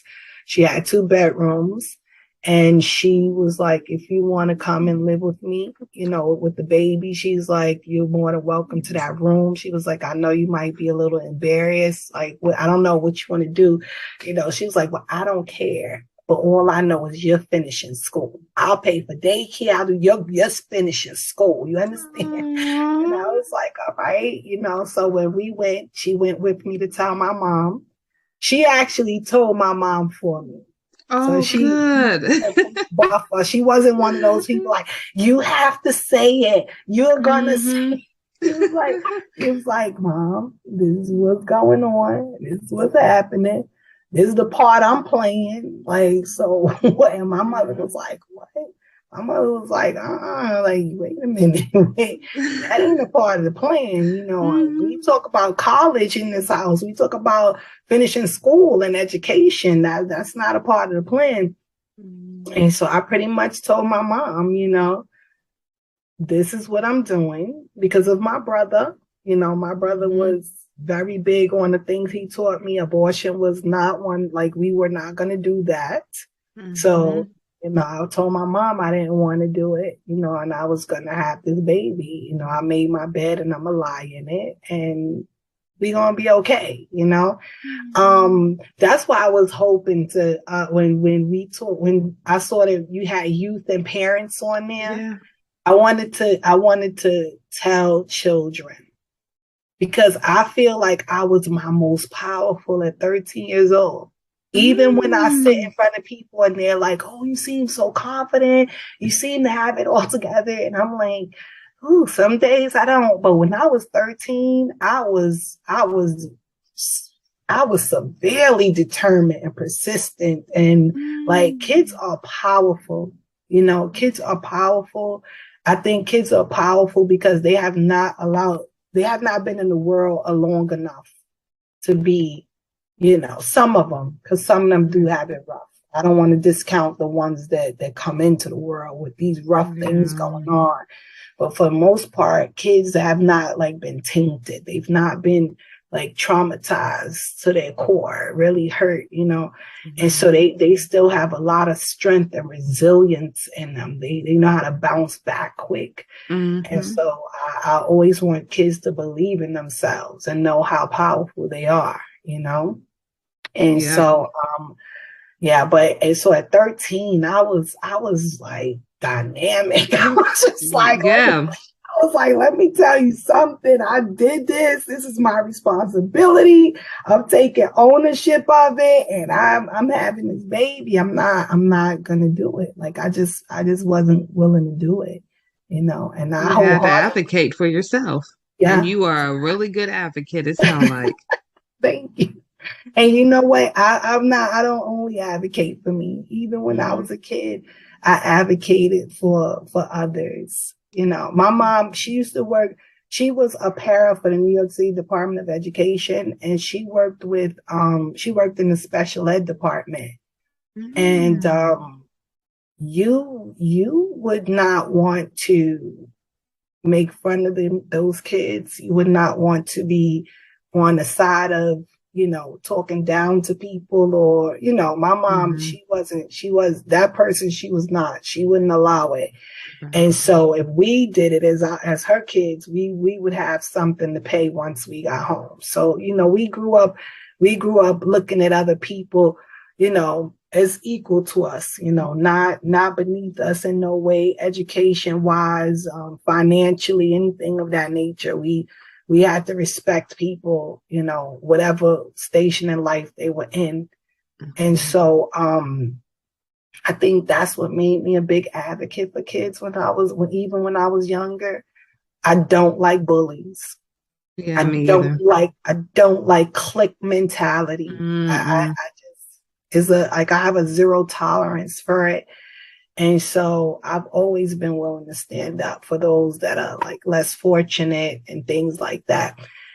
in my book, my mission, I have a mission in my book. And so let's get to the mission. Yes. So for a certain amount of books sold, I do fully loaded backpacks for the homeless. Okay. I love it. It's like so cute, right? So New York has this thing called the Midnight Run, and what they do is they go out at night, and some of the homeless people might know where they can go to meet up with the Midnight Run, or they go around the city and they give out different stuff. And so I used to give out blankets like during the winter and things like that. COVID came, so it kind of threw me off my game, but I'm definitely gonna get back into it. Now I like to do little backpacks, right? Make them a survival kit. Put some blanket in there, socks, a hat, some gloves, because it gets cold out there in the wintertime. Some soup, some hot chocolate, some toiletries and stuff, toothbrush and different things. Look at Let's give out some. Me and my husband did it a couple of times. It was awesome. It was really, really good. It was really good. Keep me updated. When you guys are doing it, let me know if there's a way we can donate some items or funds. Maybe if we have some extra funds, we don't mind helping out for Definitely. the cause. Let me know. I know I've talked to you. You're still in the Bronx, right? Yes, ma'am. Okay, I think I talked to you before, but we work with a hospital really closely in that area. So we do have a lot of families in Glo Preemies who live in the Bronx. Okay. So I will be coming out there soon. We were supposed to come last year, but COVID. So we'll probably be there next year to take a little tour of the Bronx area. Yeah. But I would love to help meet you face to face. Yeah. Love to meet you face to face. I would love to meet you too. I got one more question. Hold on. But wait, I want to say this to you. I want to thank you for doing that for people in the Bronx. The Bronx is a very low socioeconomic territory, and we don't have the greatest health care. We don't get, the Bronx in New York City, to me, gets treated like the little redheaded stepchild. And so And so there's not a lot of programs for our families here. And so I take my hat off for you for coming from somewhere else to help the people here. I really appreciate that. I will tell you, thank you so much. Let me start with that. I appreciate it. I'll tell you this much. My family is not involved at all with what I do. Okay. So if you ask them, hey, what does Ashley do? They'll probably tell you, I don't know. She works from home, I guess. They have no idea what Glo Preemies is. They have no idea what the Alliance is. They have no idea how many policies I have single-handedly helped change. For your area alone, I believe we have already sent maybe 6 breast pumps to new NICU moms, Black NICU moms.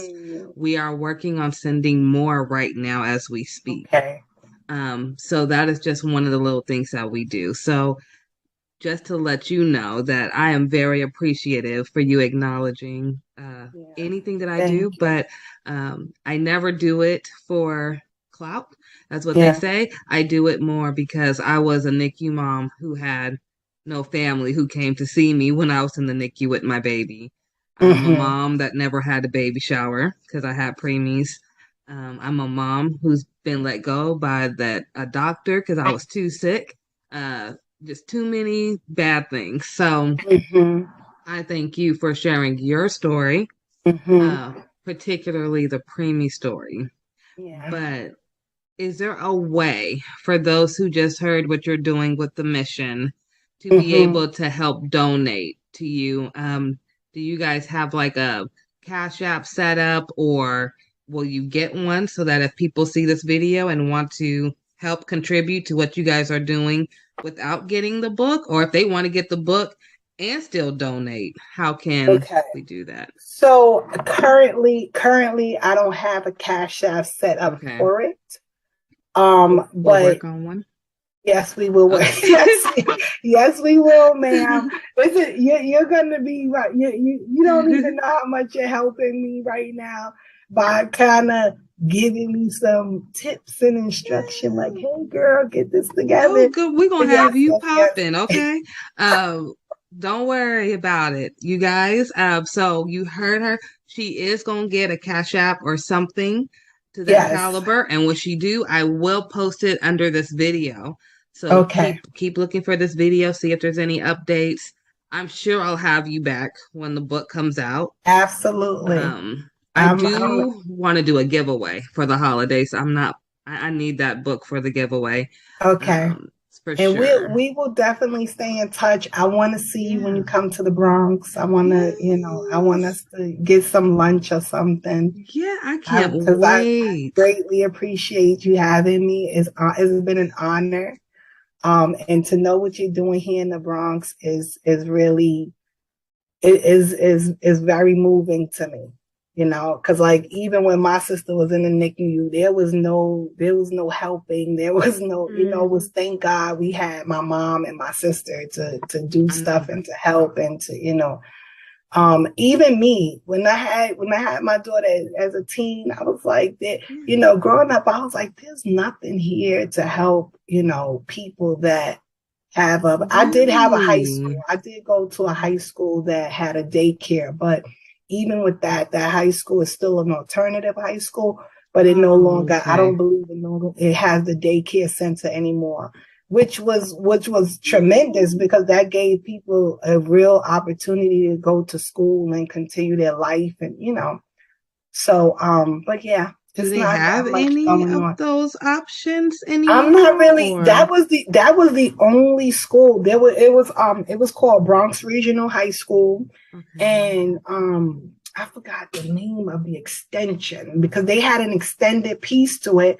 where all the pregnant girls went to school. So if you were pregnant, you can attend and you just be in class with other pregnant girls. You wouldn't be amongst the general population. Yeah. And then once you had your child, you were able to still come to school and bring that baby to the daycare center. But they don't have, it was beautiful. New York used to be a really awesome place to live, and it had a lot of resources, but not much is going on here anymore, so for you to still be in the place of trying to help out here, it's wonderful. We're gonna have to connect really, for sure. Definitely, because I'm ready. It's gonna the winter months are coming soon. Yeah. So I'll be this year I'm doing something special. This year, all of the blankets that I buy, probably in the blankets and maybe in the hats, I'm gonna have my daughter sew in patches that says Jesus loves you. Because I want them to know that it comes from him, not from me. Yes, look at you. So, I love that. I want them to know that he is thinking about them. He's not forgotten. He's not forgotten. Yeah, because I would not have gotten to this moment without him. Absolutely. Mm-hmm. I feel the same way. Yeah. I don't. Yep. That's why I said earlier, I believe everything happens in divine timing. Mm-hmm. Mm-hmm. God little ones is what GLO stands for. Mm-hmm. So GLO stands for God's little ones. And I truly believe because, quick backstory, when I first got pregnant with Aiden, my oldest child, it was in 2010. I was going to Xavier in New Orleans and Tulane at the same time. Going to be an OBGYN, wanted to be a doctor. That was my main goal. I wanted to be a baby doctor. And I went to Tulane because I wanted to do public health because I wanted to work in the World Health Organization. Mm-hmm. Ended up having Aiden with 2 semesters left. And here we are 12 years later. I have GLO Preemies. It incorporates both of them. So I'm still dealing with babies. I train doctors now. I educate doctors through what I do at CPQCC based at Stanford. Not only that, that was my college that I really wanted to go to. My Okay. mom said I couldn't go to Stanford because she wanted me to go to Xavier because they were known for African Americans to go to medical school. Okay. I still ended up at Stanford. Absolutely. I'm still there, and I'm the Still first gave you your African American to become chair. So I have that honor under my belt. Congratulations. Thank you. I got that this January, so it's probably one of my most proudest moments. But just like you said, your trauma makes you who you are. I only got that honor this year because of my 3 preemies, because I came in as a preemie parent who became advisory board member, who then became chair of everything within the NICU. So everything's divine timing. Your book is divine timing. Man, thank you. We're not going to go into your divorce because you guys, I want you to get this book. Help her with the book as well as help the mission. So if anybody do want to donate before she has it, you can donate to Glo Preemies. Please put the mission in the description so we know where to send the money to. If you're sending it to Glo Preemies, just put donation to Glo Preemies. If not, put the mission so we can send it directly to her. Thank you. Thank you. And then, yeah, we'll get that going. I'll put everything in the description. To everyone, we are now on iHeartRadio now. So we are on iHeartRadio, Anchor.fm, YouTube, as well as Roku TV and Spotify. So you can look up Glo Preemies or the Ashley Randolph podcast. If you have a question that you would like to give to Miss Marie to have her answer for you, maybe by email, you can do so at anchor.fm/Glo Preemies/message. And we will make sure she gets it. And we are just so grateful. Now, before I let you go, because it's amazing, and I am going to bring you back for part 2. Before I let you go, where can people find you? Because that's the most important thing. Yes, so I am on Instagram at marie.d.mosley, Mosley. And I'm also on Facebook at Marie Mosley. And like you said, they can email the pretty divorce at gmail.com. And I'm also going to I'm going to set up a Cash App and send it to you. So if anybody wants to donate, I would greatly appreciate it. I will share photos so you can see that your money is going to good use, because I would like to do at least 50 backpacks this coming winter. I want to do more, but I'm saying my minimum is going to be 50 to give out to the homeless. Yeah, so there's a lot going on out there right now.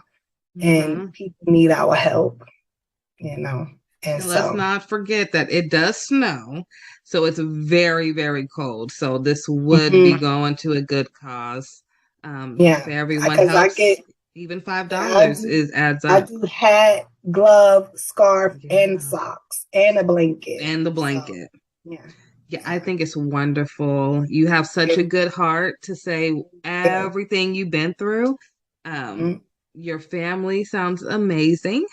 Thank you. So we know that you came from some kind of good background. We may not know them personally, but we know that they're tough, they're strong, and you're the baby. So you're gonna just take everything that you've seen from them. So you have to be a tough cookie. So we are so appreciative of you and thank your you, work. my dear. I appreciate you. On behalf of all the millions of women who may be going through a divorce right now, thank you for writing this book on behalf of them, so that they can move forward like the women in my family. Hopefully I'll never have to go through that. I don't think I will, but you don't want to go through it, but it's those that have been through it, or those that feel like they're stuck, I definitely feel like my book would help them. Because I have a little bit in there about us divorcing ourselves, not only from men, but some other toxic behaviors. See what I'm saying? So it's, you know, it runs, it's a pretty, I'm proud of it. I'm very proud of it. And I can't wait for everyone to read it. I appreciate you. My husband appreciates you. My 4 babies and my 2 grandsons appreciate you. I could not get off the here without mentioning my kids. They are awesome. They are resilient. They went through this divorce with me. Yeah. They empowered me and I empowered them. And we built amazing bonds with each other behind it.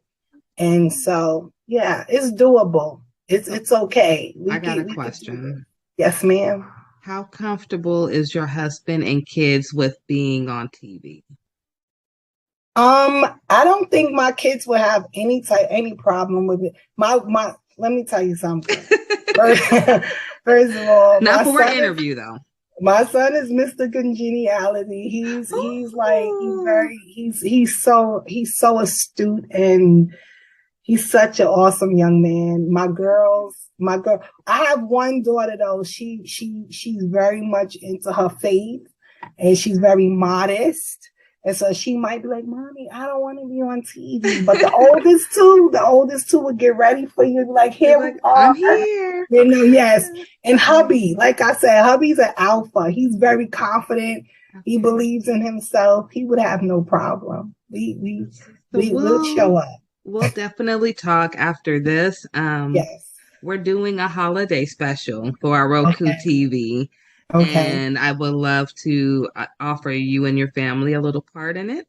Okay. And I'll talk to you off of here about it. And then, I just want to offer it. We are trying to uplift as many Black voices as possible. Because when I first got started, there was a lot of people who are at the top right now in the NICU world who told me I would never make it unless I had everyone included. And I said, absolutely not when we have the highest rates. So I know how hard I had to fight, and I'm going to try to make sure that you guys don't have to fight as hard as I did. And I appreciate that. And I want to say this, my book, anybody can read my book. Okay. But I really did have us in mind.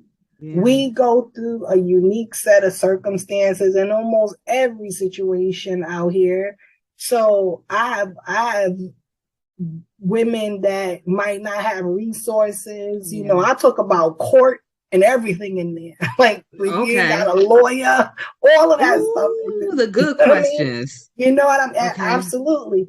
Because we have to speak up for one another. We have to, you know, and I don't shun anybody. Like I said, it's because we all women, we all go through divorce. But when I was going through divorce, I didn't have, you know, $10,000 to get a lawyer to fight for the house and the Rolls Royce. I didn't have all of that. And so I want to talk to people that really do need the assistance, you know, and that need someone to be able to be a voice for them. And so I appreciate you for that, and just know that I am following in those footsteps as well. I'm so happy for you. This time next year, you're going to be like, ooh, girl, I'm on book number 2. It's like, girl, when is it coming out? Oh, you already have it out? No, I don't have it out, but it'll be done in the next few weeks. Like I'll be ready to send it off for editing. Ooh, all right. Okay, so when book number 3 coming?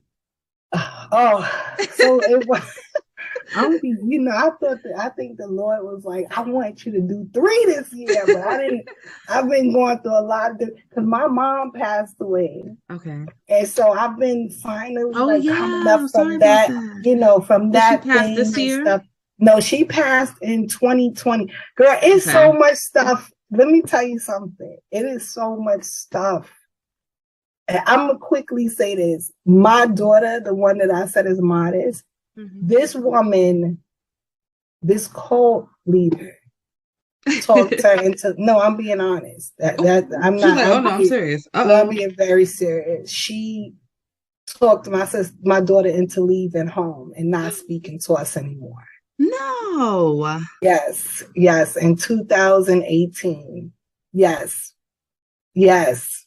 And so we were going through that and trying to get her back. And Then my mom passed away. It's been a lot, but you know what? God is still good. He's still on the throne. I stayed in prayer with me and my sister and my family. We started a whole prayer group, and God brought that baby home. She's home. She's doing well. She's happy. She's not, she's not, she has things, but she's not like some people that come out of situations like that. She was there for 2.5 years, and she came home, and she's not anywhere near some of the horror stories that I heard. So I'm grateful. It's been a battle. A journey. It's been a journey, girl. I'll tell you really quickly, too. Oh my goodness. See, I told you we could talk forever. Really quickly, my story kind of matches yours. So my mom died January 4th, 2019 with a CPAP machine on her after she'd been complaining about it for a year. She dies in her sleep. My dad dies February 11th, 2020, the next year. Last year, I find out that there is a lawsuit case against Philip Respironics because they knew for 10 years that their CPAP machine was letting out toxic gas instead of oxygen, which is what my mother was complaining for. I am currently right now trying to settle out of court with Phillips. They don't ever answer. Because I really don't want to go through the whole lawsuit proceedings. Like I'm drained at this point. Yes. Okay. The whole situation, can I please just put it behind me now? Yes. I feel like I still have never grieved. So I'm just here just like, come on, let's close this so I can move on. But all of that has happened really fast. And then my grandmother, my mom's mom, she had a stroke this year. She had a blood clot in her brain earlier this year. So she's still alive, but she's nowhere to where she used to be. So if you ask me, I feel like since 2019 to today, all the close relatives I had growing up, they're all gone, and they drop like flies really fast. Close uncles, everything. Just girl, we lost, starting with my mom, we lost 9 in 7 months. Starting with mommy in 7 months, we lost 9 back to back. In 1 month, we lost my aunt. 2 days after that, her son-in-law, and a month after that, her husband, my uncle. So one of my cousins lost her mother, her husband, and her father in a span of a month. Girl, I'm telling you, it's like I don't know what is going on. Woo, but let me tell you something. Woo. I trust the Lord, and I don't think He let us go through all of that for nothing. I agree. It just cannot be for nothing. There is some sort of something. He got something waiting for us. And let me tell you something. Do not be weary in well doing, for in due season you shall reap if you faint not. He cannot lie. It has to. You understand? Yeah. All of what you're going through, all of what you've been through, losing your parents, it is all for a reason. Is not all in vain. You're gonna be able to bless so many people's lives behind it.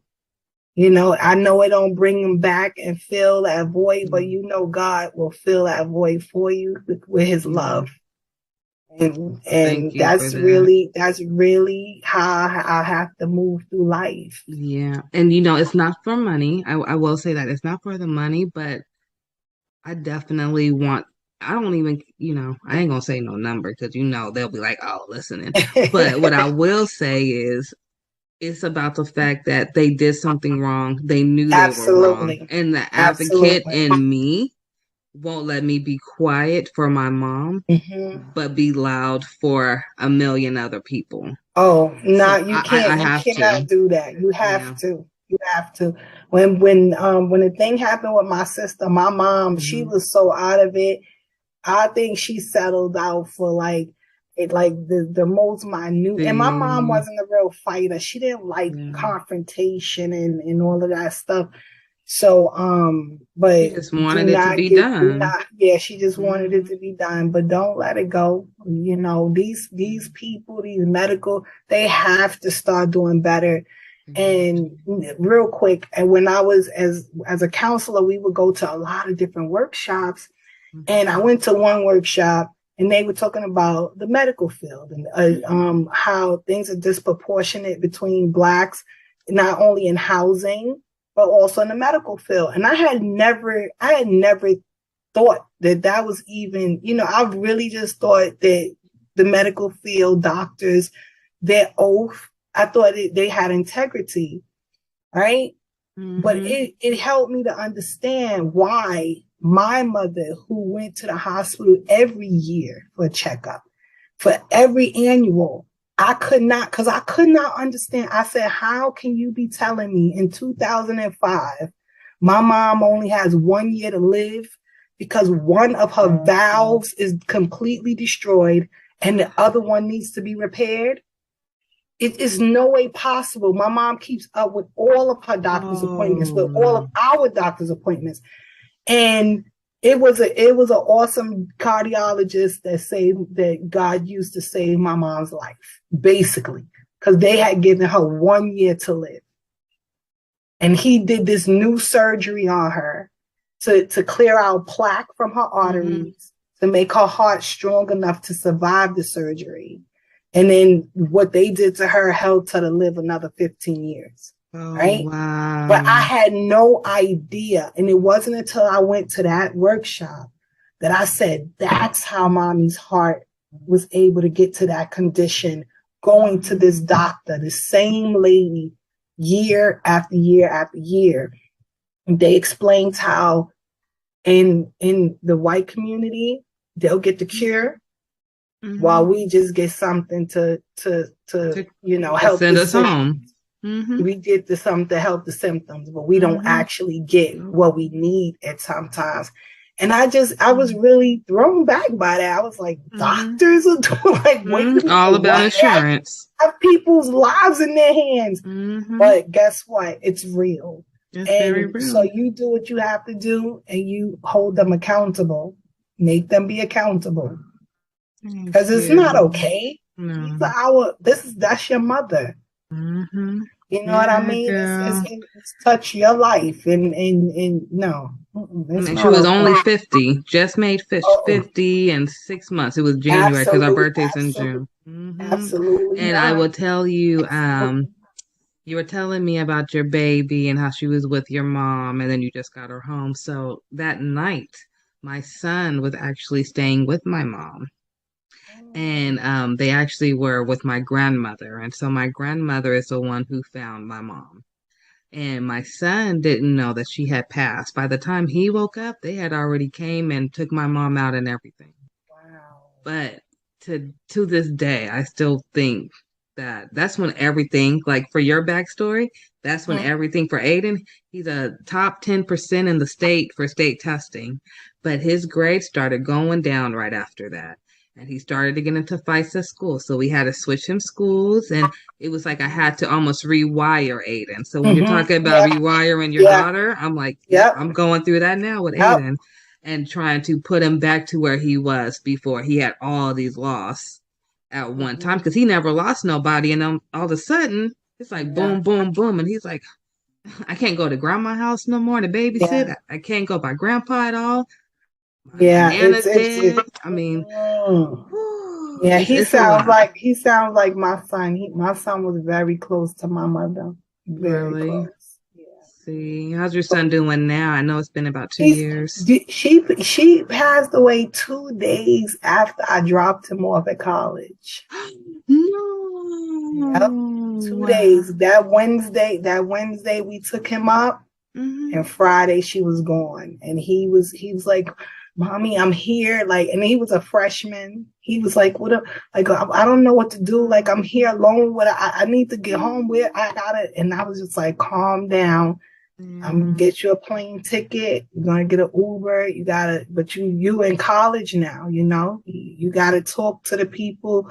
You gotta explain to them what happened and tell them you have to go home, because it was still in the in the midst of COVID, and they didn't want you leaving campus.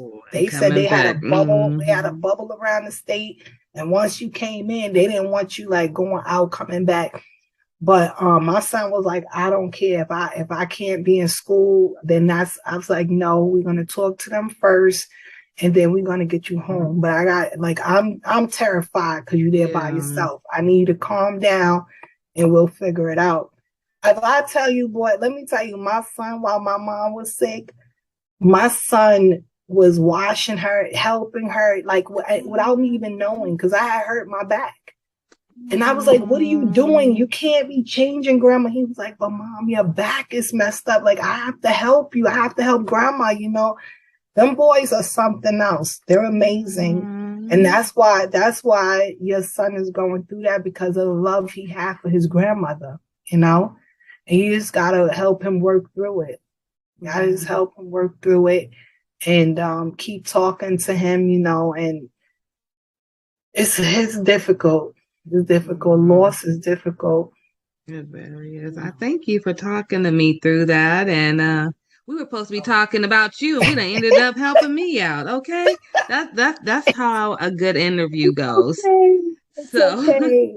Yes, and we will definitely stay in touch. Yeah, we'll have you back for a part 2. And thank you so much. And everyone, please share and go visit her Instagram and Facebook. Like, follow, subscribe, share, all that jazz. And look out for the mission. That's what we're going to call it now. So if you hear me say we're getting ready to do the mission, we're talking about them backpacks, okay? So thank you again, Marie, for talking to our families, and we will talk soon. Yes, ma'am. Take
Hi there.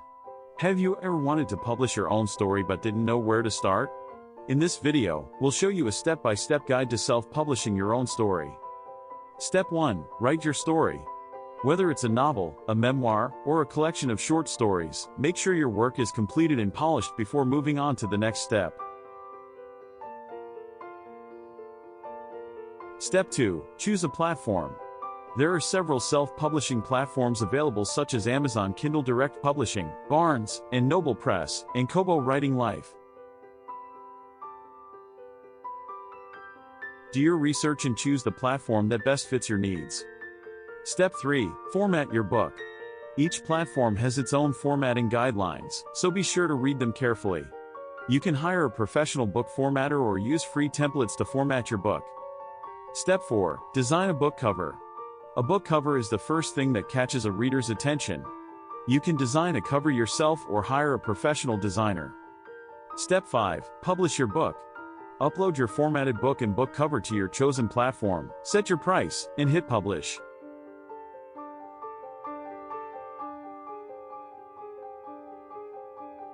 Step 6. Promote your book. Use social media, book blogs, and book review sites to promote your book to potential readers. And that's it. With these 6 steps, you can self-publish your own story and share it with the world. Thanks for watching this video, and don't forget to subscribe to our channel for more tips on writing, publishing, and marketing your books. Hey everyone, welcome back to our channel. With fall and Halloween just around the corner, we thought it would be fun to share our top 10 movie picks for teens and for some of you younger siblings also to watch during this spooky season. So grab some popcorn, turn off the lights, and let's get started. First up, we have Hocus Pocus. This classic Halloween movie is a must-watch for anyone who loves witches, magic, and a good laugh. It is perfect for a cozy night with friends or family.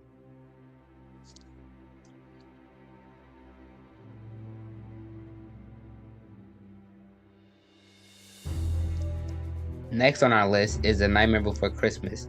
This Tim Burton classic is a great choice for those who love a mix of Halloween and Christmas. The music is catchy, the animation is stunning, and the story is heartwarming.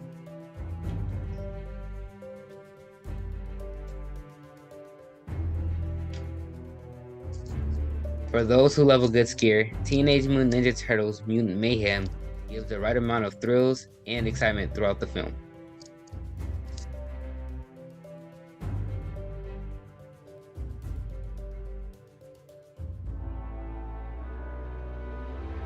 If you're in the mood for a classic horror movie, The Monkey King: The Legend Begins is the reimagined version by Hollywood of the film The Monkey King: Havoc in Heavens, the origin and birthplace of the Monkey King story. For those who love a good mystery and a good movie to watch with your younger siblings, and Paw Patrol: The Mighty Movie, a magical meteor crashes lands in Adventure City and gives the Paw Patrol pups superpowers, transforming them into mighty pups.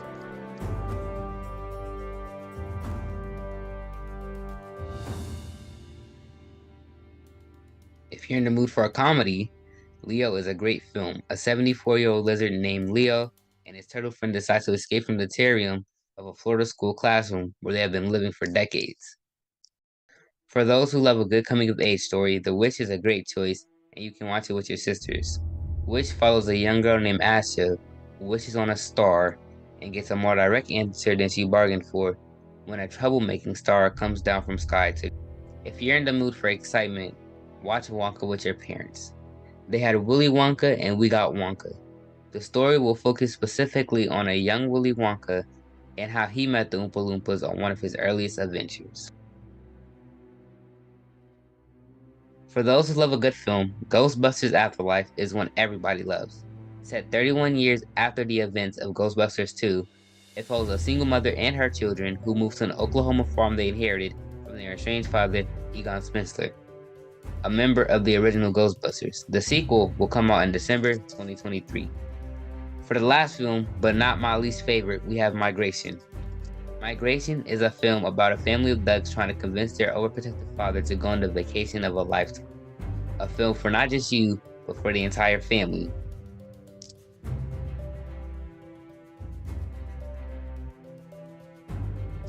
Well, that's all we have for today. Leave a comment of your favorite fall movies and don't forget to like, share, subscribe to Glo Preemies. to never miss new content and to check us out at glopreemies.org. Thank you. Have a good Halloween.